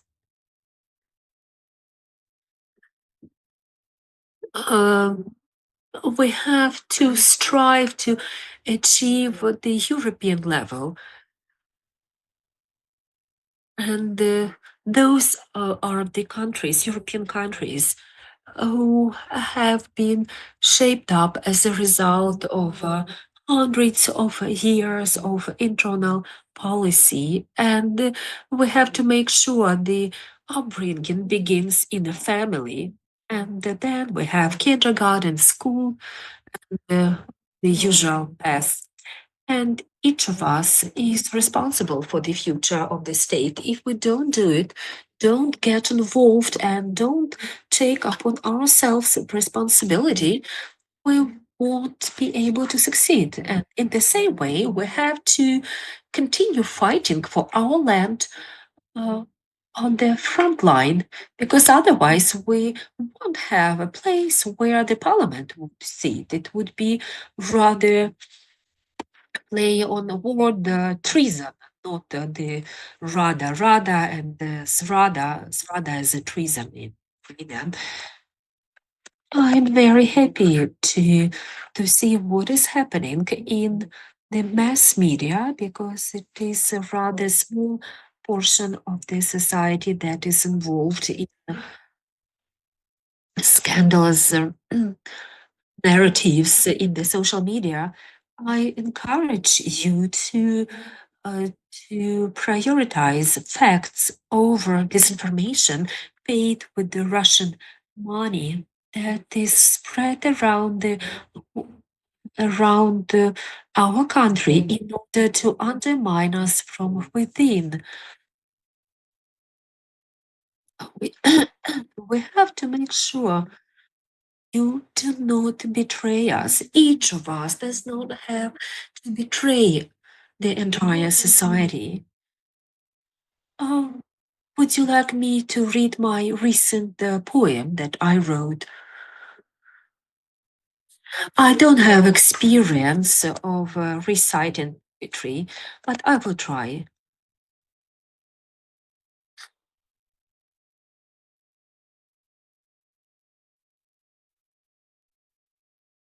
Is to see how your face is mirrored in the bloody puddle. War is to cherish your hope and your faith under the cannonade of bombardments. War is your best love to reports, facts, and verified numbers. War is tenderness in your fingers. Before war is when before you die, your fears die. When everything is over, except for your will and your commitment to live on, to carry on. And that is the whim of your world made of steel and fire. War is when you cannot choose what you have to stock on, tourniquets or fuel in your car. War is when you do not know what you are striving to have more, poison or water poison. Thank you. It is truly inspiring because it is about the honesty, being honest, being sincere. And I would like to remind you all that we all experience extremely difficult times, and what sacrifice Ukrainians are making to keep the entire world. And next topic that I would like to offer to your attention is the topic where analytical mind should be used, and we should prepare for it. I would like to give floor to Olga Ivazovska. In fact, I think this topic should have become the second panel. We were expecting Alexander Kornienko, Vice Speaker of the Parliament, but unfortunately he cannot join us. That is why we have postponed this topic to the very end of our conference today.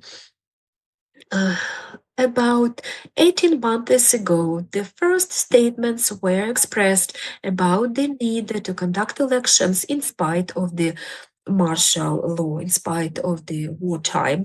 OPORA was the first organization to stand up against such statements, and we have put together about 200 non-governmental organizations and the groups which signed the statement or petition why we consider it is a dangerous path to hold elections in Ukraine before we are ready for it in the wartime. I took at the live shows, and I would claim that as long as we have partners who hear us, who understand us, we can be secure and preparing for the elections. In the Ukrainian society, there is no question about holding elections during the wartime. It was obvious, but nowadays this topic has been brought again to the forefront. But not all depends on our desires, but it has to be determined depending on the present day challenges and the global environment, and considering that the hot phase of the war is still ongoing, the questions about the legitimacy of the current authorities, current power. Nobody challenges that. Everybody accepts that we do have legitimate elected officials. Yet this topic is circulating again in our society. If we start admitting this, it may be a sign of a rather immature society that believes that things should be the way we want, but it's not happening automatically. We have to prepare for it. If we want to have the support of the world, we have to get ready for the post-war elections. It's too late. Now, it takes time to prepare for post-war elections. My presentation is dedicated to a number of challenges, why it is dangerous to hold elections in the wartime. You can find this information on the website of OPORA, Civil Network, as well as on the websites of other non-governmental organizations that signed this petition. The election is not about the day of voting. The election is a reconfirmation of the power delegated to elected officials to exercise functions to protect the interests of the state. The Ukrainian society is very specific, and we have not changed since 1990s. Every time when you would go to vote in the election, you say, okay, next time I expect new faces, and then new faces again, and new faces again. And the elections of 2014, 2019 was a good opportunity for the society to revisit its key priorities and principles. Although it may seem boring and it's the end of the day of the conference, I understand that I must be rather concise. The first point I would like to make is whenever whenever the first post-war election takes place, we need to prepare for it. The electoral code, which we have, it took us 10 years to write it. We are not ready for the first post-war election if we hold it based on the applicable legislation, regardless when elections take place. I remember how the working group who was working to create the electoral code, how it was working with empty seats most of the time. Alexander Chernenko was in charge of this working group. We have to realize that it is not the Central Election Commission that is the body that could or should develop the draft law that will have to be adopted, the draft law governing elections. That is essential to understand the powers, and that is about the law. Who is the right of the law? Why do we need to come up with a special tailor-made legislation to conduct the first post-war elections? Because no other countries in the world has ever faced similar challenges and really unique situation, unique environment. Of course, some may say that Balkan states have experienced something similar, but no, it's unprecedented level of challenges that Ukraine is facing. Ceasefire should be in place. Ballistic missiles should not be flying over above your heads. But even if we may have a ceasefire, does it mean that the Russian Federation would not resort to terrorist attacks? To the contrary, I believe they would organize plenty of them. What happens if there is a terrorist attack in the vicinity of the polling station? Of course, the election commission members must proceed to another place to reserve space where they could continue operations. But how can they know the procedure? It's impossible. It's not regulated by the applicable current electoral code. There should be a special law dedicated to the post-war elections. Next point is building capacity and enhancing electoral infrastructure. It sounds as something very abstract. Vitaly Plukar is present here. He may agree with me that although it is an abstract notion, but it consists of very practical, very concrete things that involve cybersecurity, communications, and perhaps our readiness is between 5 to 7%.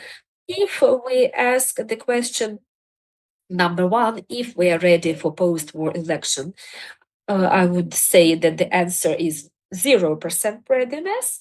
In terms of electoral infrastructure, we have maybe 5 to 7% readiness. And considering that 7 plus million citizens are abroad, nevertheless, officially, we have 500,000 citizens registered at the consular registers. Too little to dwell further assumptions and develop procedures based on. There is information about important talks this week. Imagine that day comes and a few best experts in Ukraine bring a draft law to the parliament. The question is whether political forces in the parliament would really trust this draft bill. Because if they introduce another electoral system, but it will be trusted. with presidential elections, all seems to be clear, but parliamentary elections, that is the key challenge. The question about inclusion, that is about preventing conflict. If there is a conflict between different groups, you would not be able to reach consensus and make decisions. But imagine if some people write a draft law and they bring it to the parliament without prior discussion in the society, it would not be supported, and the level of aggression may be too high. Inclusion and conflict prevention are key preconditions for us to create an environment for post-war elections.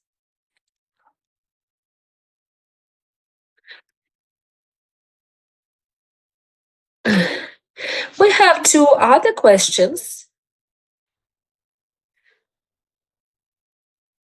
We have ODIHR office and Warsaw, colleagues from Warsaw, and we will have to give the floor over to them.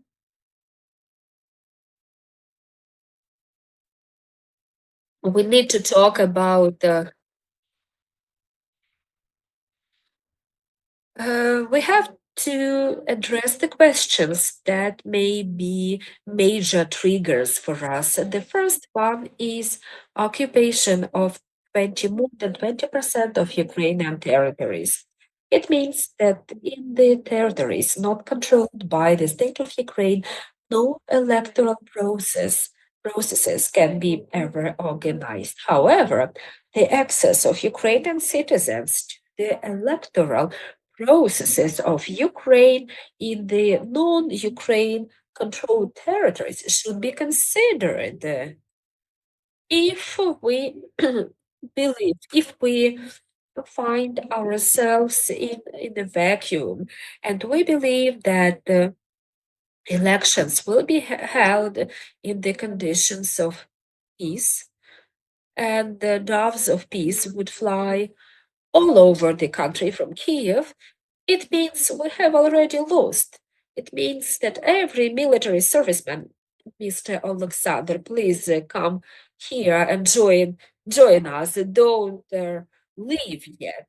Every military serviceman who would not be demobilized at that time should be able to exercise his or her active or passive electoral right, the right to elect, that is a passive right, and the right to be elected, that is an active right, and that would bring them to the ranks of people that have some state governance experience of shaping up national policies and implementing policies, because the idea to send the drones to the contact line is a beautiful idea, but it will not take us further. If there is a talented military serviceman that would like to become an elected official, we should ensure he or she has all conditions for it, and the law should guarantee that, not just vote on the procedure of holding elections. Terrorist attacks, I already addressed at this point. During the voting day, that would be a real threat, and we cannot eliminate it entirely. Landmine safety and the question of logistics of ballot papers. If there is explosion of a vehicle transporting ballot papers, imagine what effect it may produce on the entire elections and confidence in elections, and challenge what the challenge it will become. For instance, 5% of the ballot papers may be destroyed, and that may affect the ultimate results if the margin for victory in the elections is within this range of 5%. Illegal weapon circulation, I think, is not a secret to anyone. The electoral campaign is the time of emotional fatigue. So anyone who would be having weapons can use it. So in some countries of the world where there is problem with weapon circulation, part of the electoral campaign is conflict prevention and non-use of weapons against opponents. Can the Central Electoral Commission do that? Of course not. This has to be everyone's thing. All participants of the electoral process, they should be kind of setting their followers and supporters to say that the elections have to be peaceful, even if we don't like something. Internal, external migration, I mentioned that already. This is the matter of data adequacy. And in the state registry, even if this is the cleanest, the best organized process, nevertheless, the realities in the fields are going to be different.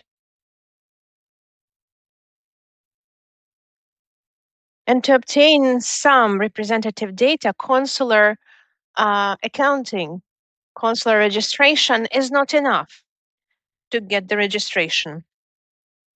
For example, we need to envisage active registration for those who don't want to be on the consular accounting, but who wants to, vote in the overseas precinct. And this has to go country through country, region after region.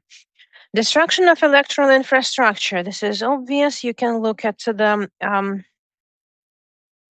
website of the Ministry of Education and see how many schools are destroyed completely.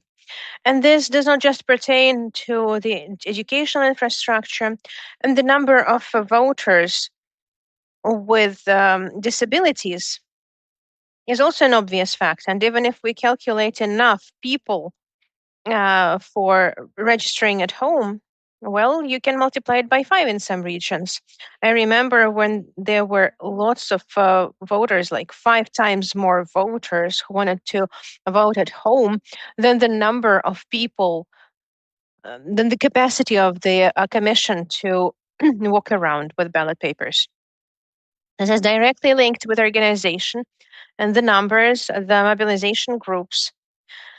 The accessibility. Can we place a ramp there? Can we provide physical access? Of course, if we're talking about the territories that are not very close to the front lines. That unfortunately isn't going anywhere physically. It can be extinguished, it can be frozen, but physically it's there.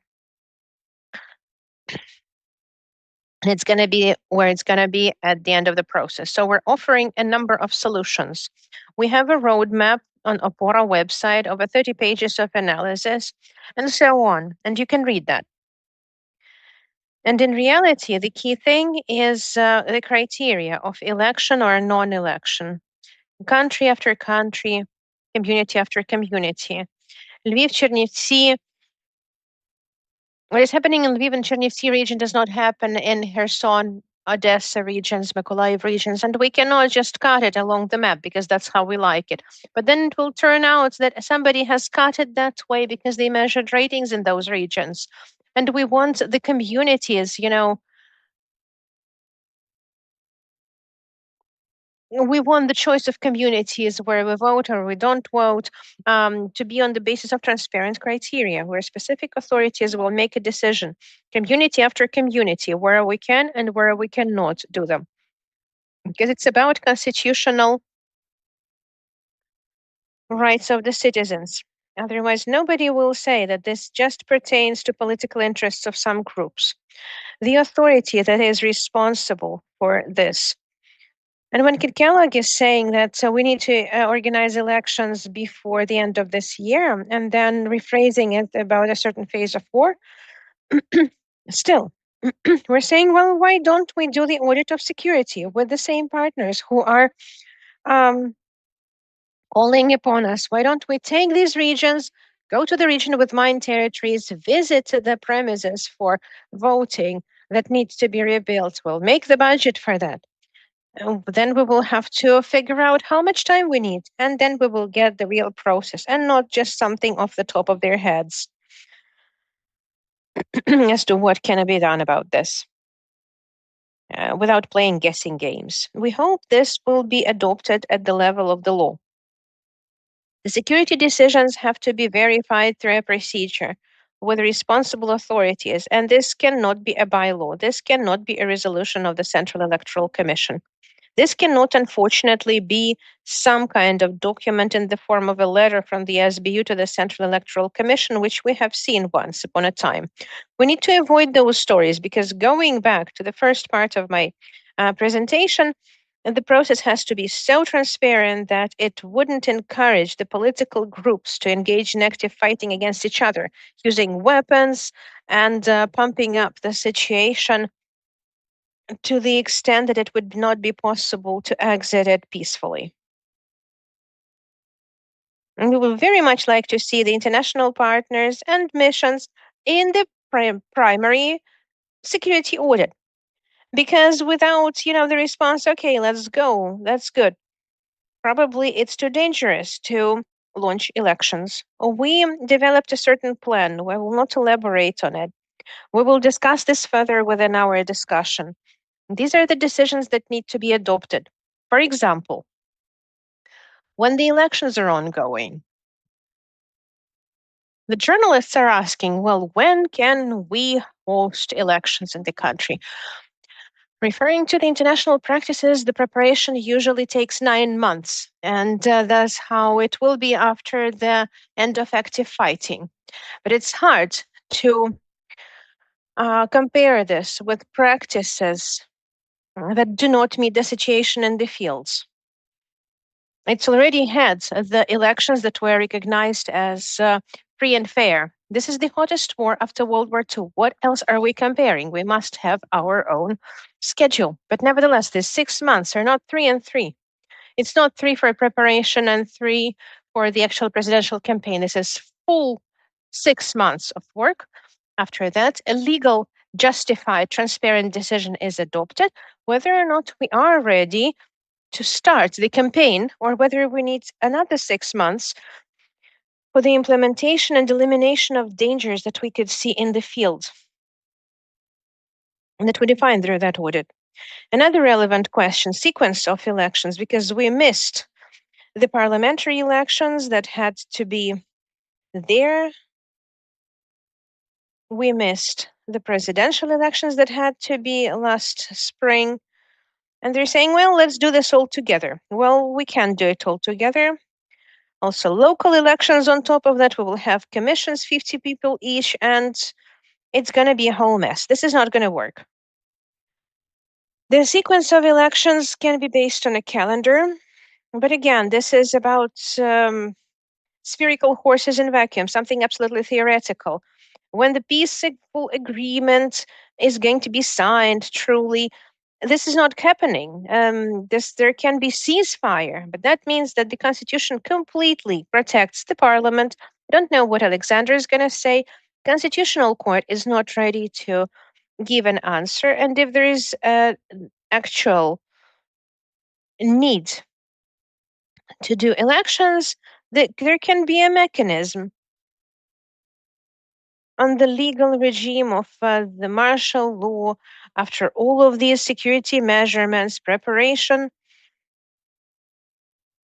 and all that. I wouldn't want that, but let's sense the true state of affairs and let's be ready for any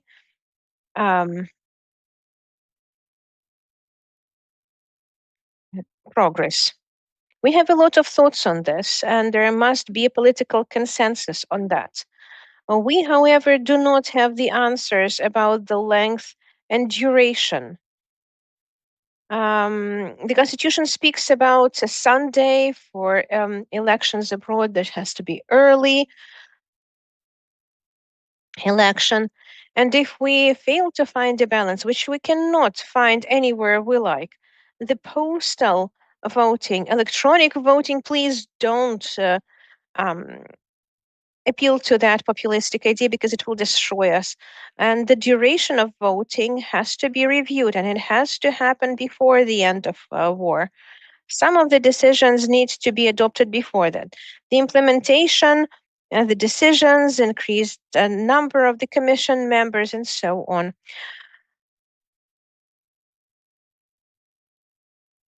Some of the things need to be adopted early on. Additional voting in the areas close to the fighting lines, that can also be necessary. I will reveal a secret for you. When OPORA is watching the elections, there are several indicators that tell us whether the elections are okay or not okay. These are the results in the military, in the army, and in the prisons, because there are conditions, there are situations where a person is not freely shaping their political will because they may not have the full information about positions of parties because they don't watch TV, they don't have access to phone morning to evening, or because there's administrative resources working. Our military are all heroes, and this is not sarcastic, but we have to understand that they are operating in unique circumstances. They are pulled out of the civilian life and they are under pressure of specific leaders. And if these leaders pursue certain political goals or have certain political preferences, the voting on special military precincts will lead to the effect that this will be different from all the countries. So when we compare the results of the closed constituency and in the regions, we can see whether or not everything was okay or not okay. And then I'll skip the European integration. We believe this is part of the electoral reform.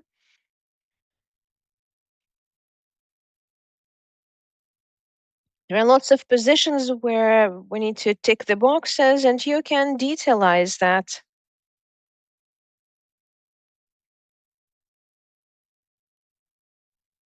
I hope I have listed those things preliminarily as a list of problems, but I would like to ask our discussion participants to join in the discussion. Mr. Alexander Kornienko, First Deputy Chief of the Parliament.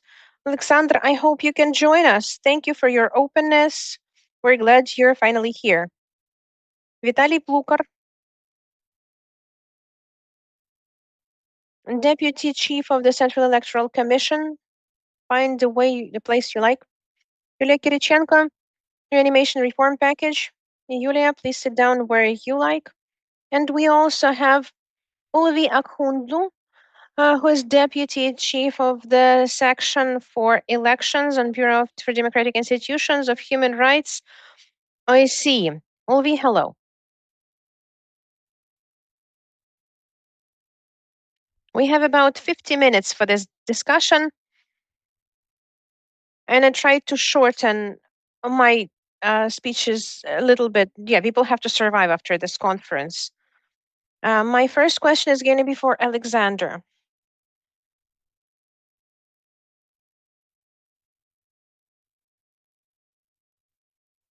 Hopefully the voting was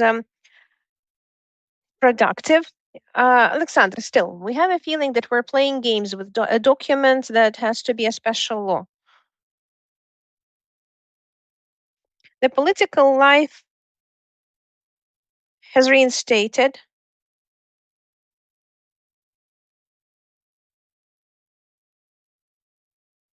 Among the discussions of how we can win the war and how we can win points with their electoral base to reproduce this in the form of mandates.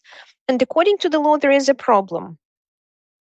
If we take a code and you know it full well, and if we put it on the table to organize the presidential process, so we can unfortunately end up with tragic results because there's not going to be a full-scale result.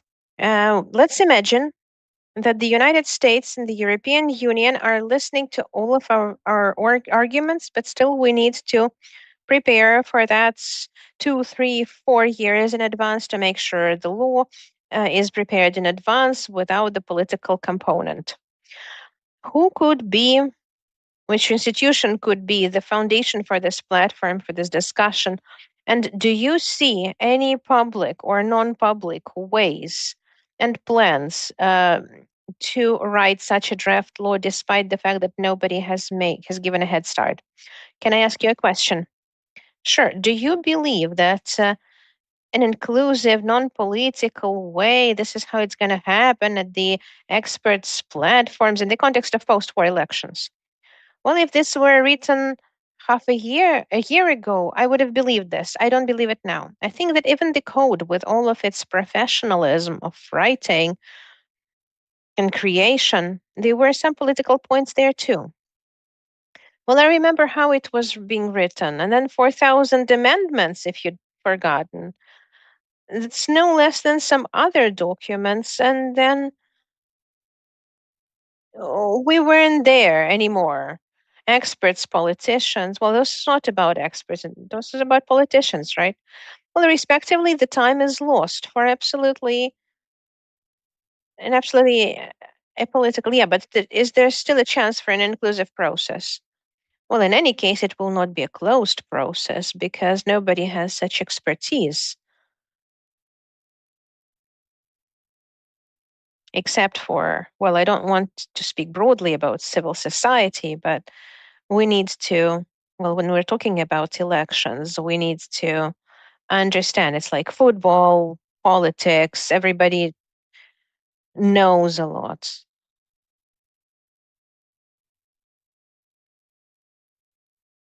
But we have to understand that there are certain organizations of the civil society that were working on this for years and decades. Some people are working on the codes and documents and on papers. And I'm not talking about segregating it. We will, of course, listen to everyone. But the civil society also should take some responsibility in the sense of the fact that this is a special situation. And in special situations require special actions. We do not know what the context is going to be like realistically for all of this. Maybe we will have this half year. Maybe we will not have this half year. Maybe it will be 3 and 3. Maybe it will be half a year and 3 years. Maybe it will be a year and 2. What does that depend on? Well, if nature and weather, yeah, if we were, if we were playing ourselves, you can see that this topic is, how to hold elections in Ukraine. For some reason, everybody knows how to do that, both among our allies and enemies. And there, beyond the border, everybody starts talking about our legitimacy, not even about elections, whether or not we have the right to be. And the circumstances can be different. What we should take responsibility for is that with all the possible external conditions, with all possible scenarios, we could look for understanding and consensus to make sure that this law satisfies not just the basic Copenhagen criteria, that we are a good candidate country for the EU membership, but we have to do everything possible to make sure that all possible conditions, even the most far-fetched ones, where we said that, oh, we will do that later, like ramps at every school, that it was there. Or, for example, electronic voting. So that all of these possible approaches had a chance to be implemented. Because I think one of the features of these elections is going to be the need to use the maximum of such approaches in everything, in the organizing of voting, in the counting of votes, starting from registration, logistics, commissions, campaigning, all the way through to the voting day and then establishment of results. Because our infrastructure is destroyed. The CEC is saying 6,000 or 7,000 units were. Maybe they know more, but I think there's less of that available. We don't know the lists, the registries. We're not even talking about that. That's a very lengthy discussion. Lots of people are here, they're registered, not where they live not where they're registered. And all of this principle of voluntary location of voting is rather free and fluid. You want to change it, you change it. You don't want to change it, you don't vote. Unfortunately, that gives rise to possibilities of manipulation, to controlled voting. I wouldn't focus just on the military and prisons. I think in the conditions of open lists, you can get a lot of votes just by controlled voting in specific regions. And again, a lot of people may not like it afterwards. So I think we need to take into account the whole spectrum of methods and apply it to give a chance to as many people as possible to vote. And then we need to figure out, I know that politicians have the presumption that they may do something wrong, this presumption of innocence and presumption of bad decision. It's tending towards bad decisions in politics. From the standpoint of political dividends, politicians will always do something bad. But I think we need to understand that part of these discussions are technological stories. Which communities go where, and other cynical things. But some of the things have to be discussed in the society. I think the percentage of voting will be a discussion in the society. It's not going to be a discussion between 3 members of parliament in the parliamentary hall. It's going to be a discussion of those who are here under the missiles. And why is the person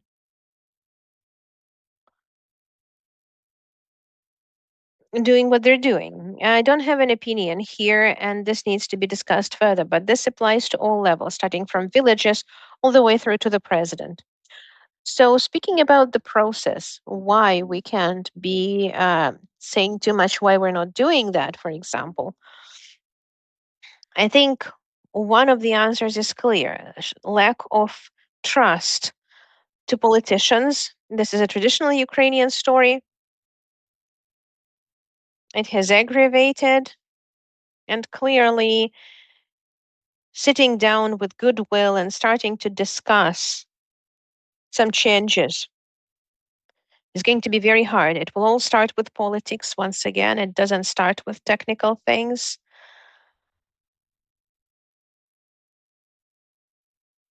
And we have those wonderful groups. We had Strasbourg format on the criteria, on the security criteria, etc. It will still all start with political processes.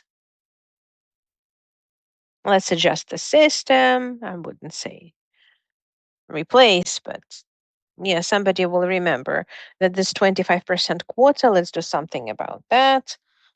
Anyway, this is going to be a lot of things. And technical things will take the second seat, the back seat in that process. And we understand that nobody can stop the idea whose time has come. It will not be related to the peaceful process, to diplomacy, that somebody will say something like, do elections or we don't love you anymore. At some point, the time will come and all of those things will have to pile up. With what Julia was doing, I will not specify that or clarify that. There is a work that we've done in the CC work, and it's something that needs to be added. In spring 2022, a lot has changed. And there are some international developments, and this requires coordination with the government. I guess some don't have, the politicians don't always have that. They have to look for the help of the ministry, and it can be difficult. And maybe within the framework of the preparation of these laws, of drafting of these laws,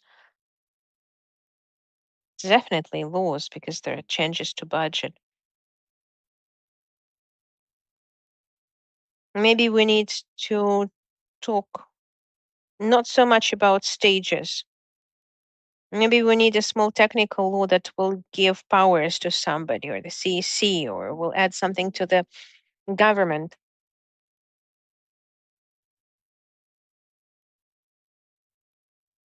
And some of the things may be very theoretical. Maybe some do not have the powers.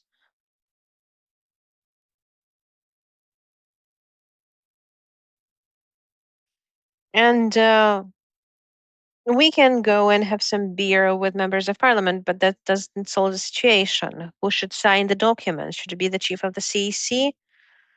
No.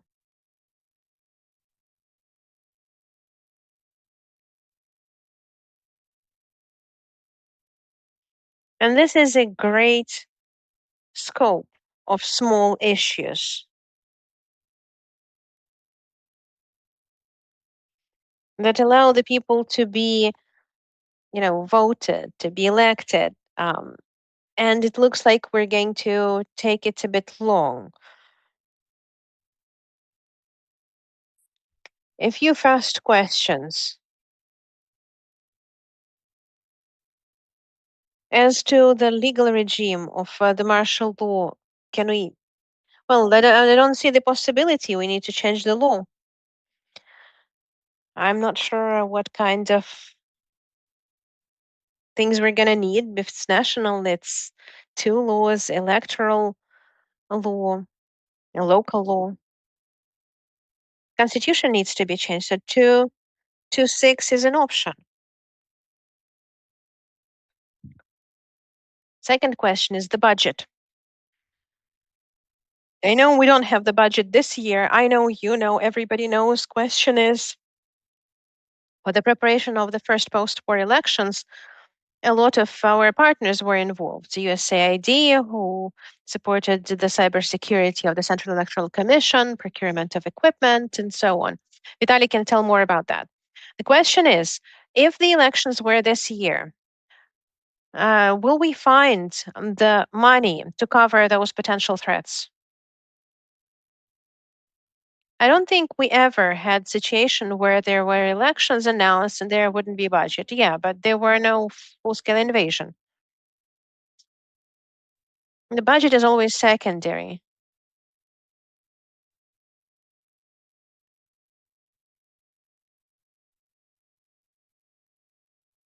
And we're now fully within the framework that all the money from taxes is going to defense, to the army, and this is going to be still happening for some time after the war. So quite a high percentage will go to defense. And then this is the question of balancing. Because now the partners are not covering our costs of expenses because we didn't apply for that. So there were no elections, but we can seek some agreement. And democracy is part of our EU entry. So we don't understand why it's for, what it's for, but it also needs to be budgeted, among other things.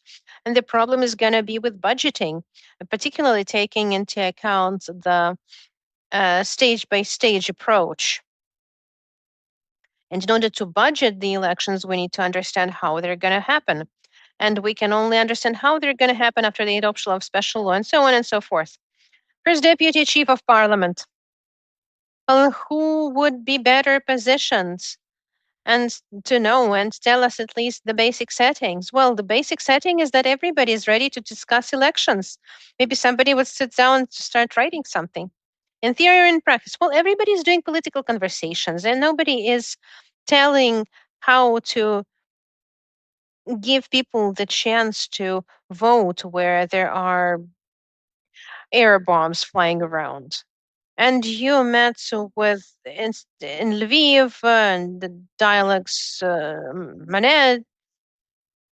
No, that was Chatham House. Yeah, but there are certain topics as to which there's no critical understanding. The electoral system, there's understanding, but in voting abroad, there is no understanding. Outside Chatham House, a lot of things are discussed publicly. Well, let's discuss this: the active or passive participation of overseas Ukrainians, because this is it's about the possibility to vote and the possibility to run on elections on certain conditions, because that's how it looks in general.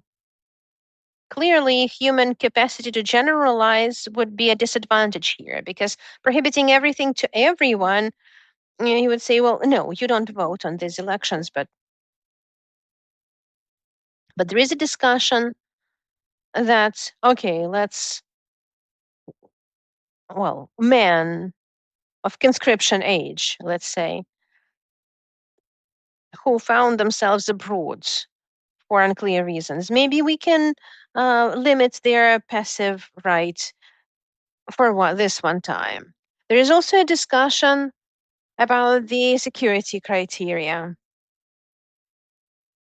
And this is not the discussion about the criteria, the security criteria themselves, because this is going to be OPORA's outputs taken and developed as an act. So the discussion is forever. Who is the main actor in the country, the parliament or the president? The Security and Defense Council has removed itself from the process once. They didn't like it. Now they're saying, well, let's make it something stronger and let it be government or parliament. And then the political discussion is starting that the government has to make a governmental decision, understanding that the government has the power now these days, because they know how to take information from the police, from SBU, and possibly the MPs have to do that, but following the instructions of the government. There is a practice on the administrative and territorial decisions where the deputies can make amendments, but they cannot cover everything. And the expertise is going to be based on the security criteria as to distances from the possible shelling. All of that is still handled by the government structures somehow. Security, the defense, and the government, essentially. What about pro-Russian parties and collaborators? Yeah, that's also something I wanted to say. It seems to me that this is going to be a discussion, not so much within the society or within the parliament, but it's going to be a discussion with the partners, because it doesn't look like a well-perceived story. Question is, what's going to happen as a result of such decisions of the parliament, for example? The parliament adopts such laws, and what would the observers tell us afterwards on that? Externally, I understand what they're going to tell us. Okay, as a society, by then we're going to agree that we would, register them once or deregister them, whatever. But what they're going to say externally in their reports, the report for the European Commission, for the Council of Europe, that we're limiting those people illegally. We did not take into account 15 decisions of the ECHR and the position of the Venice Commission of non-existent draft laws. It's a big discussion, and we need to ask a big question: who are the observers? Oh, we're going to ask that question. Or maybe you can ask that, because I'm politically biased. Maybe I will not be very political.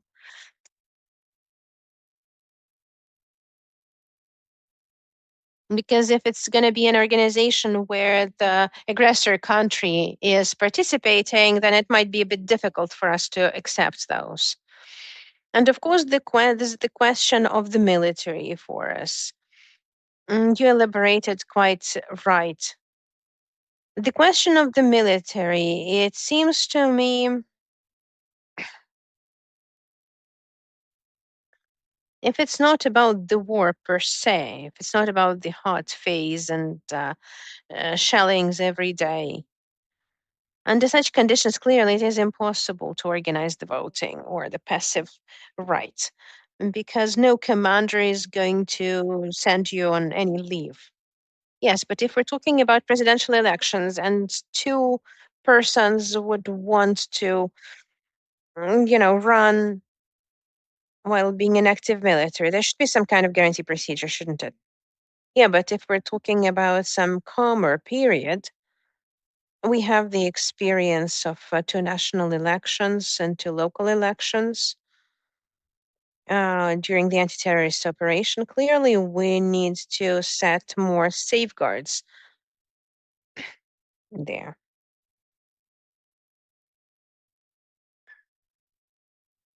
For example, discussing some special logistics. I'm not sure how realistic it is to change the days of legislation. Well, we can ask, because there's a thought there that all of that is written in the Constitution. That I didn't see that in the Constitution. Maybe I read it wrongly. But for example, a 2-day voting, if we offer that for the overseas voting, because in one day the people won't fit into the consulate, I would offer that to the military, in taking into account rotations, duty shifts. In Estonia, people are voting like that, and that's not a problem. Well, in Estonia, they vote a lot of things. No. That's not what I said about Estonia. Yeah, we still have a lot of speakers in the pipeline. I wanted to offer the change, the Ukrainian dictionary, and say that it's, there's the word Sunday that is colloquially used as week. And I wanted to suggest, doing this within a week. We have Ulvi on the line. He's Deputy Chief of the Department for Elections of the Bureau of Democratic Institutions and Human Rights of the OSCE. They're the ones sending observer missions. Ulvi was leading the last OSCE mission on the US presidential elections. And I have a complex and a simple question. We have standards of elections, and they're the same for the time of peace, for a normal country, in Europe, in Africa, in the United States, wherever, if they recognize that. But of course, first of all, we're talking about the OSCE region. And there is no standard for post-war elections. Same thing applies to observer missions. Does ODIHR, OSCE, are they ready to travel to the elections if they happen? Because it's an indicator for us. Very often people ask me, Uvi, when is the war going to be over? Is it a ceasefire or what? Well, I'm saying it's when the planes are going to be flying to Warsaw within 45 minutes. So when will ODIHR, OSCE be ready to come and observe elections in the fields, not just in the safe places, but everywhere where elections are? Olha, thank you very much. Thank you for organizers for having us, and really fascinating discussions during the day. I followed the discussions from the morning and also in particular this panel, which is very close to our heart. When I was preparing for this panel, I was certain that my presentation should be titled Mission Possible. But I really hesitated. Should they be a question mark or an exclamation mark at the end? Is it a question or is it a statement that mission is possible? You are absolutely right, Olga. Deploying observers in a post-war setting presents unique and unprecedented challenges. At ODIHR, we have a straightforward guiding principle. If a country deems it's safe enough to organize elections, then it should be safe enough to observe them. And then the overarching approach is that ODIHR will be there whenever and wherever elections take place, provided that we are invited to observe. But reality, as we know, is far more complex.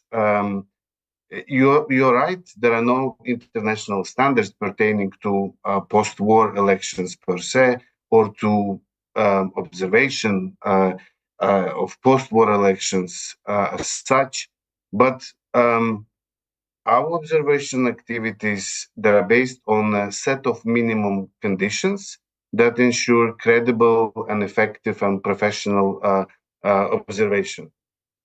At the same time, democratic elections, whether post-war or normal regular elections, they involve a genuine political competition where voters are able to make an informed choice and there is a level playing field. And such process is rather impossible without respect for a broad range of fundamental civil and political rights and a conducive, free and safe environment. And if I list, some of the issues factors that may enable the holding of credible elections from our perspective is, of course, sufficiently safe and secure environment during all the stages of the electoral process, which would allow stakeholders to focus on the elections without any concerns over risks to health and life. It would also involve respect in law and in practice for fundamental rights and freedoms, including freedoms of association, expression, assembly, and movement. Freedom to participate in elections without any pressure or interference. That's another factor that is important from our perspective. Guaranteed universal suffrage, including of vulnerable groups such as minorities, women, persons with disabilities. You highlighted it well in your presentation, Olha, and as well as of internally displaced persons and refugees.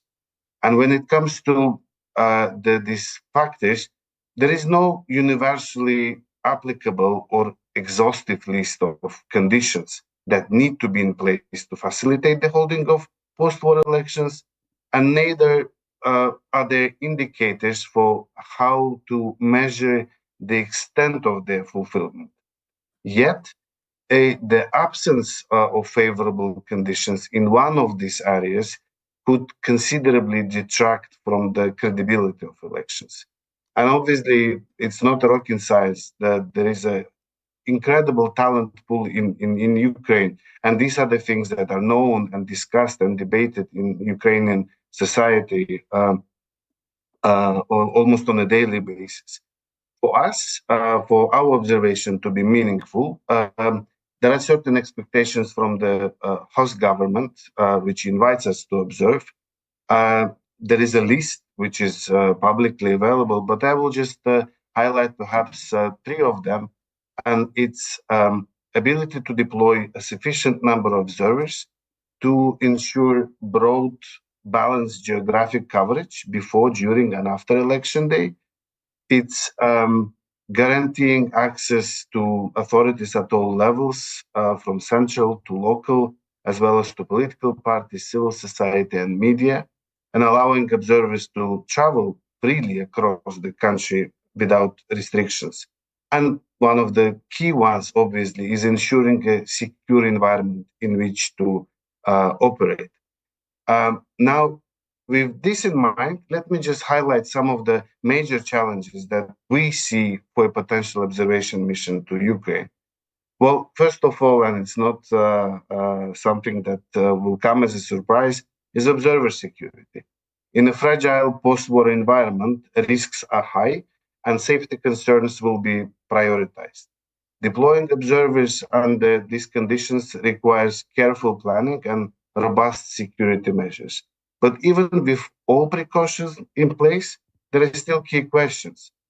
Does the government have the capacity to ensure observer security while dealing with broader post-war recovery efforts? does ODIHR or any other international observer group have the resources to provide additional protections for observers in higher risk areas, such as armored vehicles, security personnel, or paramedics? Are our states who give us observers, are they ready to deploy observers who are physically and also mentally prepared for this environment and for such an exercise? And how do we also ensure that election observation in post-war Ukraine does not become a boys' club, sort of, but remains inclusive and also gender balanced? Another critical challenge for us is the no-go areas. In previous elections in Ukraine and also elsewhere in the OSCE region, ODIHR has faced restrictions on deploying observers to certain areas, but typically this has been manageable because elections were not held in those locations. But in Ukraine, a future election may involve large portions of the country being inaccessible due to security risks. So, and it automatically raises key concerns. How do we ensure meaningful observation when significant parts of the country may be off limits? You also referred to it in your presentation, Olga. How will limited access affect ODIHR's ability to provide a full and accurate assessment of the electoral process? And how much restriction is acceptable before it undermines the credibility of our mission? Now, there is an elephant in the room, and that's funding. Deploying a large-scale observation mission to Ukraine with a proper security framework will require enormous financial resources. ODIHR operates under unified budget approved by all our participating states, and we do not use extra budgetary funds for standard observation missions. And this means that we must find solutions within our existing structures. Another challenge is infrastructure and logistics. In a post-war setting, basic necessities, maybe like roads, electricity, telecommunications, may be damaged or unreliable. And this will affect communication, transportation, and our ability to observe remote areas. And deploying to a country where airports may be closed or under threat bring additional complications that we have not faced at this scale ever before. And let's not forget about human resources. A post-war environment often lacks institutional memory and experienced election administrators or experts due to displacement, conflict, or loss of skilled professionals.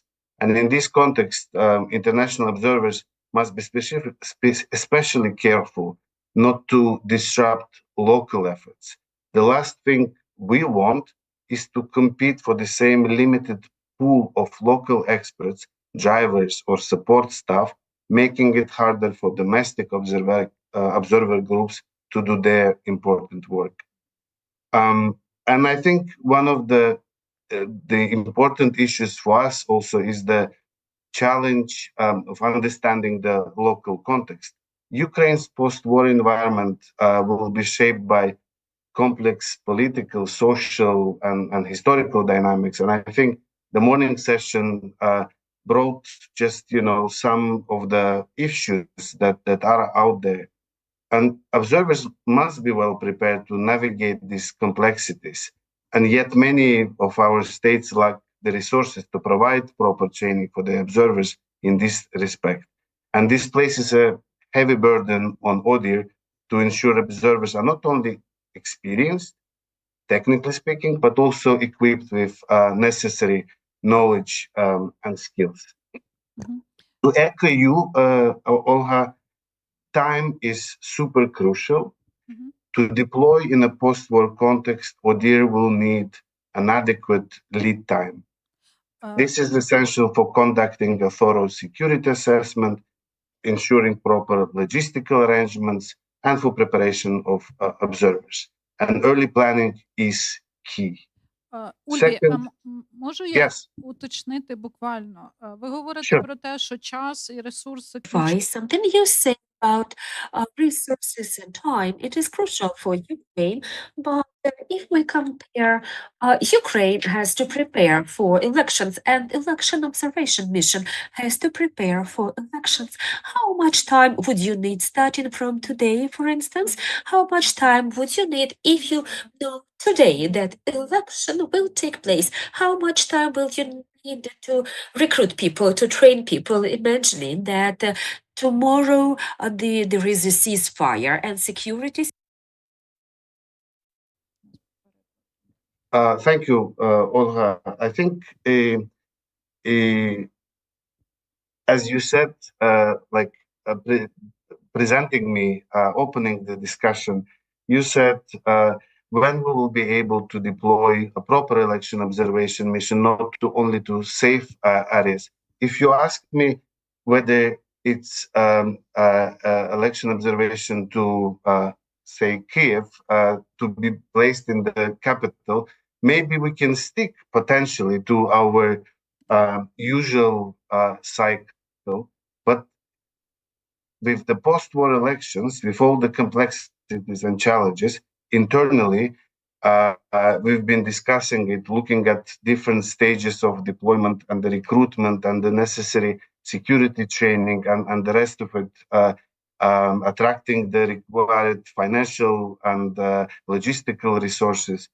The 9 months that you mentioned in your speech would be the minimum that we would be looking at. Because it's the, and we've been very clear to all our partners in our discussions with them ever since the discussion of post-war election was ever brought.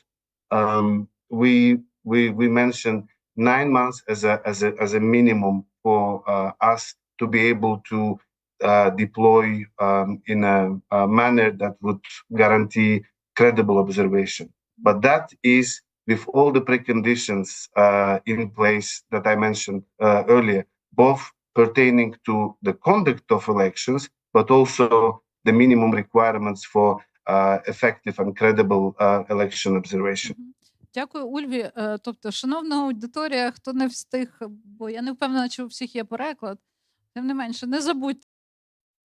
I do not know if all of you have got interpretation function and headsets, but just to stress once again, Mr. Akunglu said that 9 months at least to prepare for the election observation mission and to conduct elections even longer. Mr. Ulvi Odir had observed all elections in Ukraine since Ukraine proclaimed its independence.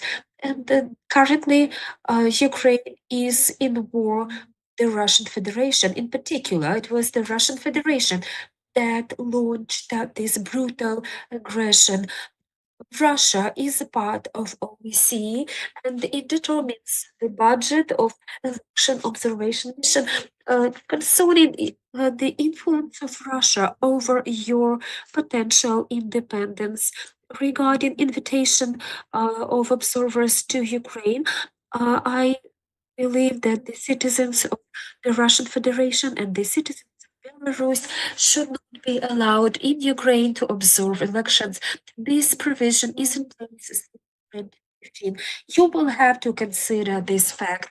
Ukrainians will not admit Russian citizens and Belarusian citizens as citizens of the aggressor states in election observation missions, but will there be the room for indirect influence of those citizens through the third countries? And will you fight with this attempt? What will be that will be even more difficult to avoid influence? Any report that ODIR would be writing as a result of election.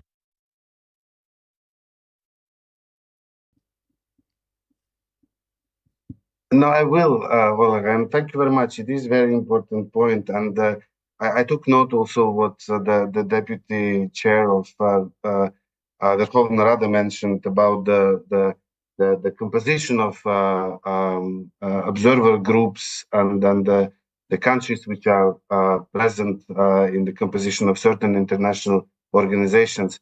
When it comes to budget, it's the unified budget, and every country has a right to use its veto right. All decisions in OEC are taken by consensus.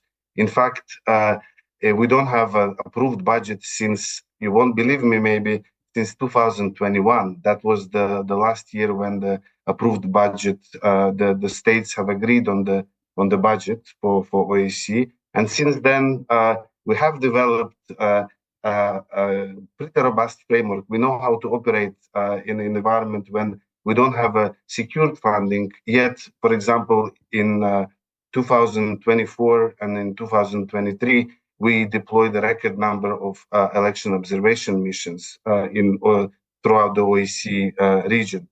Now, when it comes to the influence as such, ODIHR is an autonomous institution within OEC. We operate based on our methodology, and the methodology has proved itself that is quite immune from any external interference. No state reads or has an access to what we say in our statements, in our preliminary statements, in our final reports. We do send our reports, as you know, advanced copies to the state that we observe elections in, and but that's pretty much it. That's the extent to which any state has an access to our statements and our documents. So from this perspective, I think the methodology is robust and firm enough to withstand any potential criticism of some influence of third countries in terms of how ODIHR assesses the quality of elections that it observes, not only in Ukraine, but also in other countries. When it comes to the limitations imposed on the observers, I think the law restricting the involvement of observers from certain countries is in place since 2019. We observed both electoral processes in 2019 and also the local elections in 2020. I think the deployments and the reports and the quality of our work speaks for itself. And I will leave it at that. Окей. Дякую, Ульві, і за те, що ви з нами з самого ранку. Thank you, Ulvi. Thank you for being with us. If I may just a one lot point, today, I guess. just one point I wanted to Я хочу in the first half of the day, I think it was someone from your team, Olga Kotseruba. I apologize if I mispronounce her last name. She mentioned a very good something very important that kind of stuck with me, and she said perhaps it's not time for conducting elections, but it's time to work on legislation. And I think it's a very good summary of how I personally see it. We have an opportunity to work on things that need to be addressed and need to be tackled now and before the political decisions are taken. And I think the months ahead will be crucial for Ukraine, and ODIHR, as Ukraine's long-standing partner, will be willing and is ready to support any initiatives in the spheres that fall under our mandate. Thank you. Дякую, Ульві, і за цю відвертість, тому що, можливо, не всі. Thank you for being open and sincere. Not all people who are present here at the very last panel of our conference today, but Oh dear is definitely present until the very end of the conference. Thank you for being candid. We have 20 minutes. I think we are dragging behind at the beginning. It means I encourage you to remember jokes, to present difficult information in an easy to understand way. Mr. Vitali, I have a very straightforward, simple, and complex question. At the same time, there is parliament, there is a government, and there is a central election commission. You cannot talk about the electoral system. It is not your responsibility. But what administrative challenges do you see as a CC member when Ukraine is preparing for the first post-war elections? The question about jokes to present difficult information in an easy to understand way. Good question.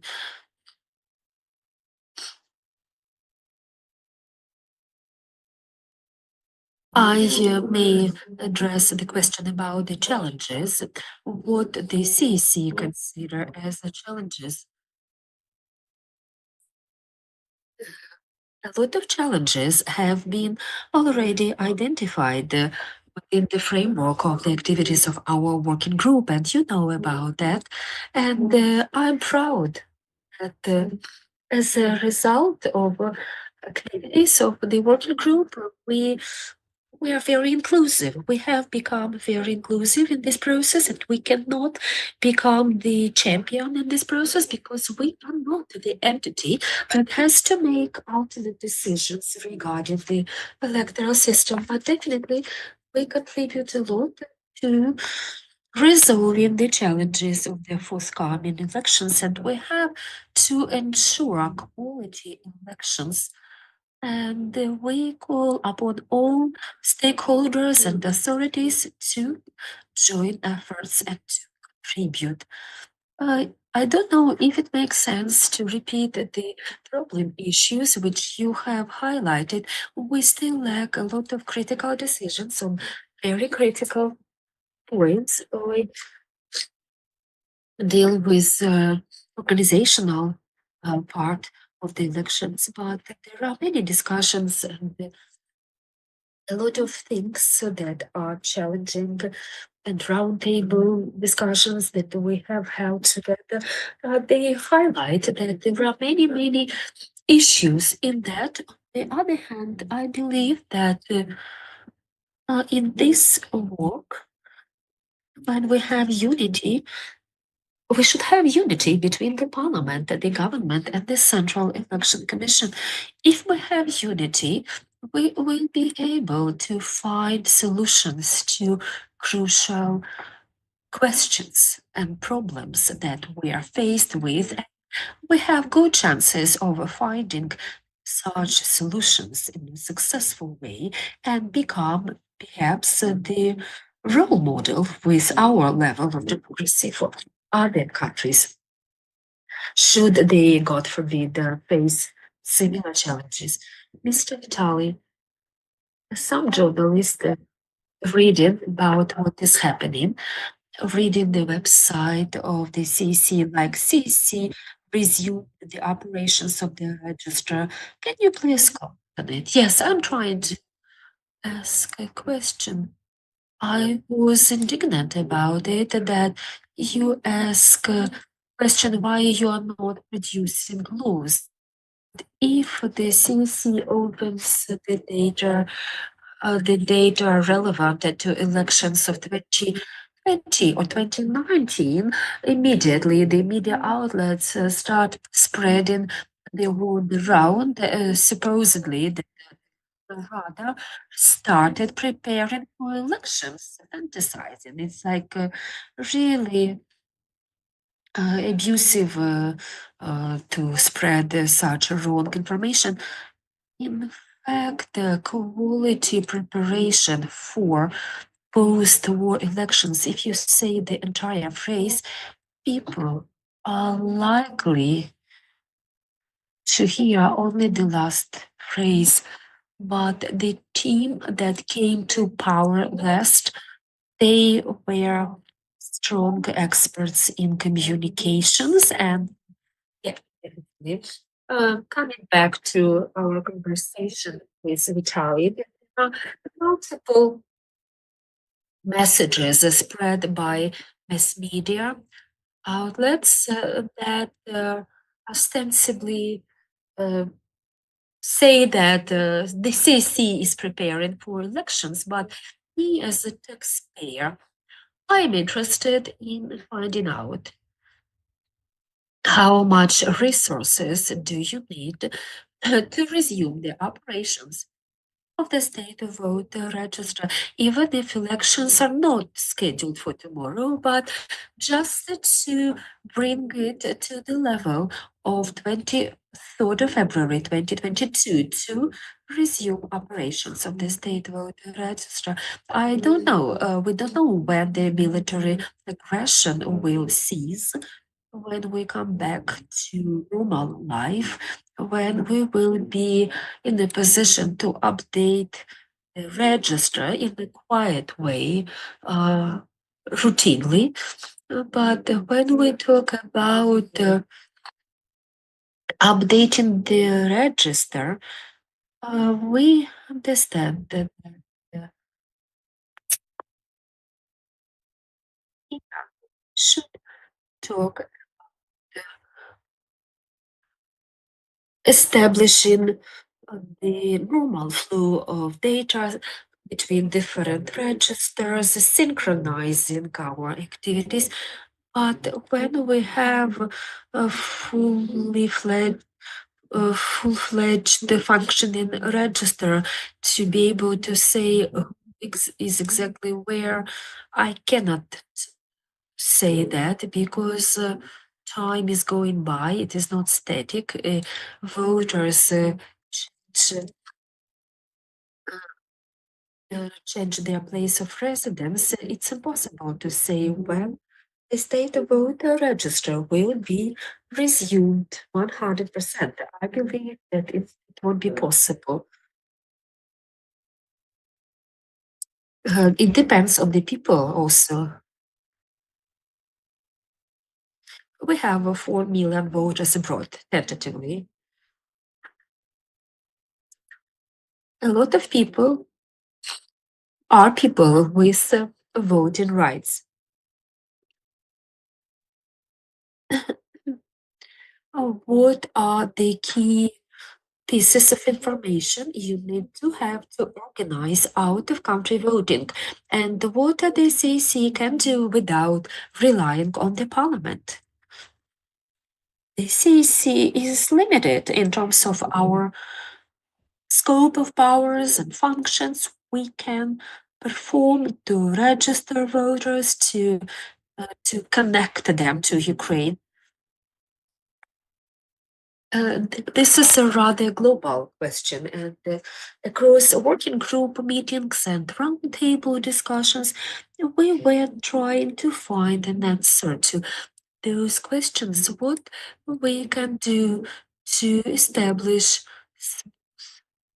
rations that we discuss, and of course, it is active registration is one solution. I like this idea a lot, and that is about reconsidering the role of voters post-war elections will be crucial for our country in the post-war conditions, and the voters and their desire to participate in the public affairs and in the governance. That is a precondition for the success of our country in the future. We may consider different tools and procedures, how to do it. Maybe someone else will find or propose some other solutions, but it's up to many stakeholders. Active registration, it means that voters should turn to registration authorities and specify their whereabouts. Yes, that can be done in connection with the consular registration procedures and regarding electronic voting or postal voting. CC, yes, I mean CC.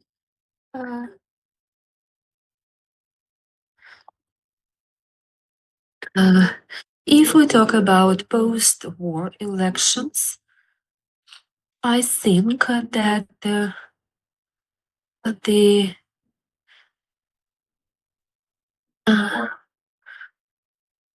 that it will be so sensitive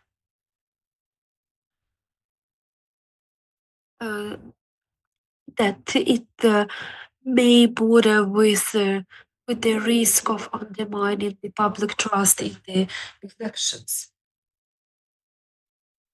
And there are a number of risks involved. Thank you, Mr. Vitaly. Yulia, you are the last speaker in this session, but you know better than anybody else that the Constitutional Court may play a vitally important role in the post-war elections. Yulia, can you tell me, please, what questions related to preparation for the post-war elections would require the involvement of the Constitutional Court? And tell me, please, how our enemies made use elections to discredit the elections and legitimacy of elected officials. Thank you very much. I would like to suggest that we, of course, we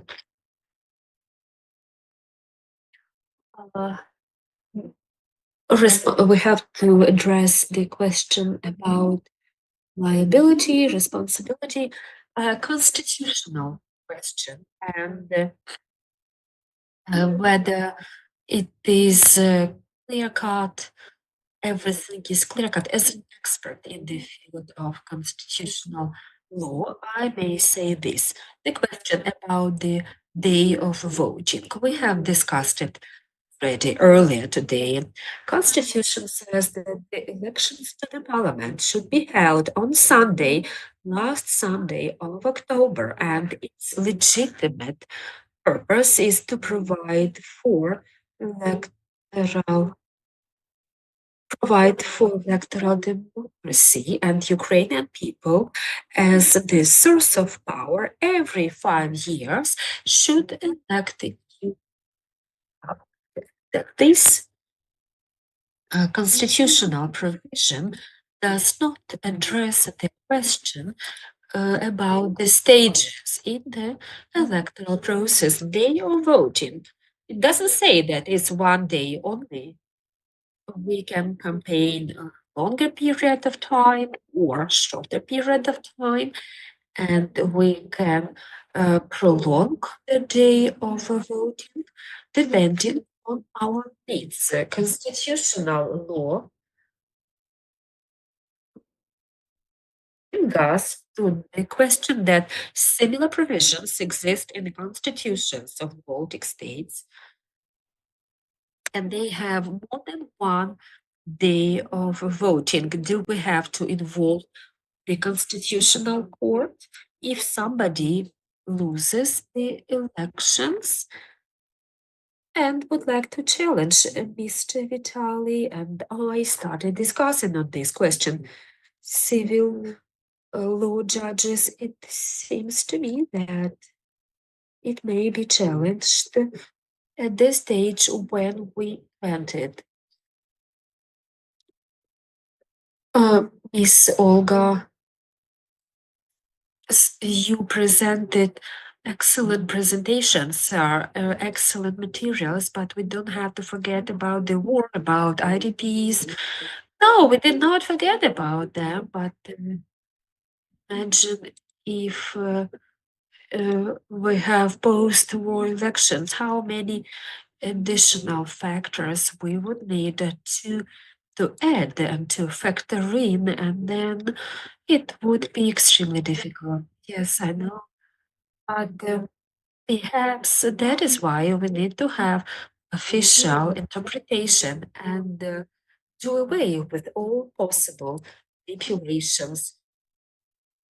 Is it possible that we do it now at this stage? I don't think so, because the Constitutional Court has no right to be impeached in constitutional provisions, but in the near future, we expect that this situation will be changed. Second point, we can allow Ukraine to conduct the elections by amending the law, martial law. Question is, can we do it or not? The answer is no, we cannot, because there is Chapter 3 in the Constitution that establishes democratic principles that should have place in the society to hold elections. In the wartime, it is impossible. And it will not be deemed constitutional cancellation such provisions. Constitutional Court of Ukraine would look at the court practice of other democratic countries, and constitutions of other countries state that it shall be prohibited to hold elections during special regimes. I understand that you wanted to proceed to the wrap up of our conference and networking, but to conclude, on behalf of the civil society, we as the Center for Political and Legal Reform, or Civil Network office, we felt it is our responsibility as well in conducting the first post-war elections. We created the white book of the post-war elections, about 2 years to create it, and we presented the risks and the ways to overcome them. We will present it on the 28th of February. We feel that it would be irresponsible to avoid or close eyes on those questions.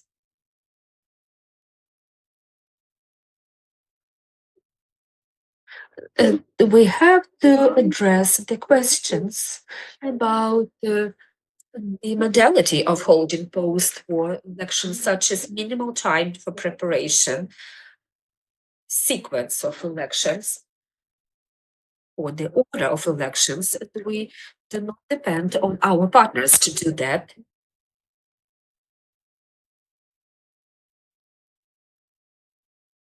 Every citizen shall feel his or her responsibility in holding the post-war elections through participation in active registration. For me, the success of post-war elections is to ensure the Ukrainian society has great confidence in it and in the parliament elected as a result of such first post-war elections, and the confidence the president elected in the first post-war elections. It is very essential to preserve and safeguard our democracy that is still very fragile. Factions that are present in the parliament, they must demonstrate utmost responsibility and present what kind of expectations we must have, what the foreign ministry will have to do when preparing for post-war elections, and the military forces, and technological questions.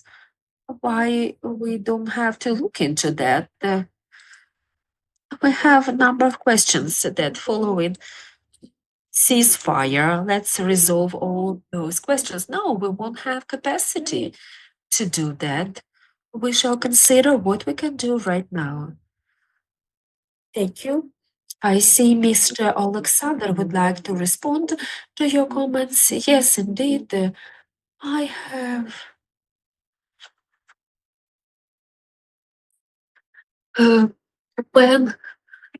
when we consider advertising and mass media and the law that regulate the operations of mass media, we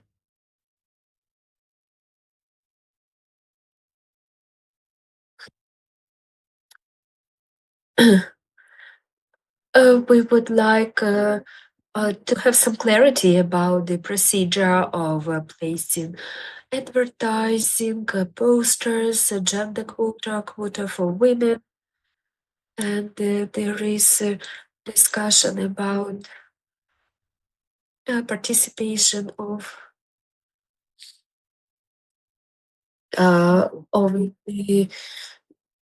Ukrainian voters in the discussion and many ways how we can ensure that.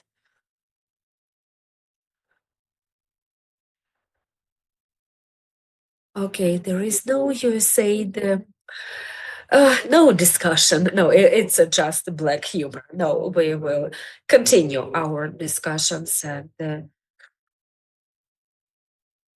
I would like to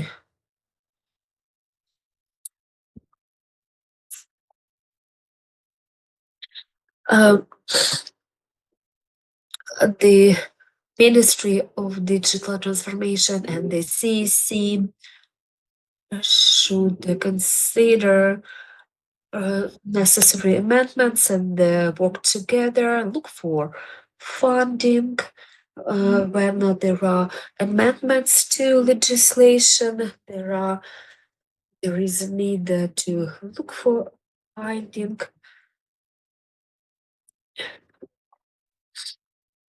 To sum up,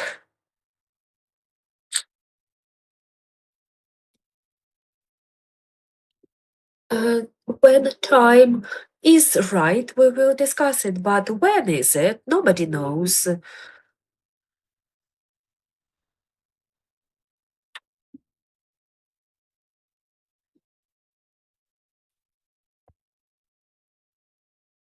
And civil society will through and political actors. But what I say doesn't mean that we're not working on it now.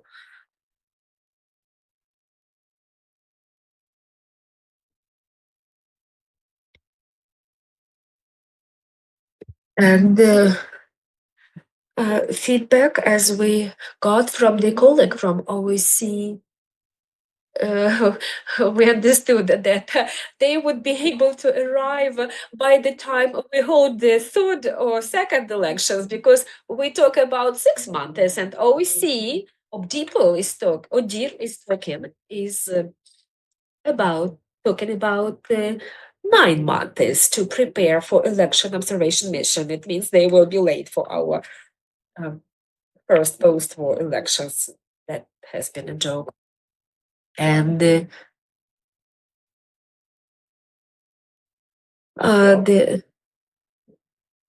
terms of a political situation for the ruling party, what will be acceptable in the end of May? We should talk about that again. The Verkhovna Rada does nothing in terms of elections, so we have to come up with the election date of voting and the budget. So I suggest we come back to this question. I will read the messages on Facebook and I'll get back to you.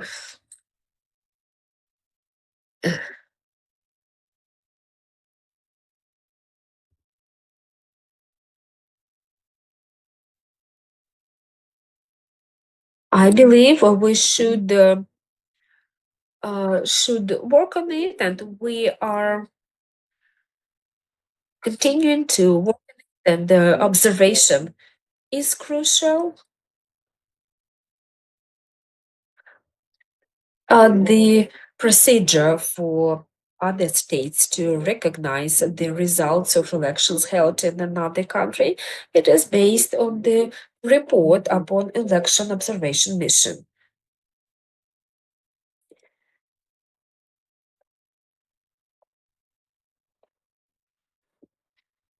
And the question is whether they will be able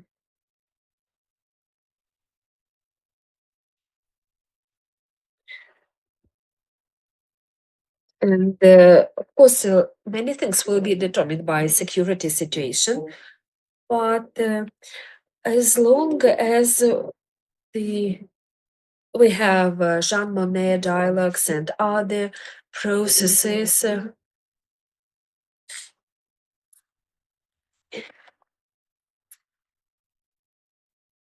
in the parliament of the present convocation, those politicians who understand the technical part of elections, a lot of things have to be streamlined.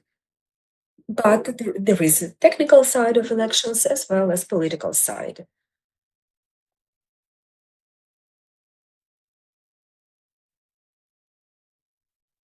My colleagues and I discussed it recently.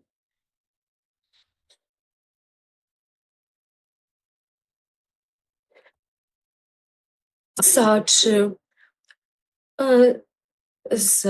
nice words as peace, elections.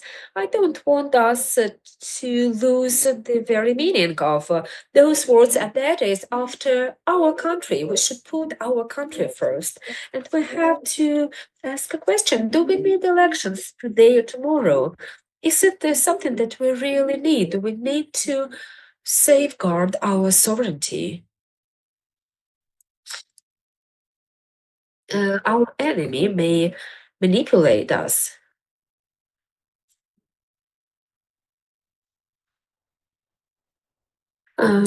Some narratives are being spread by the enemy that the present day leadership of the country is not legitimate leadership, but it's not true. We have to safeguard our sovereignty and our sovereign right to hold elections, to ensure representative democracy. This is up to us. And this is something that we should never compromise on when discussing security questions.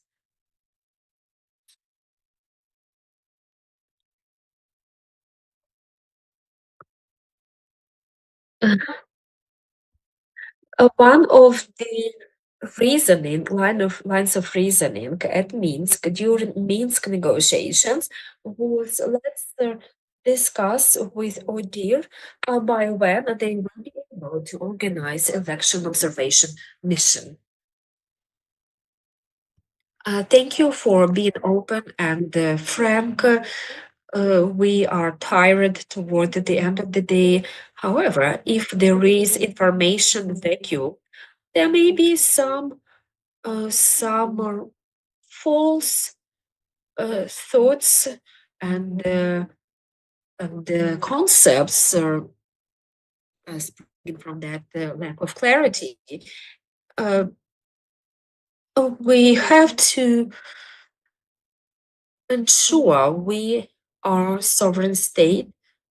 We still have the question of war and peace. Without our partners, we won't withstand the aggressive state, and we should find the proper window in our dialogue with our partners so that they do not appeal to the topic of our enemies. And we want to make sure we hold elections that are free and fair.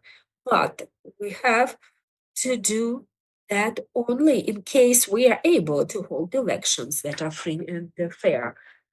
Country looks differently, the territory looks differently, people are different, society is different, and not only in Ukraine, but beyond. To ignore that would mean we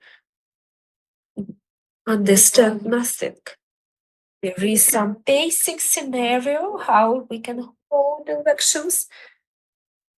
But whether elections are tomorrow or a few years after, we have to follow this basic scenario, and the opinion of the partners, the position of the partners is crucial. During Minsk negotiations, we referred to our constitution and to our sovereignty and independence. During the wartime, we experienced an even greater risk of losing our state, our statehood.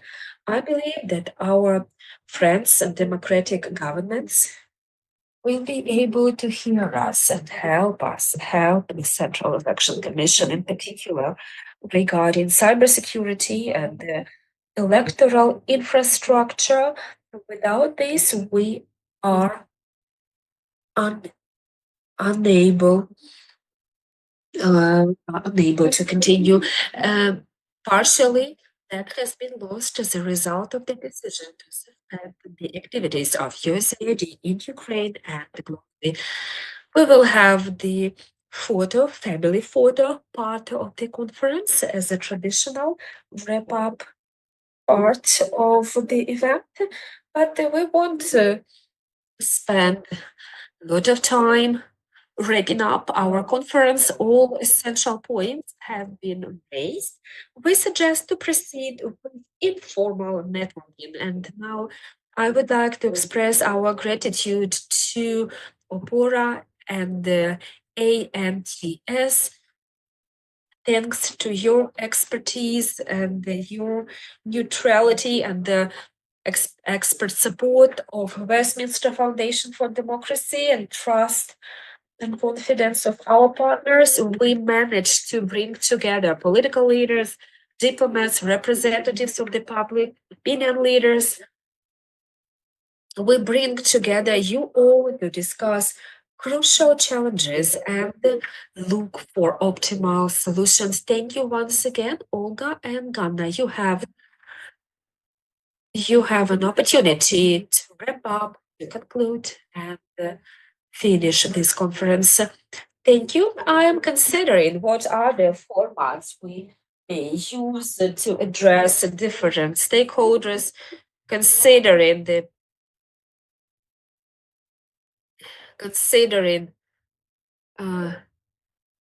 media interest. I believe that this is long overdue, this candid discussion about elections among political elite. And we have started conversation with the president.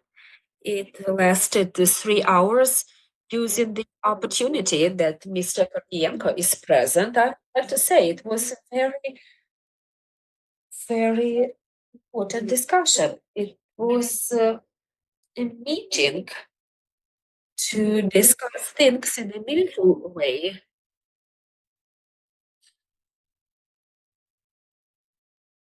And we at the ANTS network, we have our own vision of the national team and maintaining the dialogue nationwide, and it is at the core of our international advocacy activities. Of course, it is not up to our international partners to decide when to hold elections and how. I would separate these two questions, the end of the war and the elections.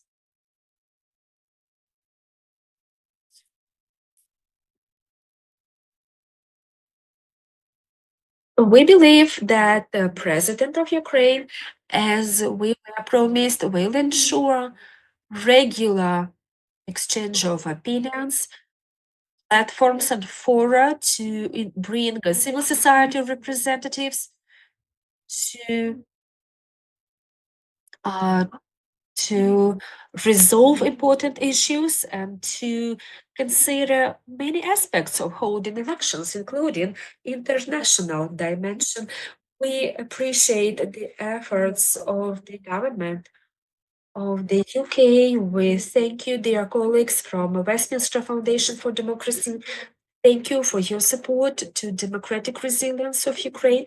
One thing that seems worrisome, we will review it internally with my team when we discuss the corporationists and their participation in the elections.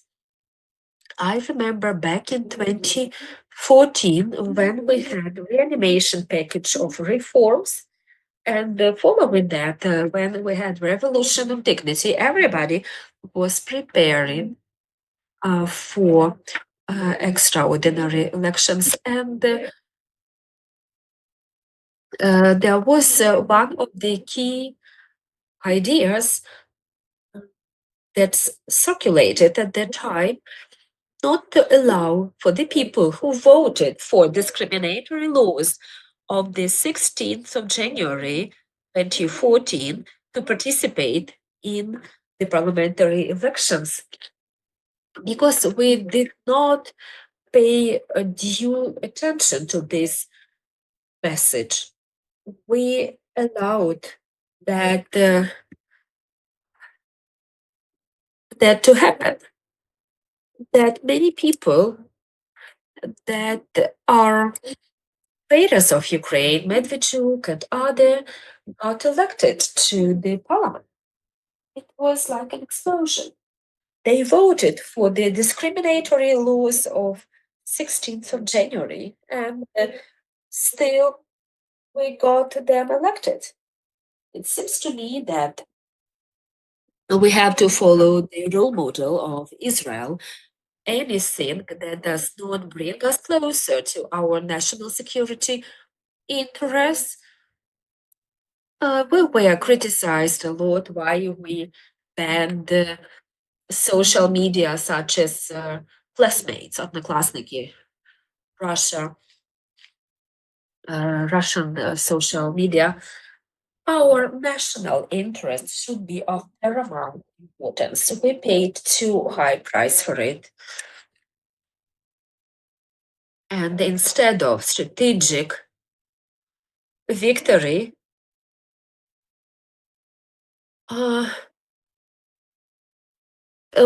would receive the opposite. Our state is 1,000 years old, but the recent events is a good opportunity to do away with those individuals who hamper our development.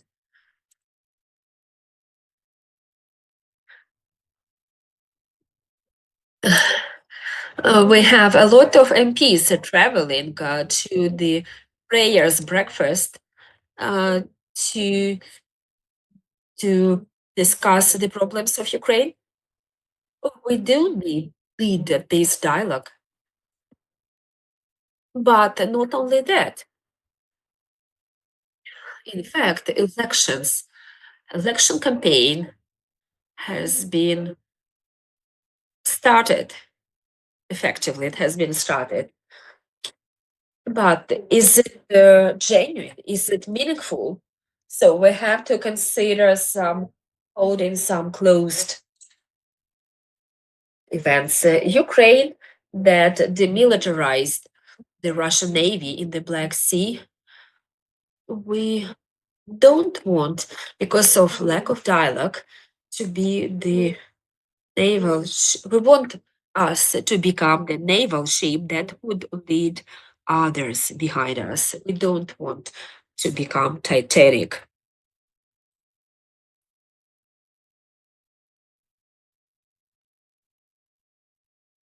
The enemy understands that stirring up the topic of elections is the way to disrupt the society. Thank you, dear colleagues from Westminster Foundation for Democracy, for this opportunity to talk to colleagues from different regions of Ukraine, Sumy, Cherkasy, and other regions. We have to make our own conclusions. Thank you for the roadmap. This is specific action plan of what we have to do. Thank you once again, and Good luck. Thank you, Olga. Would you like to add anything? I don't want to take up your time. Thank you, dear hosts of this conference. Thank you for your invitation. We are not politicians and we are not going to run. But okay, it means we can talk more, rather longer. When we talk about elections and post-recovery, the key thing is to be honest with each other and whether we have common interest with political actors. In those cases, we will definitely speak in common language.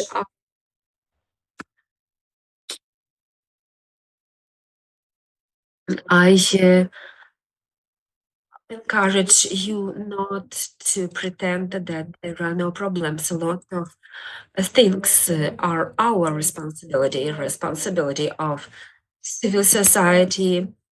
During my career and my life, I've seen many elections, and for many of us, the true mission of their life is free and fair elections.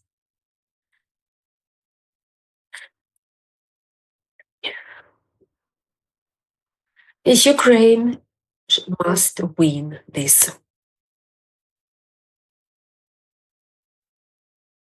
Thank you. I hope that those who left earlier, it's time to proceed to networking and refreshment.